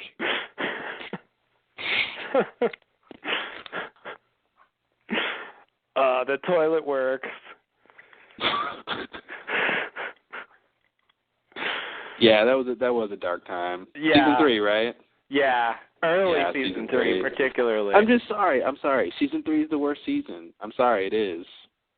It's got some good stuff in it, but it's the worst one. I agree in a way. I think season 2 was the first one where they started to go off the rails. Yeah. There's some pretty bad episodes in season 2, but it was better and it had a very good ending, and so it sort of made up for itself. Actually, season 3 kind of pulled the same move. It sort of got back on its feet by the end. Yeah, it was the beginning that was the worst part. But the beginning was atrocious, and it really seemed like they made a bunch of really bad calls on what to do. Why are Kate's hands all bruised, her wrists all bruised up? What was the answer to that? I remember we found out later. Yeah. There's a deleted scene. That's actually the origin of us saying deleted scene for everything that seems to be missing. There's a deleted scene where they show her trying to pull her hands out of the handcuffs. Yeah, that's what it was. Not Ben just grabbing the handcuffs and shaking them around. No, that was not the deleted scene. Shake. No. Now come to breakfast.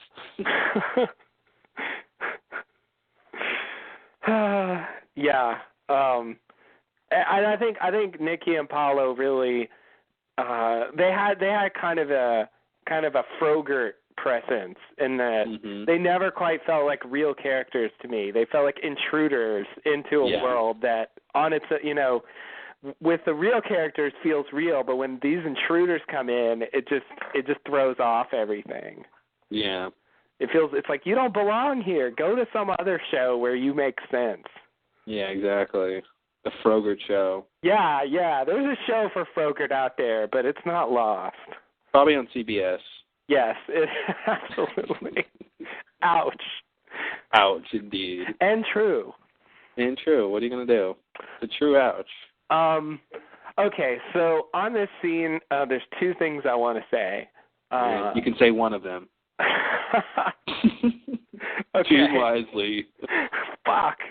I want to say both. Huh, guess you should have thought of that before, huh? All right, well, if I'm going to say one thing, I guess I'll say the thing that's a little bit more on the mythology side, which is Alana seems to think that Smokey is stuck that way. I guess I think she's supposed to be right. On the other hand, I think Smokey appeared as Alex to Ben, which seems to contradict that. So I don't really know what to think. I think he is going to appear as Locke for most of the season, and so we can just get used to that. But I think there might be a little plot hole there. Well, or did it happen after he killed Jacob? That he was stuck like that? Yeah. Not that that makes any sense, but I'm going to say the fact that he can still turn into Smokey probably means he can look like other people, but I don't know. I mean, maybe you could say since he was maybe you could even say he wasn't Alex. Maybe Alex was whatever the little boy was. I mean, I know we see Smokey before we see Alex in that scene when Ben is being judged, but maybe we'll find that was the same entity that tells Locke not to kill Sawyer. Telling Ben to follow Smokey's orders? Yeah. Yeah. I'm just throwing it out there. I don't think that's true. Okay. But that would explain something. Yeah, well, it would at least fill the hole, but it makes more sense for Smokey to say that. It does, but and I got to say, they do those parts where, Smokey knows he's Smokey, but we think he's Locke. And, that scene where Ben tells Locke, I have to do whatever my dead daughter told me to do whatever you have to do. And Locke, pretends this is news and says, What? Oh, so you mean you have to listen to me? Therefore I won't have to convince you to kill Jacob. So, those scenes like that make me want to believe he didn't really turn into Alex, mm-hmm. and that he really was surprised by that. But mm-hmm. but again, it definitely makes more sense that he did turn into Alex and do all that. Yeah. So I mean, Smokey was down there at some point. I want to believe Alana. I want to believe she's right, and I think she's right in the sense that he's stuck looking like Locke, like that he can't switch bodies. But I don't think she necessarily even knows that he can shapeshift. Mhm. She might not know that part. Yeah. But I think they're trying to say he can't, for the audience, I think they're trying to say he can't just jump into another body. Yeah. Oh, okay. Because that's what Ben says, like, what's to stop him from just changing his face? Yeah. I mean, I think that's a weird, it kind of seems like they're just filling in a plot hole, while then creating another one. Because that would be a question. I mean, we've clearly seen him appear as other people, and if everyone knows he's Locke now, why wouldn't he change it? It's not advantageous for him to be Locke anymore. Mm-hmm. He's gotten his use out of being Locke. And he still looks like Locke all the time, which I think is, to her point, he can't change that. Yeah. But I think if he wanted to turn into Smokey and then shapeshift, he could probably do that. Yeah. But somehow, maybe there's some limit on that. He can't exist like that for the way he can with Locke. Yeah. Because I agree. I think she's right. It's still just, yeah. I don't know. Fairly minor issue. Yeah. So what's the other thing you wanted to say? I We'll permit it this time. Okay.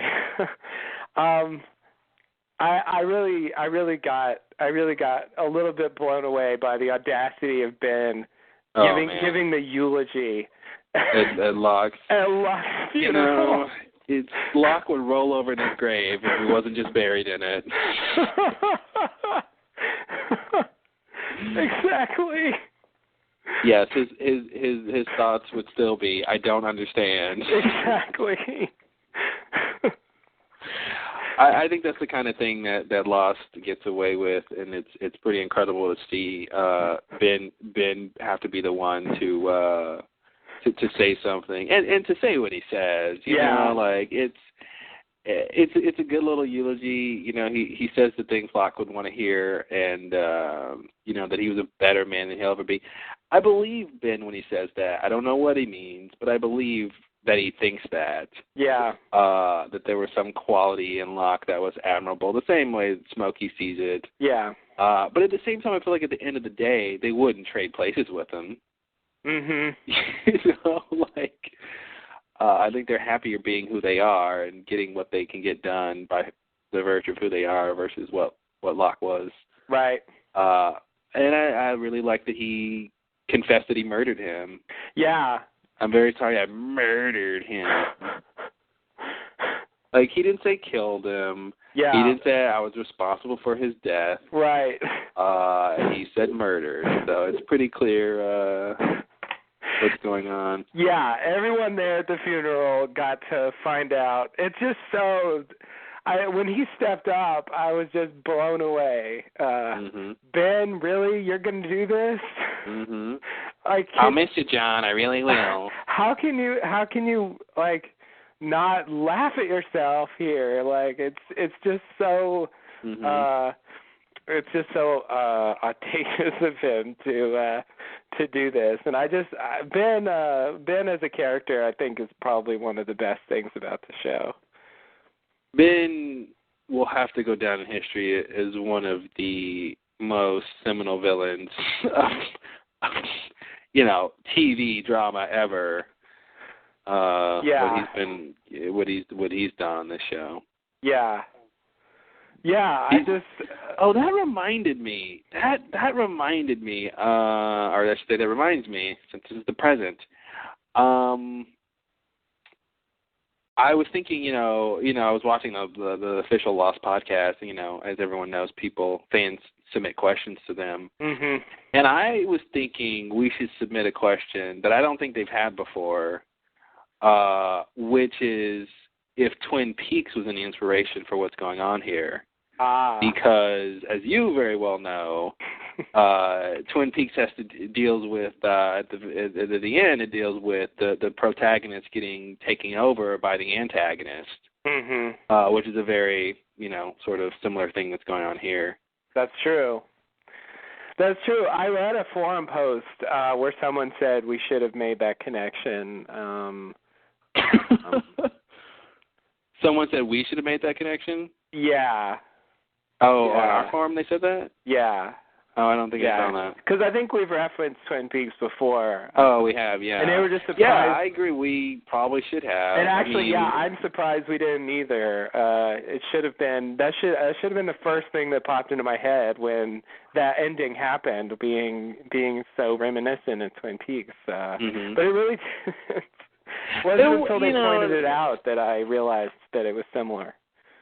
Yeah, I mean, like I said, I kind of realized it when I was, I don't know, at some point it popped in my head. But, I mean, the circumstances were definitely different, and it's only the basic idea that's kind of similar. But we could have pointed that out more, but we were busy pointing out other things. Yeah, we pointed out a lot of things in that 20 hours. Yeah. Look at us pointing at things. We point all the time. We're pointing so much, our index finger hurts. That's right. That's a lot of pointing, folks. It is a lot of pointing. No, I mean, it is very different. I think the big thing about Twin Peaks is that we never really find out, what these other entities are, or what their goals are, where they come from, or anything like that. That's why I thought it was interesting in terms of Twin Peaks, is because it's like if they're fans of that, or if that's any inspiration, then it's like they get to sort of delve into that stuff the show didn't because it got canceled, Right, exactly. Yeah. We surely would have learned more if the show had gone on. But also, I think that show, particularly David Lynch is has a mode of storytelling and revealing mysteries that's very different from the Lost Riders, and I think he's much more a fan of leaving things open and ambiguous. And very willing to just introduce some entity and never tell you where they come from or what their goals are or anything about them. It's more fun that way. Yeah, and I think it achieves its own effect. It's there's not as much to go on really, and maybe it's harder to sort of pick it apart, but it's effective in a different way. Yeah. Anyway, I appreciated this scene, and it's a very short scene. I look at it in the transcript, and it's like, wow, this is like 6 lines or something. So many of their scenes are so short. Like, if you just look at the lines, they're like 8 lines. Yeah. And it's like, that's the whole scene. All right. And it really came across like they pulled some impact out of these like 7 lines. It was well done.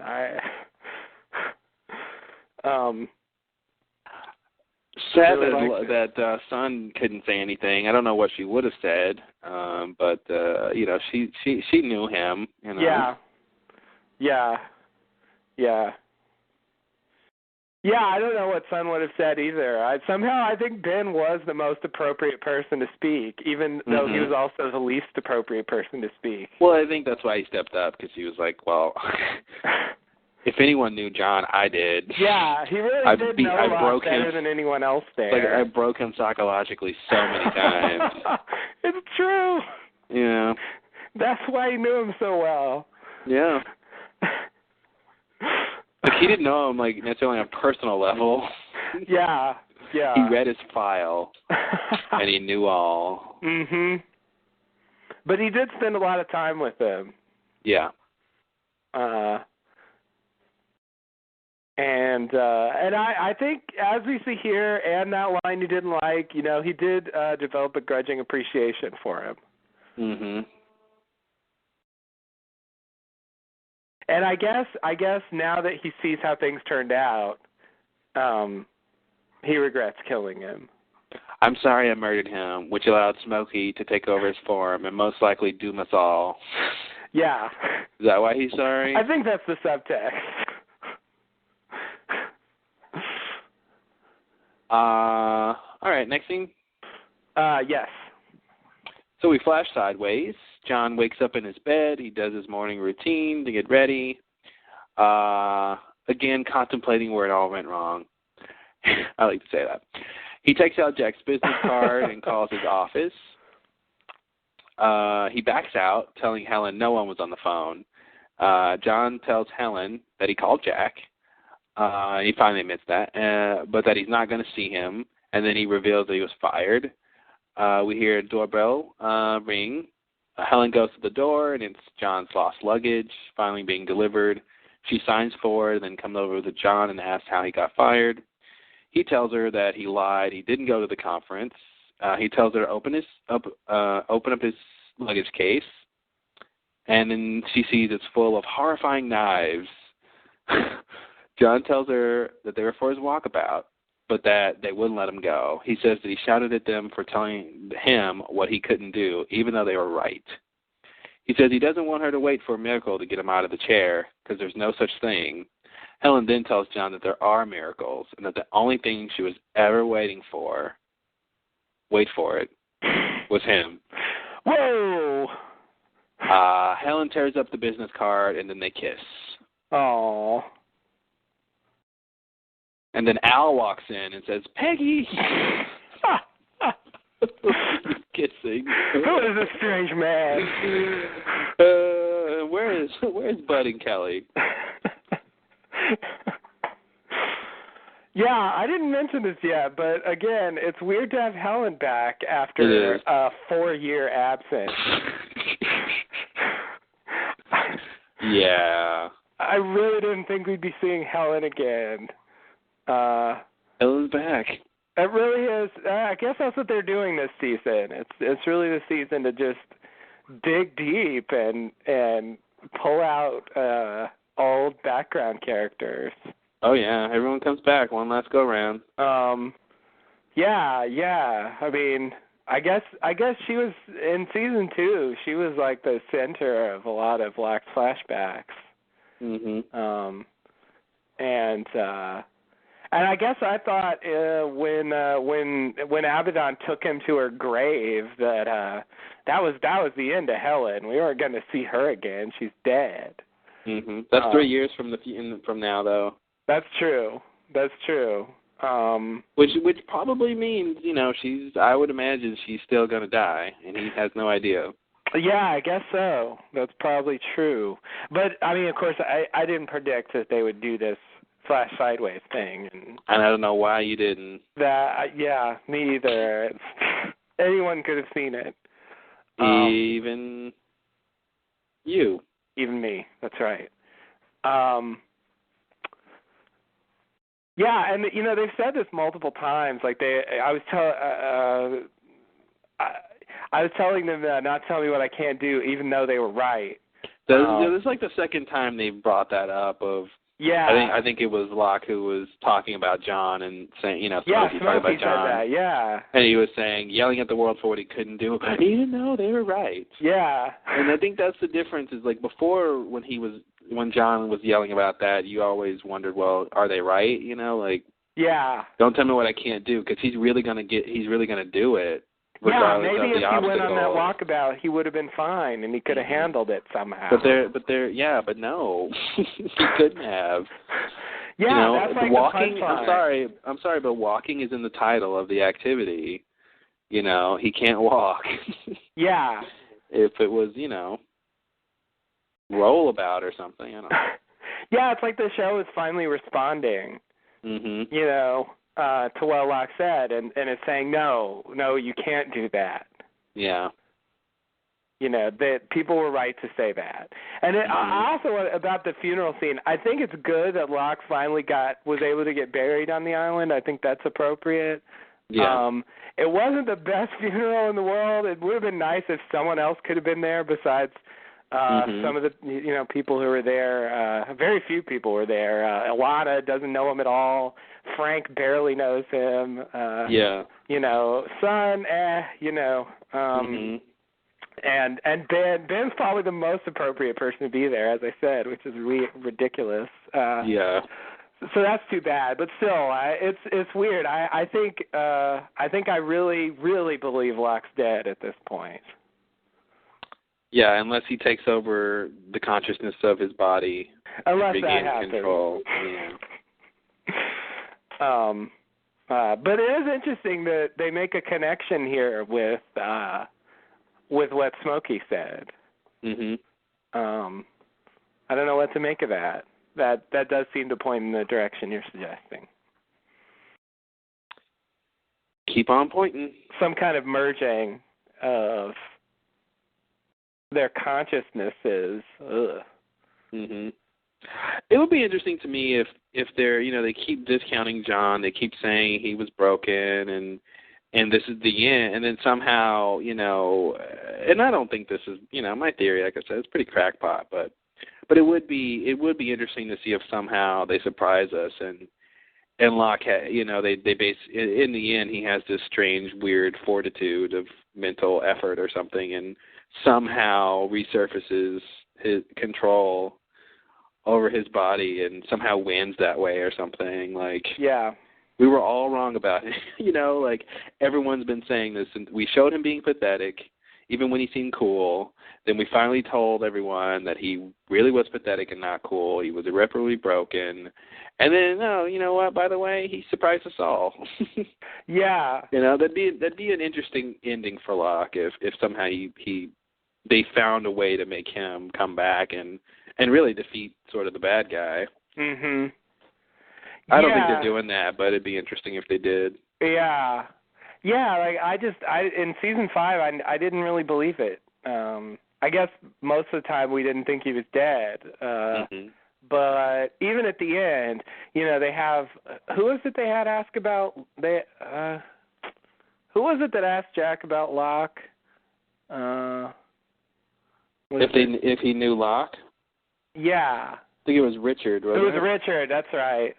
That's right. Richard said he didn't see anything special about him, and Jack says something like, "Don't give up on him." Yeah, exactly. Which I thought was interesting. You know what? Because you know they're talking to the audience as much as the characters, and it's like, "Don't give up on him." Well, can we give up now? Yeah, exactly. When they said that, even at the end with the revelation, I wasn't ready to give up on him. And it could be one of those many times that Jack is just wrong. Right. Jack is definitely wrong a lot of the time. So yeah. Exactly. But I have given up. I really don't. I really think he's gone. But you know, it will be a surprise to me if they actually bring him back somehow.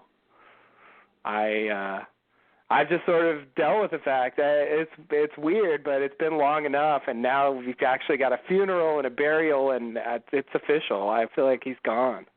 Well,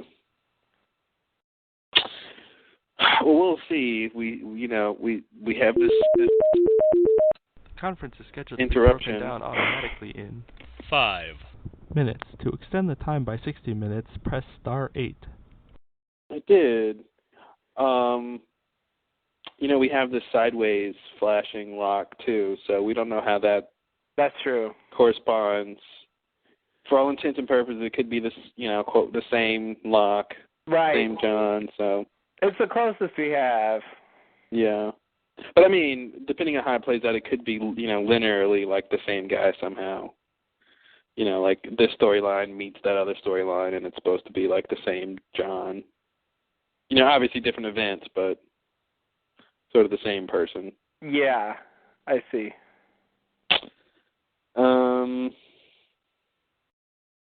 I didn't really like this whole, don't wait for a miracle because they don't exist. And I didn't. He took his I don't want to say cowardice, but his hesitation to call Jack, and sort of, converted it into this thing about Helen and her hopes, and it's really about him. I think he's really saying, I don't want to invest in another miracle because I don't think they happen. Yeah. But he sort of makes it about her, and then, which makes her sort of have to prove to him that she's not interested in that, and she only wants him, and so she tears up the card, and to me it seems like he just totally diverted the issue. But it plays out like he didn't, but it's like, really, you just, it's really your thing. And he basically projects his own feelings onto her. Yeah, exactly, and she falls for it. Yeah. Yeah. Yeah, it's not believable that she was somehow trying to push him into it because she expected a miracle. Mhm. Yeah, I also thought it was weird. I kind of made a joke in my summary, but when he tells her to open up this suitcase full of knives, and I'm just like, what is she going to expect? What is she expected to think? If someone has something weird to tell me and they say, go open up this suitcase, and it's a bunch of knives, I'm thinking she's like, okay, this is for your walkabout? Is that some sort of stabbing spree? I don't know what that is. Is that some sort of murderous rampage? That's I don't what they're know. calling it now. Yeah, please tell me. It was just such a weird thing because I knew it was going to be knives in there. I'm just like, she's not going to know what to think. Yeah. Yeah, it is. It does seem like even for a walkabout, it seems like an excessive supply of knives. I don't think you need more than one. Yeah. I think you're supposed to be pretty simple on these things. Exactly. Yeah, that's the point. Yeah. I need my knife for the daytime. I need my knife for the nighttime. I need my knife for the noon time. I need my knife. I don't know. I have so many. My knife for when it's cold. My knife for when it's hot. We got the paring knife for Granny. The serrated knife for Auntie Sue. Yeah, totally. Oh, man. Don't listen to the pan. Don't listen to the pan. I like when we make references and don't explain what they are. I think it's fun for everyone. Magic, Nancy. It can burn you. It can burn you. Only British people can fly.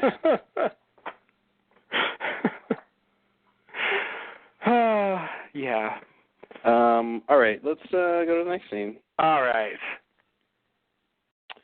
So, Sawyer and Locke back on the island. They reach the edge of a cliff. Locke tells Sawyer that they're climbing down the side.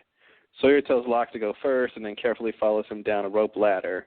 Locke climbs over to another ladder and watches as James continues to go down the first one and almost falls to his death when a rung breaks.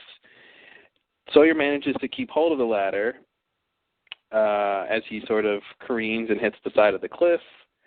Locke rescues Sawyer. Oh, wait, I forgot that part. Oh, sorry, I skipped a line. Sawyer, okay, sorry. So he almost falls to his death when a rung breaks. Sawyer recovers, then suddenly the anchor at the top of the ladder flies off, causing Sawyer to free fall down the cliff. He manages to recover and keep hold of the ladder as he hits the side of the cliff. Locke rescues Sawyer by helping him onto the other ladder, and then they both manage to make it down to the cave. They enter the cave, which has a table on it with two rocks on a balance. Locke grabs the white rock, causing the black rock to shift the balance toward the dark side. I'm assuming that's what happened. Locke throws the white rock out into the ocean, telling Sawyer it's an inside joke.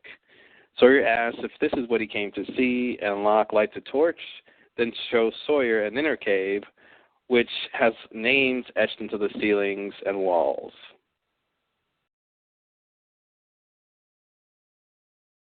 That's that scene.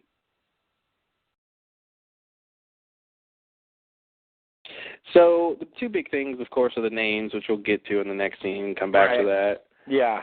And the White Rock, Black Rock. And as soon as I wrote this, I'm thinking, oh, Black Rock, like the Black Rock. Yeah. Yeah, that's weird.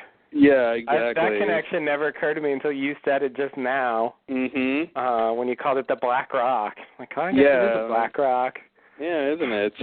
Was Desmond's boat the White Rock? I don't know. I'm looking for another ship, another boat. But that whole thing was interesting. I'm assuming that it doesn't mean a lot with the rocks.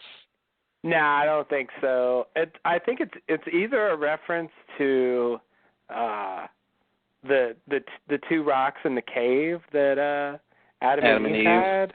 Yeah. And or Locke's speech to Walt about backgammon. Is it backgammon?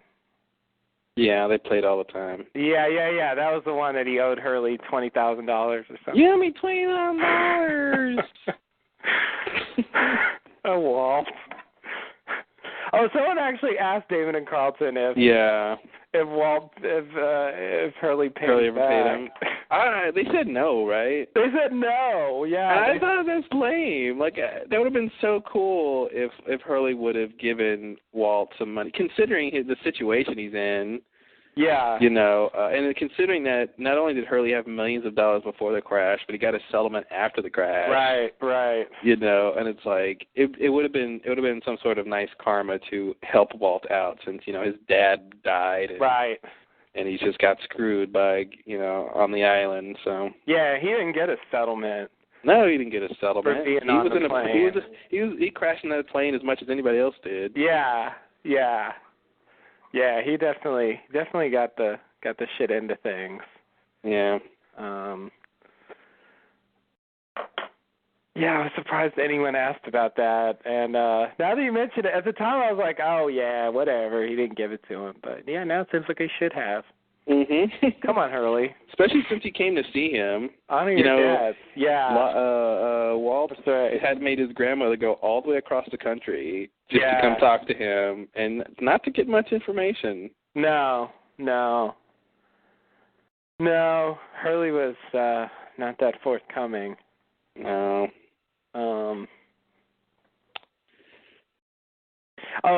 Anyway, the speech where Locke says there's two sides and one's light and one's dark, and he holds up the pieces, and that's the other thing I think they could be referencing. Where is that from?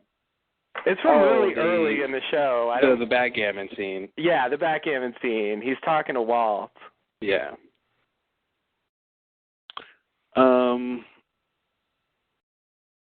Yeah, I'm interested if we see any more about this balance and scale thing, but Adam and Eve, could they be two leaders of the island? One, the dark side and on the light side or whatever, who just, fell in love or something, or I don't know. Something like that. Yeah.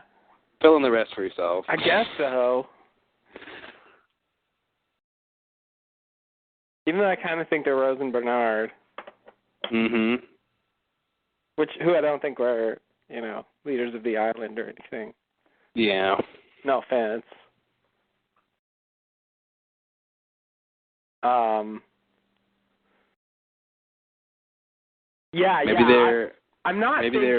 thinking because he shrugs it off as an inside joke that's what it is, and there's not that much to it.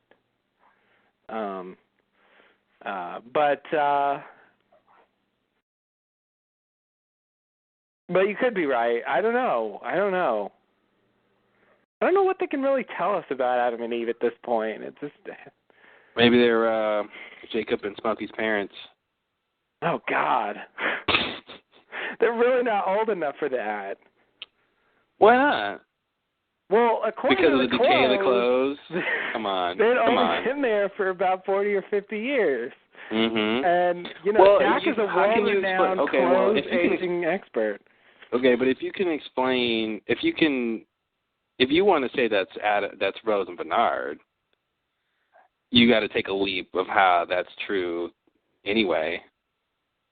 Oh, you're right. I don't even. It doesn't even quite work. I mean, they would have to somehow time travel to the past and die. It's the best candidate I have. Well, I guess I'm going under the assumption that somehow they stayed in the 70s. Oh, that they stayed in the 70s. Yeah. And Jack was a little off with his 40 to 50 years. Yeah. Not too bad, I guess, but still. Yeah. I mean, it would have been 30 years. Well, I guess that would mean they immediately died and they were in the cave. So it really should be later than that. So maybe he was off by about 20 years or something. But if they, well, what's weird about that is why would they stay in the 70s? Because presumably, if they stayed in the 70s, then they would have went with the other timeline, right, where the island blew up. Is that what you're saying? Well, yeah. Like how can they be in the original timeline but still be like have died in the 70s?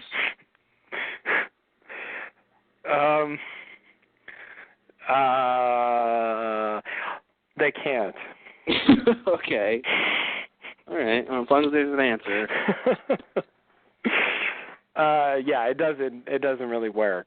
It doesn't really work. Yeah, I don't really even think they are. It's just that I don't have anybody else. They're the best. They're the best guess I have. Jacob and Smokey's parents. Oh yeah, right. That's all I got. Jacob and Smokey's parents. That would mean Jack's off in a different way. He's too recent. Mhm. But yeah, I guess they could do that. That was weird. I wasn't taking you seriously, and now I am. Well, I was just gonna say I'm kidding, and I don't think that's true at all. Oh, now I'm starting to consider it. As soon as I convince you it's the truth, I'm gonna not even believe it myself. Now I'm thinking, they came to the island. They had their little kids, Smokey and Jacob. They had their little stones representing their natures. You protect the island, and then they told Smokey, you destroy the island, and they died. That was it. Yeah. I don't know. That almost seems plausible. I think it does. Yeah, it does.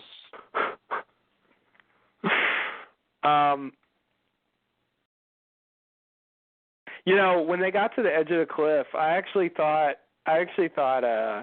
that Locke was going to tell Sawyer to jump off. Oh, really? Yeah, I thought it was going to be like a Dave situation. Oh. He was like, all right, let's jump off this cliff, and then we'll be off the island because the island's all in your mind. Oh, I see. You thought it was going to be like that? Yeah. Oh no! I really did.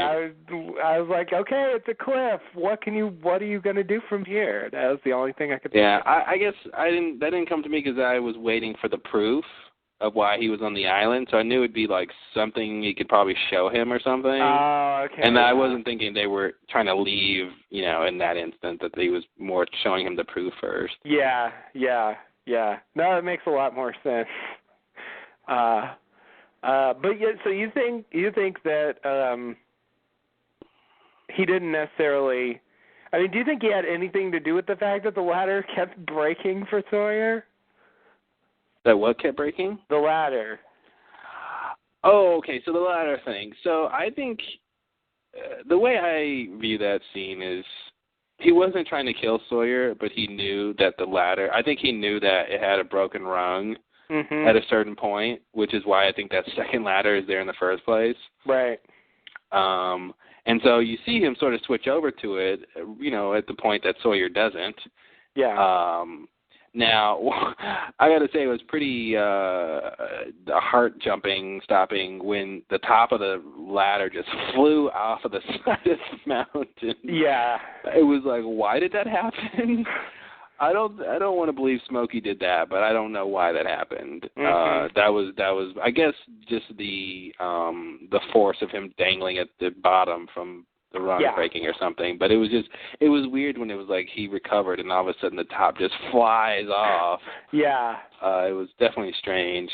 I want to leave his influence that he wasn't trying to kill Sawyer, but he was trying to see if Sawyer would get himself killed in almost a way of testing him.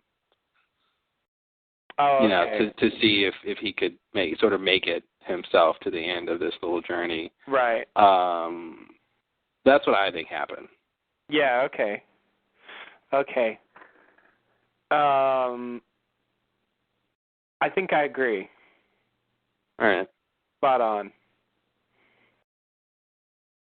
Well, I should pay you to agree with me more often.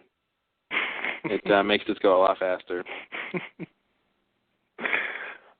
It's not what I thought when I watched it, but when you say it, it makes sense. Mhm. When I think about the way it played, that actually seems right. Cool. Yeah, that's how it came off to me.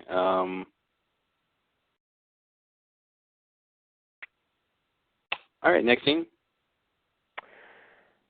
We're coming back to all that. Yes. The next scene, we see Locke supervising a gym class, and then we see him in a classroom about to start a lecture on the human reproductive system. He makes his way down to the teacher's lounge to find a man complaining about the lack of decorum amongst the staff in regards to the social experiment that is the shared coffee pot. Locke mentions he prefers tea, and Ben, impressed by the company of another gentleman, introduces himself as a European history teacher. Locke introduces himself as the substitute. Ah! Wasn't until I wrote that that I realized how he connected the title of the episode. Mm-hmm. Like, oh, he's a substitute teacher. Yeah. You get it? Yeah. I was just thinking the substitute in terms of, you know, Locke on the island and being taken over and stuff. Well, it does mean that. Mhm. Yeah.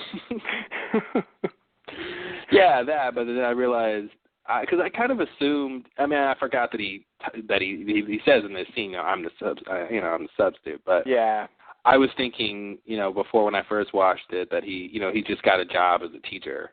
Right. You know, and so I wasn't, you know. But when he says substitute, I'm like, oh, hey, that's the title, huh? Yeah. Yeah. Yeah, actually, I didn't make that connection either until I watched it the second time. Mm-hmm. That's when I noticed that he actually said substitute and tied it in with the title. Yeah. Yeah, Hurley says he's going to a temp agency, so it makes it sound like he's going to get these kind of, what do you call them? Temporary job? Yeah, thank you. Wow, why was that hard to think of? I just said the fucking word. Yeah, like, are you trying to say the word temporary? You said most of it. Go to a temp agency. What kind of job do they give people there? Is it those long-lasting, you know, tenure jobs? No, not those. What is it? What do you get at a temp agency? I'll never figure it out. No.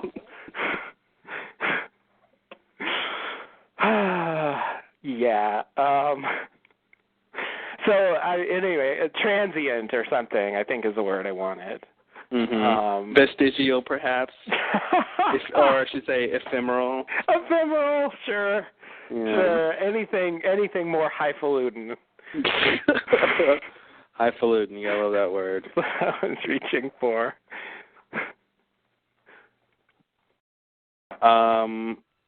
So I you know, it's another one of those scenes where you see two characters interact, and which often happens in scenes, but more specifically, does it? More specifically, you know, two of the Losties, two of the Islanders, interacting in this different timeline, and Ben just being, you know, no matter what dimension or universe he's in, he will always be Benjamin Linus, a Neuer professional. I love him complaining about the coffee pot. Yeah. But don't worry, I'll do it. Yes. And everyone around him is just like, I don't give a shit about the coffee. He's just, there goes Linus ranting again, you know, like, no, it's like no one cares that he's ranting. No, they're totally ignoring him. And he doesn't care that no one's listening. No, he's putting on his own little performance for It is. himself. It's really just for him. Yeah, you're right. In this case, it's particularly odd because it's murderer and victim meeting each other in very innocuous circumstances. Yeah. And, you know, of course they have more history than that, but it's so weird to see Ben in this world. I really didn't expect that we would, actually. I didn't either. That was a surprise to see Ben, and to see Ben and Locke cross paths like this. Yeah.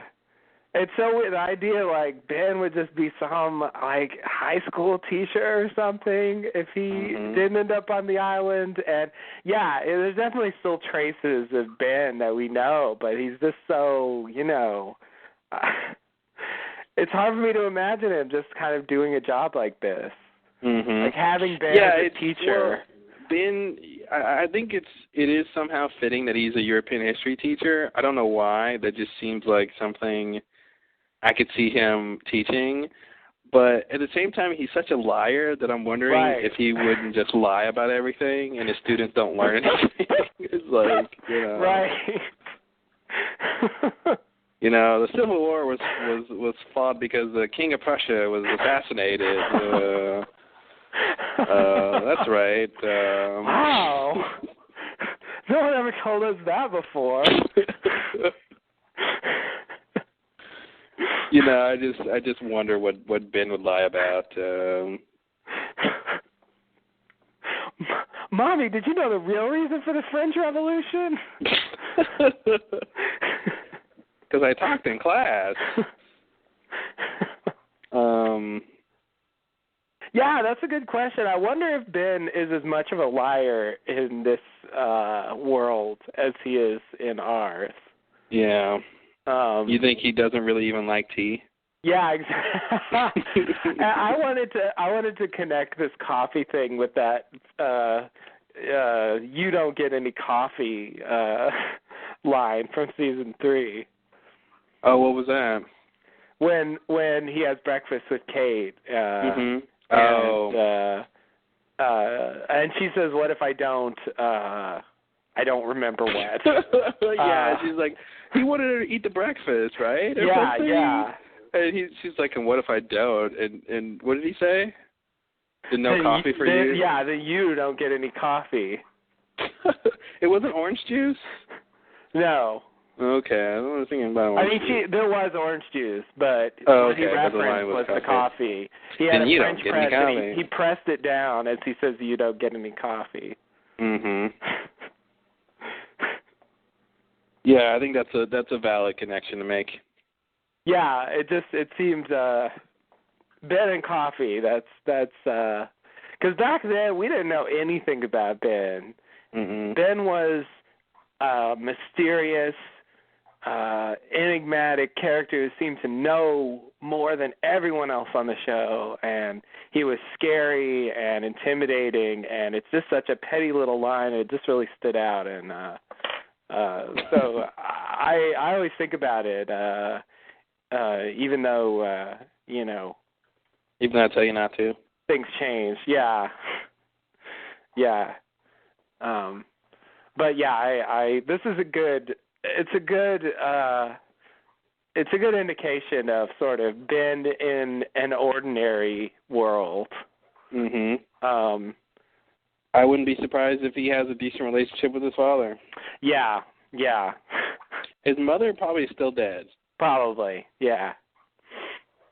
But maybe his dad didn't blame him for it. You know, and part of his bitterness seemed to be that he went to that island and just got stuck being a janitor. Yeah. You know, and so that didn't happen. Yeah, I'm interested to see more of Ben in this timeline. Yeah. Yeah, it's very odd. It's very, very odd.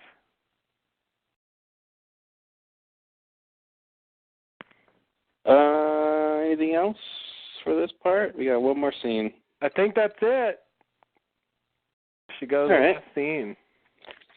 Last scene, drum roll, please. Brrr. There we go. So we're back at the cave with Locke and Sawyer. Sawyer's looking around, looking at the names on the walls, and the names are crossed off. Locke tells, so Sawyer asks who wrote the names on the walls. Locke tells him it was Jacob, who just died yesterday. Locke tells James not all the names are crossed out. Jack, Hurley, Saeed, Sun, or Jin, Locke, and James are all have their names on the wall with numbers next to them, which we'll talk about. Locke tells Sawyer that he met Jacob, that he must have met Jacob at some point in his life, and that choices he made weren't really his, that Jacob has been pushing him towards the island. Why? Well, because Sawyer is a candidate. Jacob thought he was the island's protector, so now James has been nominated to replace him. And then the last couple lines, I'll just read them. So then Locke says, it means you have three choices. First, you can do nothing and see how all this plays out, and possibly your name will get crossed out. Second option, you can accept the job, become the new Jacob, and protect the island. James says, protect it from what? Locke says, from nothing. That's the joke. There's nothing to protect it from. It's just a damn island. And it'll be perfectly fine without you or Jacob or any of the other people whose lives he wasted. So Sawyer asks about the third choice, and Locke says that they can just leave. They can get the hell off the island and never look back. Sawyer says, how do we do that? And Locke says, together. So what do you say, James? Are you ready to go home? Hell yes. Hell yeah. Lost. So that's our scene. I mean, that's I our was show. not ready for this episode to end here. I when it ended, I was like, no, that won't do. I need more than that. Back it up, guys. Back it up. Yeah. So can I say, okay, so we see the numbers. We see, I don't know if you can say the origin of the numbers, but we see a connection to the numbers related to different people who have been on the island, most notably the ones we mentioned earlier. And I have to say this, did no one ever, hypothesize that the numbers were kind of what we see here, which is just sort of designations for them all? I don't remember anyone saying that. That seems like a pretty simple theory. Yeah. That if you made a list of people and numbered them, you'd get people with numbers. Uh-huh. That, maybe this is, and the lost numbers are, 6 of those people. Yeah. Yeah. Yeah, it does seem like a very sensible thing to come up with, but I don't remember anyone ever saying. I don't remember anyone ever just saying that as a crackpot theory. Well, maybe this. And it's funny too, considering how many times we've heard about Jacob's list. Right. And he may have had them on a numbered on the list at some point. Mm-hmm. Or for all we know, every time that the people see their names, they have numbers to them or something. But yeah. I thought it was a pretty shocking and interesting reveal for the connection to the losties and the numbers. Right. Yeah. I didn't think the numbers were a thing they were really going to go out of their way to explain. Mm-hmm. I thought it was just some strange part of the show that was past its time. It does seem like a very simple explanation for the numbers, and I think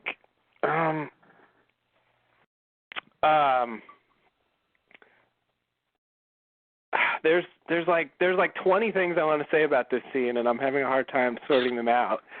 Okay, first thing is a minor thing. I don't know how this relates to Jacob's list or the other lists we've seen or the list they gave to the others. If that was even a list, I don't even know what was on that paper. But we did have Pickett's line saying Shepard wasn't even on Jacob's list, which seems to contradict very directly this thing here, where Shepard is definitely on the list. Yeah. I don't know what to make of that. I don't know what that meant back then. I always felt like wasn't that? I feel like that's supposed to be more in context of, if I remember correctly, more to do with who they needed to kidnap or hold captive. Yeah, I guess like I'm wanting to connect the two, but yeah. Because it just seems like they ought to be connected, but it's like Jacob had two lists, the list of the candidates and the list of the people to kidnap, and okay, but it just seems kind of odd. Yeah, maybe Pickett was just wrong. He's really at the low end of the totem pole. Yeah, Pickett is half a step above Aldo, I think. Yeah. So, yeah, I don't expect him to know anything. But still, that was the first time we ever heard the name Jacob. Mm-hmm. You know? So, I don't know. I want to think that somehow that holds up. It could be. I'm wondering if it could be Christian Shepard. On the wall here? Yeah. I definitely don't think that's the case. Yeah, I don't either. I've heard that theory. I really don't believe it. I mean, I think the people on the wall, they're using last names. I think, to me, that it partially ties in with how the others call them by their last names. But I think the last names we see are the people we'd expect them to be, the characters on the show. Yeah. I believe that too.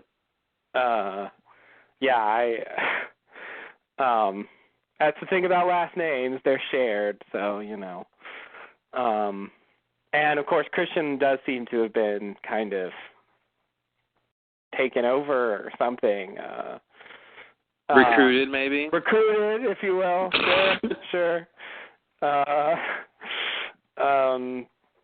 it kind of seems like he wouldn't even need to. He's got his own role. I don't think he's a candidate, I guess I should say.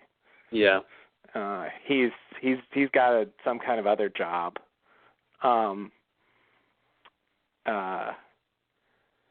Right. So there's that. The other thing, I thought it was weird. It just struck me as weird. What's the other word? I don't know.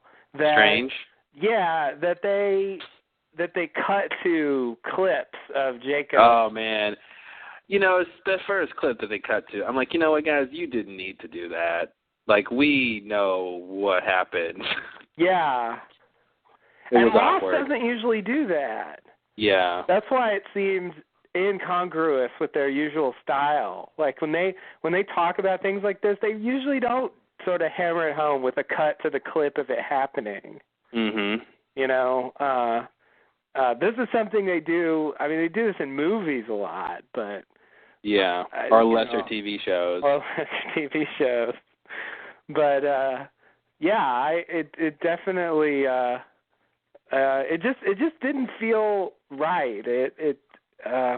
Something about it. The pacing got off. It was really weird. I was surprised they did that. But I think, if I remember correctly, there was something about it that made it work. What I liked about it was this thing that he says, and actually there's more I want to say about this, but this thing about how he came to you and manipulated you, and as a result choices you thought were made were not choices, and he was pushing you to the island. What I like about the clips in relation to that is that we sort of, you know, rethink what we saw, and he puts a different spin on it. And then when you look at the scenes, it seems a little less. It doesn't seem as pleasant as it did in season 5. Like when he came to Saeed and Nadia got killed? Well, except for that. Oh, okay. I was just kidding. Yeah, I know what you mean. I almost want to say, more innocuous, but or less innocuous now. Yeah. But he even references the thing you were saying that we talked about, I think last week, the idea that he's so big on people making choices, but he's really nudging them a particular way. Mhm. He wants them. He wants them to choose, but he wants them to choose the way he wants. The choice that he thinks they should. Yeah, exactly. It seems like Smokey's picked up on that. Mhm. And I like that. And he's really making a reasonable case against Jacob, I think. Yeah. Jacob really didn't justify himself. I'd like to hear what Jacob would say about this, but he never really gave a convincing reason why he had to do what he was doing. All for the best interests of the island. Yeah. Have you heard that one before? I have. Oh. I have, and I just like a better reason to believe that. Mhm. And Jacob. You just have to trust him. But I don't. Hey, God loved you like He loved Jacob.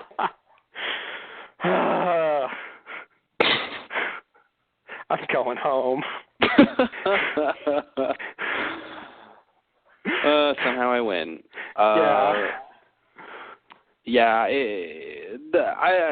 Those flashes were. I thought they worked better when the first flash of Jacob being kicked into the fire. I thought was kind of weird to see because we know what happened there. But the rest of when he's seeing the names on the walls and then they flash to the people, I thought that worked fairly well. Yeah. I mean, it did, and yet it still felt a bit off. I don't know. It was just kind of jarring. Okay, the other thing was regarding Quan and him saying, I don't know who it was. When they cut to their clip and they show Jacob touching both of them, that makes me think it's both of them. Like they're a single unit. They're each half a character. Yeah, exactly. Yeah. They'll just be like joint protectors or something. Mhm. Well, they are married.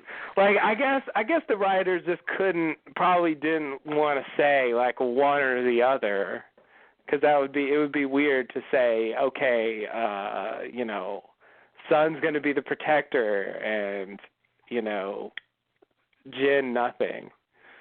I would bet I would buy. They might be doing the two people thing, even though I think that's weird. That they're sort of sharing a slot, but I think they're just using it as mystery of which one it is. Because I bet one of them will die. Really? Yeah, why not? Well, I don't know why not, but for some reason I don't expect it. Yeah, I mean, they'll definitely be reunited, but I can see not making it at the end of the show. Mhm. Oh, I thought Jin didn't make it a long time ago. Mhm. And I actually thought that was a good ending, but yeah, we didn't get that. No, ending. Water. All right, you're in the water, fine. Wow. Water. Mhm. Boat. Son make book of words to learn. me speak English well by season 5. That's like I was doing like a Tarzan version of Jin.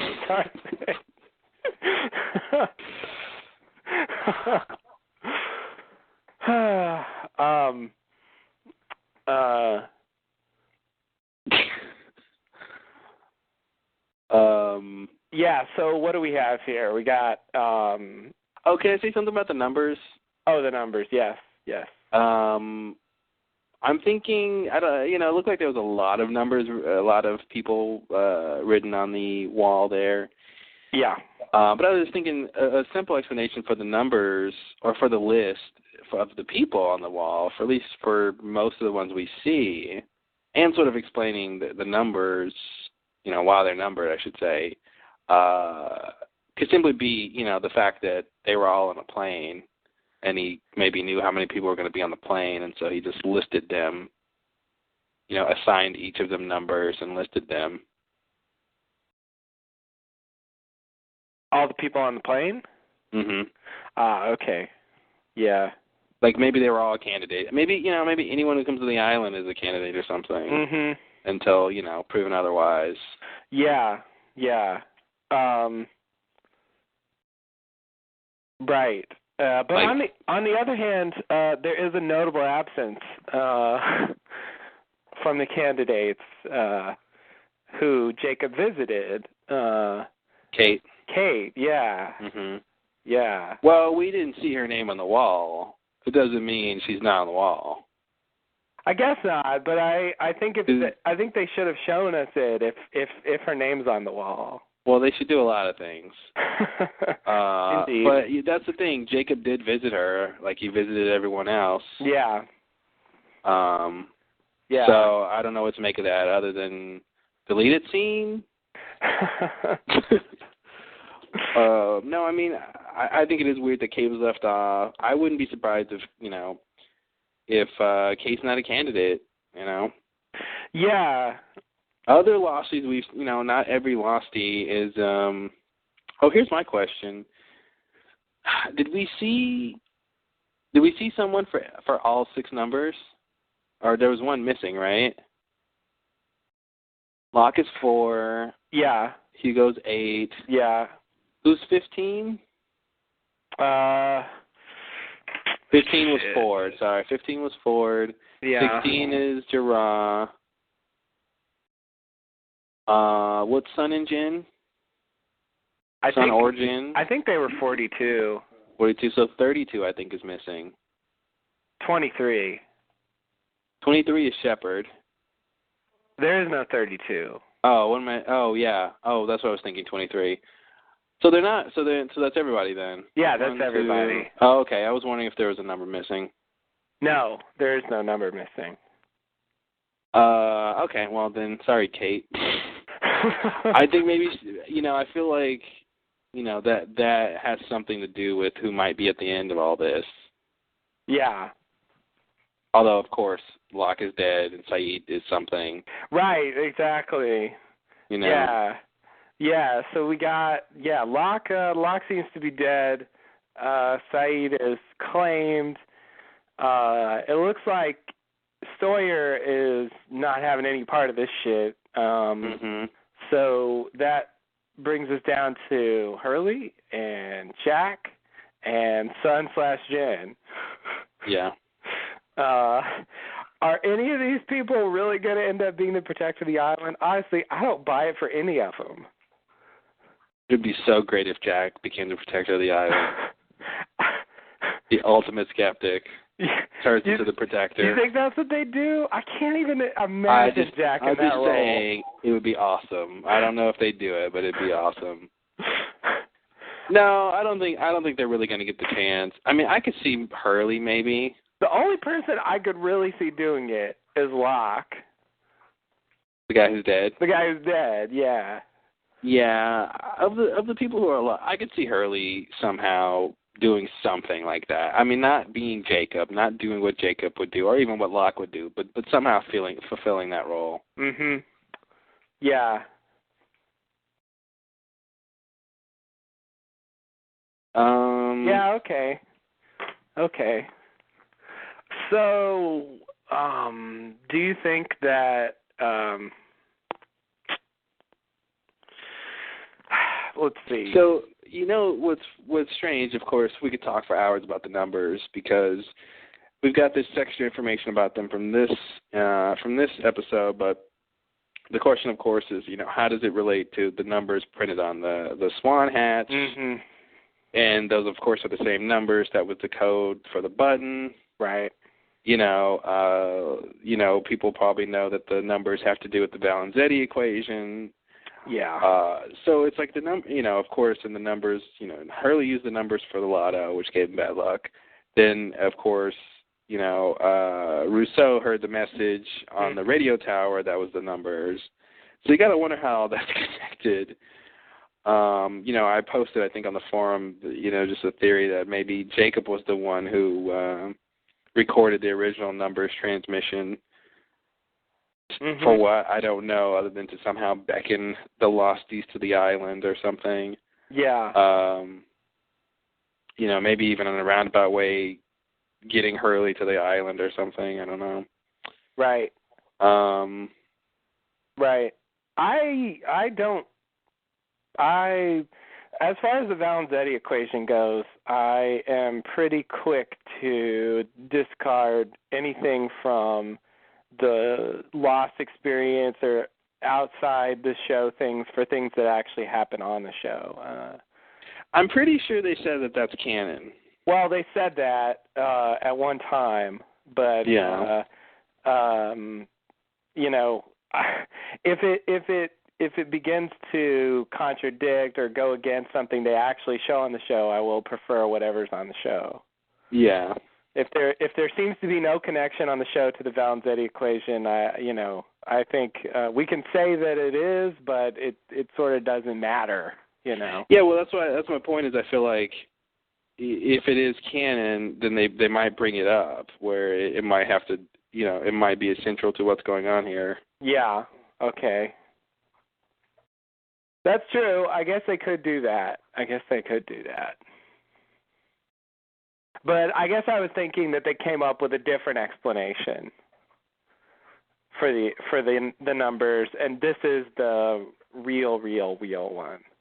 But see, that's the thing. I don't even think this is an explanation for the numbers. I feel like this is a connection to the numbers, but this doesn't explain to me where they came from or what they were used for. Just because Jacob assigned numbers to people doesn't tell me how it works with everything else that we see with the numbers. Doesn't tell me why, it works for the button. It doesn't tell me why they put it on the swan hatch. So you're seeing this as, okay, I can try to make a connection there, but you're saying this is actually more like the experiences that we've seen characters have where the numbers just kind of come up, like when the numbers are on the odometer in Hurley's car. Something like that, yeah, where this is a connection to them, but it's not... Another strange coincidence that the numbers assigned to the characters we know are the numbers.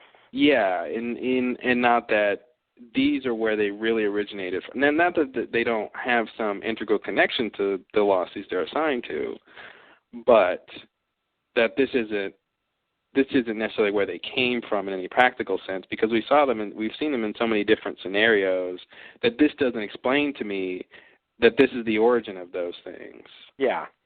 Yeah. Okay. I guess I did take it as the origin, and that I guess I thought that somehow assigning the numbers to these characters, gave the numbers this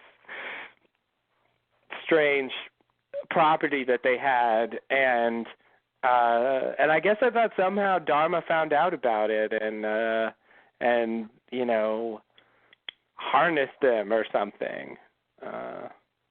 Yeah, I mean, but Locke does say Jacob just had a thing for numbers. Now there could be an understatement or a lie, but I'm taking it as to mean that there's no special significance of the order or assignment of the numbers.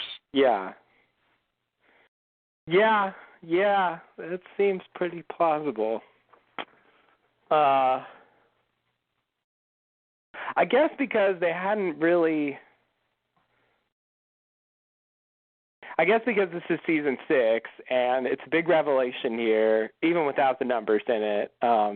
Maybe I'm wanting it to do more work than it really is doing. Yeah, I'm not counting this as, this is where the numbers came from. To me, this is another occurrence of the numbers that I won't discount could have significant meaning. But to me, I don't know what the meaning is. Right. I mean, even if this is supposed to be the origin of the numbers, it's not really that great of an explanation. Yeah, exactly. It doesn't really explain them. No, it doesn't. Even if that's what it's supposed to do. Still, I did think it was a nod in that direction, and now I'm doubting myself, thinking maybe I'm wrong about that. I think you're right. It is a nod in that direction. It just, in my opinion, it's not. It's not the last we'll see of the numbers, and it's not any sort of final explanation of them or their significance. I think we will actually get more about the numbers. I think they. Okay. I think they can put it in the show to where it's rewarding to see, but won't be too crazy. Yeah. Okay.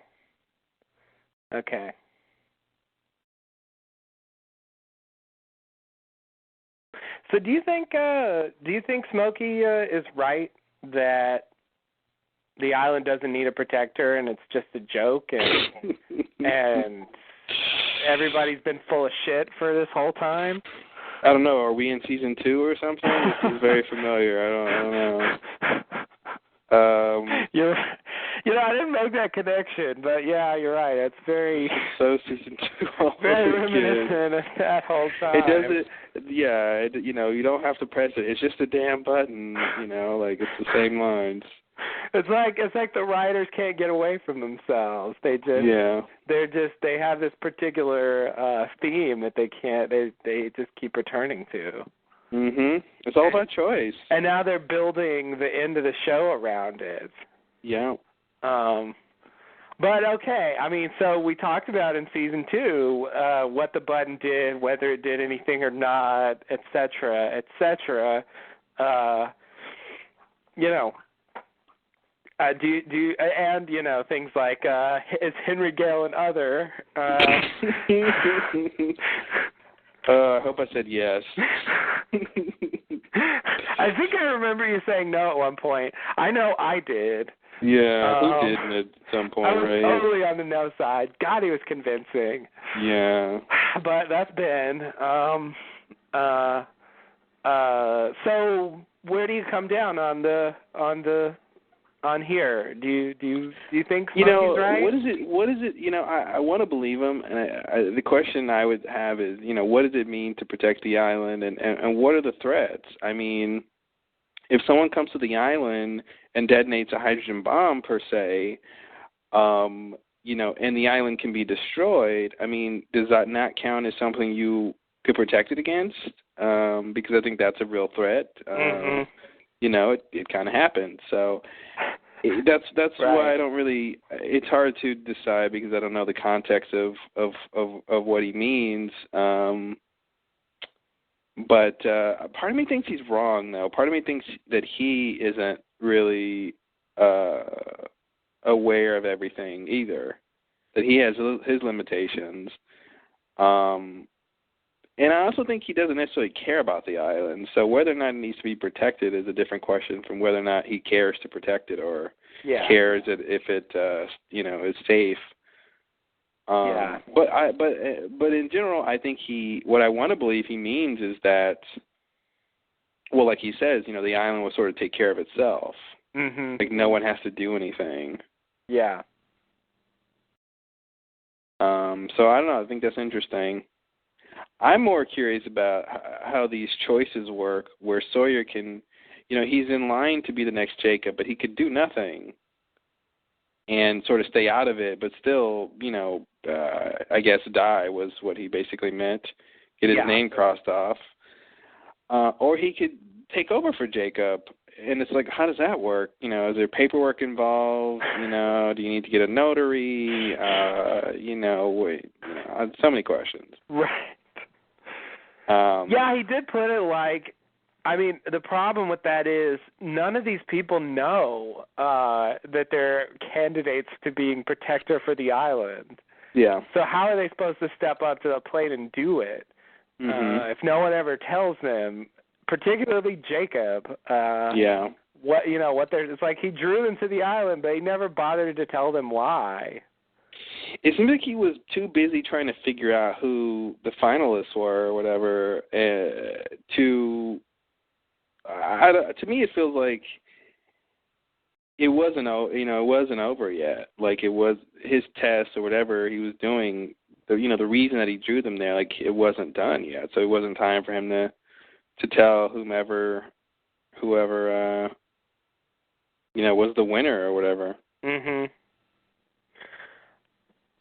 Yeah, but then, I mean, Smokey makes it sound like whoever's a candidate can just step forward and do it. Well, but that's only because Jacob is dead now. Like, you know, Jacob didn't have a need to have anyone fulfill his role when he's still alive. Okay. And I think he probably thought, you know, he would have time, you know, before, you know, to finish whatever he was trying to do, to decide or whatever is going on here. Yeah. So yeah, I think that's the thing is now that, like he says, you know, now that Jacob's dead, you know, you can take over. Okay. But what's strange to me is it seems like any of the other people on that list could take over.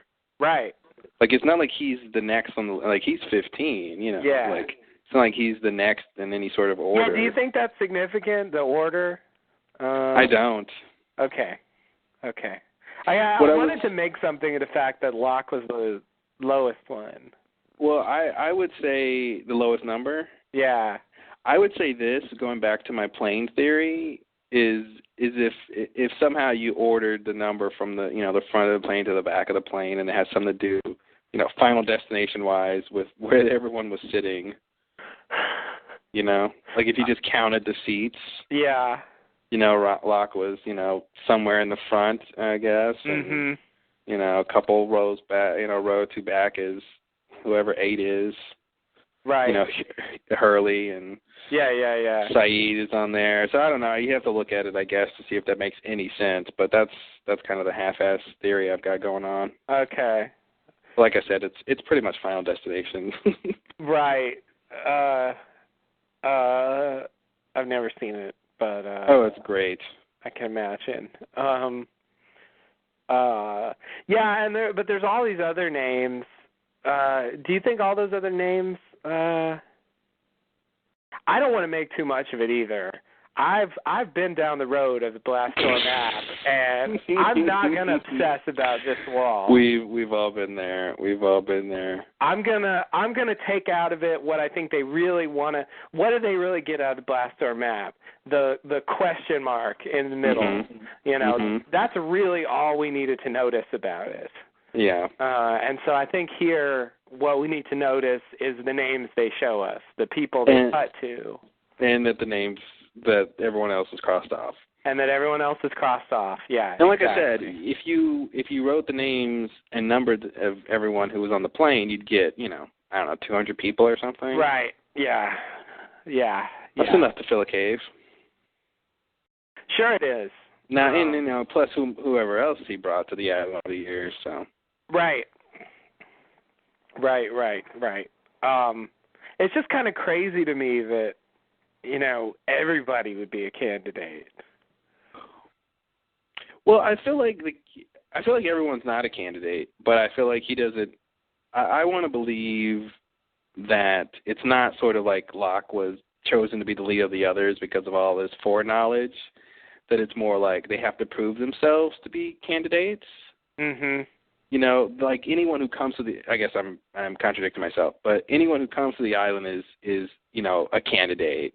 But of course, you know, like I know I just said there where, but I'm thinking anyone who comes to the island is potentially a candidate, I should say, and that, you know, you're not going to know who the candidates are, you know, largely until you see who's left alive. Okay. You know, and I want to believe, you know, I'm thinking it has a lot to do with, you know, the tests and the choices that they make while they're on the island. Right. You know. Right.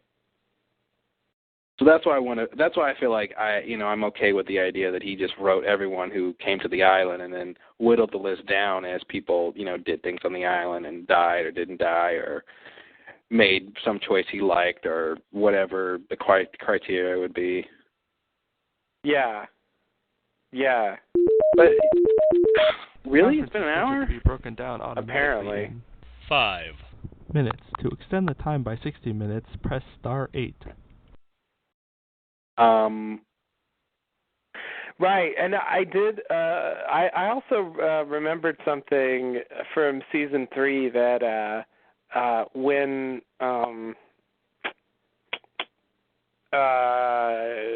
they go to rescue Jack from the others, and they get captured, and then the others all leave. but they leave Juliet behind. Yeah, in the seminal episode Left Behind. In the seminal Left Behind, thank you. Right. There's before that. There's a scene with Locke is with them, and that's Locke goes with the others, and that's what leads to the trip to the cabin eventually, as well as the thing with Locke's dad, and Sawyer. There's a scene with Locke and Kate where he says that he made a case for her or something, but they're not forgiving. They didn't think she was worthy or something. Yeah. And I think Mikhail said a line along those lines, like "you people are flawed" or something. Although I think Saeed was in that group. And Locke, for that matter, and they're both certainly flawed. That's true. Most people are, I guess, but they're particularly flawed. Anyway, I don't know. Somehow I want to tie that in. That somehow Kate's out of consideration. I don't really know why she's any worse than I don't know, Saeed, for example. But I think. I don't know.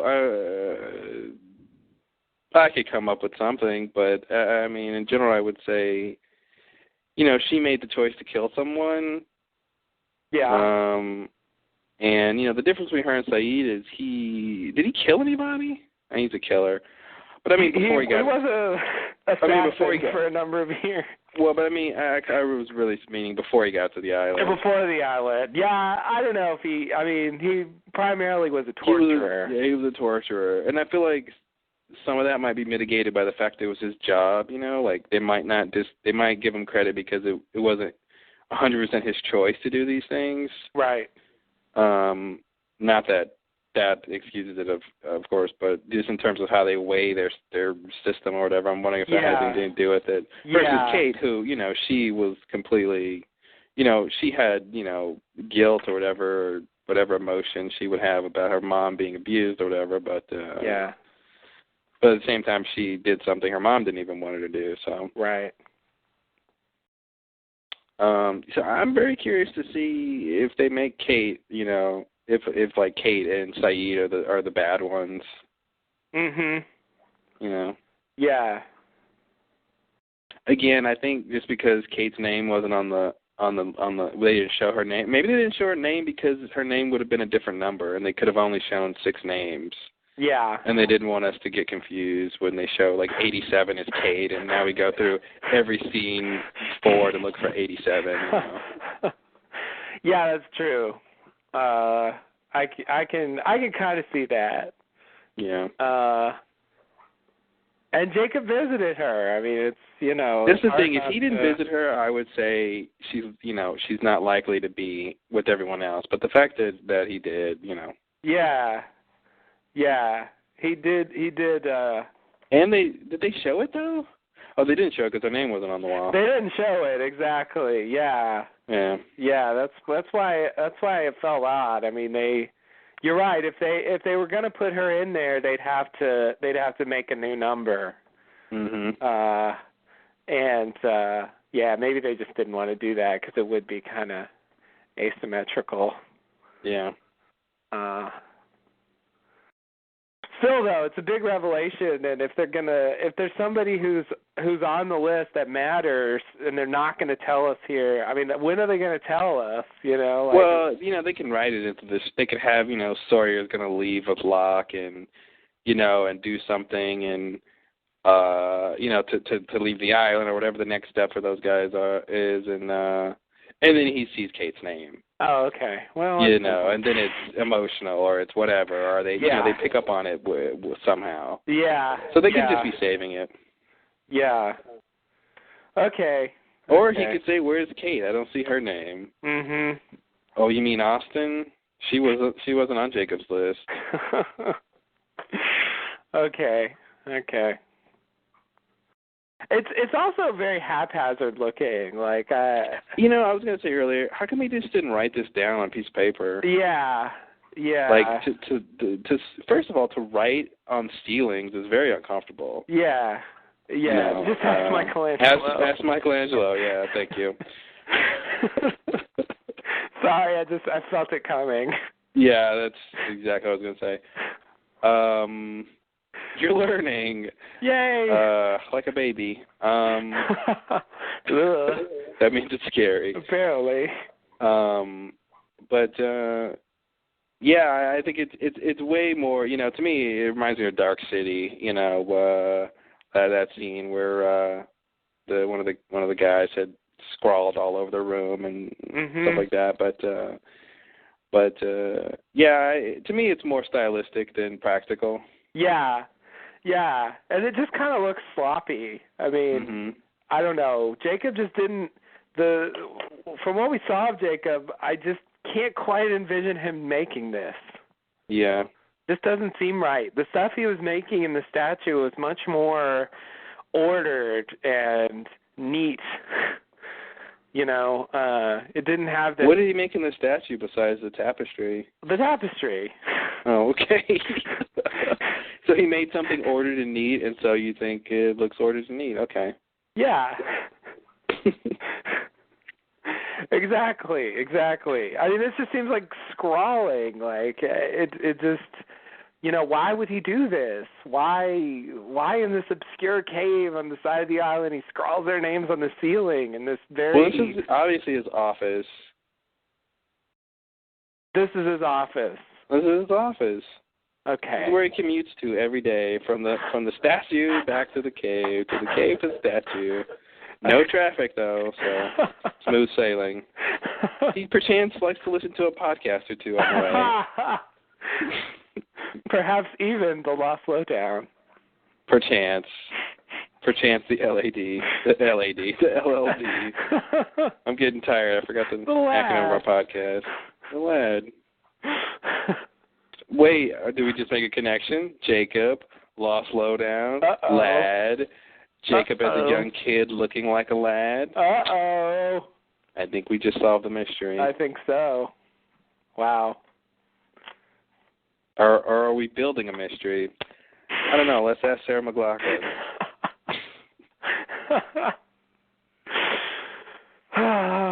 Wow. Wait, Sarah McLachlan, Kyle McLachlan, Twin Peaks, Lost? We just did it again. You're on a brainstorm roll. The official term, the brainstorm roll. How many connections can you string together? How many connections you got? How many connections are there? There's another one. Oh, Charlotte. Oh, Classic Charlotte. How many languages are there? I don't know. A lot. Answer the damn question.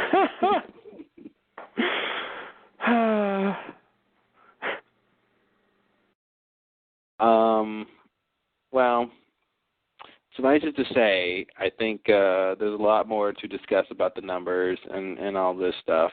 Yeah. Oh my God! I was clicking around on Lostpedia, and I'm on the pregnancies page, and there's a list of all the women who've had pregnancies, and there's a lot of them. And it shows positive pregnancy. And so everyone has a positive pregnancy except for Kate, when I guess her pregnancy test was negative back in the day when she was married. Remember that whole thing? Oh, right. And then Sarah Shepard, Jack's wife, had a negative pregnancy test. Right, yeah. But then, of course, she did later have a kid. Yes. She's on here twice. But yeah, there's Ana Lucia. She had her unborn baby killed. Remember that whole thing? Oh, yeah, that's right. Yeah. There was someone named Beth who died before giving birth. I kind of remember that. Beth? One of the, I think she was probably one of the others or something. You know, in all those scenes when others try to have kids and they die and all that. Oh, no. Beth was the person that Christian operated on when he was drunk that died. Oh, really? And Jack sort of testifies against him. That's right. She had the baby. I didn't remember that. I clicked on the link. Okay, good. Just so you know. That makes me feel better. I don't remember who that is. Yeah. I mean, they named her, but that's a hard thing to remember. Mhm. Yeah, there's a lot. Yeah, it's a lot. I didn't realize how many pregnancies there were. Yeah, I mean they're obviously counting, Ben's parents, Ben's mother, I should say. Yeah. But that's still a lot of pregnancies we've seen. It is. Amy, Eloise. Amy. Oh God. Yeah, Amy was annoying. Yeah. What's this in my ears? Earplugs? What? How did those get in there? What convenient timing. The rest of you are knocked out. Yeah. Well, anyway, this was a pretty interesting episode. They brought up a lot of little things that hopefully will be answered immediately. Yes. Don't dawdle. Answer questions. Although I think if their past performance is any indication, we won't immediately get the next step of this story. Yeah, we're gonna go back to the temple. Yeah, but you know what? Most of these guys are headed to the temple anyway, so they'll probably converge. The stories will start converging, and but I think Sawyer and Smokey as a team will not pay off in the next episode. Yeah, I think we'll probably get to see the temple, and the Frank and Son and the others will. Sorry, Ben. We'll get there, and I don't know what exactly is going on there. I guess we'll see what's going on with Saeed and Claire too. I guess Jin ran into Claire, so maybe they'll get back to that. That's something they didn't deal with this episode. So yeah, that's probably what will happen. Although who knows? I guess they have run things together before, so we'll see. I don't know. It's an exciting season. I mean, it's really serious stuff they're throwing at us now. I always feel bad when for people who don't watch the show, because I don't think people understand. I don't think everyone who would watch Lost would like it, but I feel like if you gave it a chance, you'll probably get really hooked. Yeah. And it's such a thrill ride that I think it's a pretty special thing to. If you're into it, if you get into it, it's a pretty special thing to be into. Yeah. It's not just it's just another TV show. Yes. Yeah, it takes you over. You find yourself thinking about it just at random times. Yeah. When are they going to play golf again? I just don't know. I know, right? I'm always thinking that. Strange. When is Jin going to catch some more fish? I just hope he hasn't lost his angling skills. Please. I hope that's the right term to use. Angling? Sure, why not? It should be, if it's not. It should be. Well, let's all use it that way. Please. Be it resolved. All right, well, anything else before we wrap this up? God. Was there anything else? Let me see. Make sure I got all my nonsense out. Okay. Yeah. No, I think that'll do it for me. All right, I think that's it, yeah. The substitute. There is no substitute for the substitute. Except no substitutes. Except no substitute. Watch The Substitute. We should do promos for ABC. We're good. Clearly, yeah. Clearly, great. We missed our calling.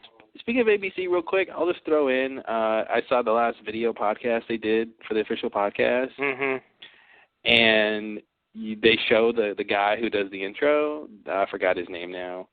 Yeah. But the guy with the voice. Yeah, I've seen him. Yeah.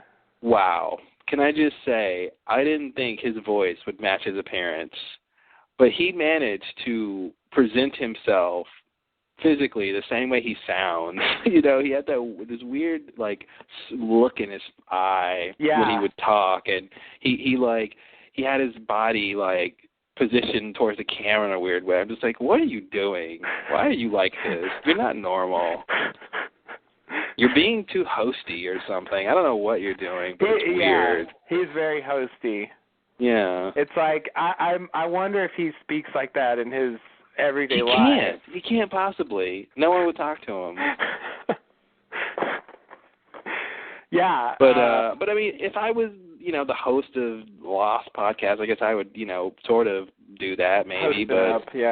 Yeah, but he's super hosting it up, and it was just weird to see him, and it's like that's what you look like. That's what I picture in my nightmares when I listen to your voice.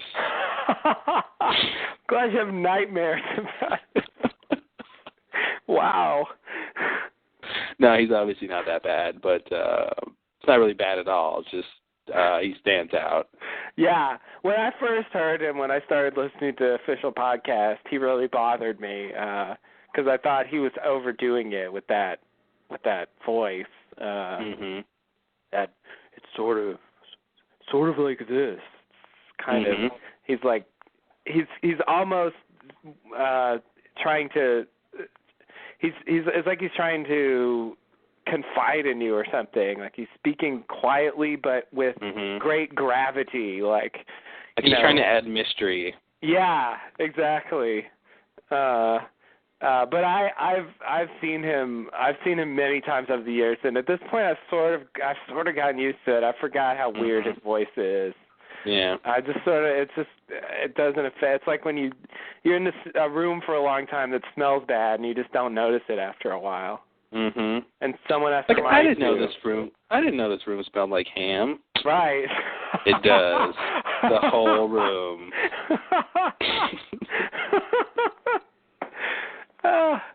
Wow.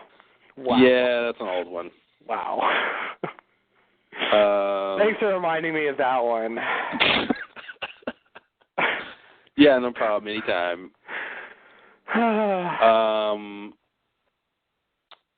Anything else? They really need to do another podcast. They did one for the first episode, but they haven't done another audio one yet. And oh wow, yeah. Time. I know they're not behind schedule like they were in season 4. So I don't know. I guess they're kind of in the later stages of the season, so maybe they're busy with that. But yeah, I like to get some podcasts. This is the last season, guys. Come on. I know. Doesn't take that long, does it? I mean, their podcasts are like 30 minutes long. They don't do podcasts like this. No. They would give away too many answers. Yeah. Oh, God. There'd be nothing left to say but what the answers are. It's true. They could do one podcast like we do and just completely give away the entire show. Well, they could do a podcast that's nothing but them reading the scripts for the rest of the season. Well, that would work. Yeah, that'd be one way to do it. Oops. Is this a spoiler, guys? Locke says this. Jack says that. Is that a spoiler? I don't know. Yeah. Alrighty then. Well, thanks again for listening, guys. We'll be back next week with episode 605, the title of which I won't tell you in case you consider it a spoiler. But if you go to Wikipedia, you might see it, so be careful. Be careful. Thanks and namaste. Namaste and good luck.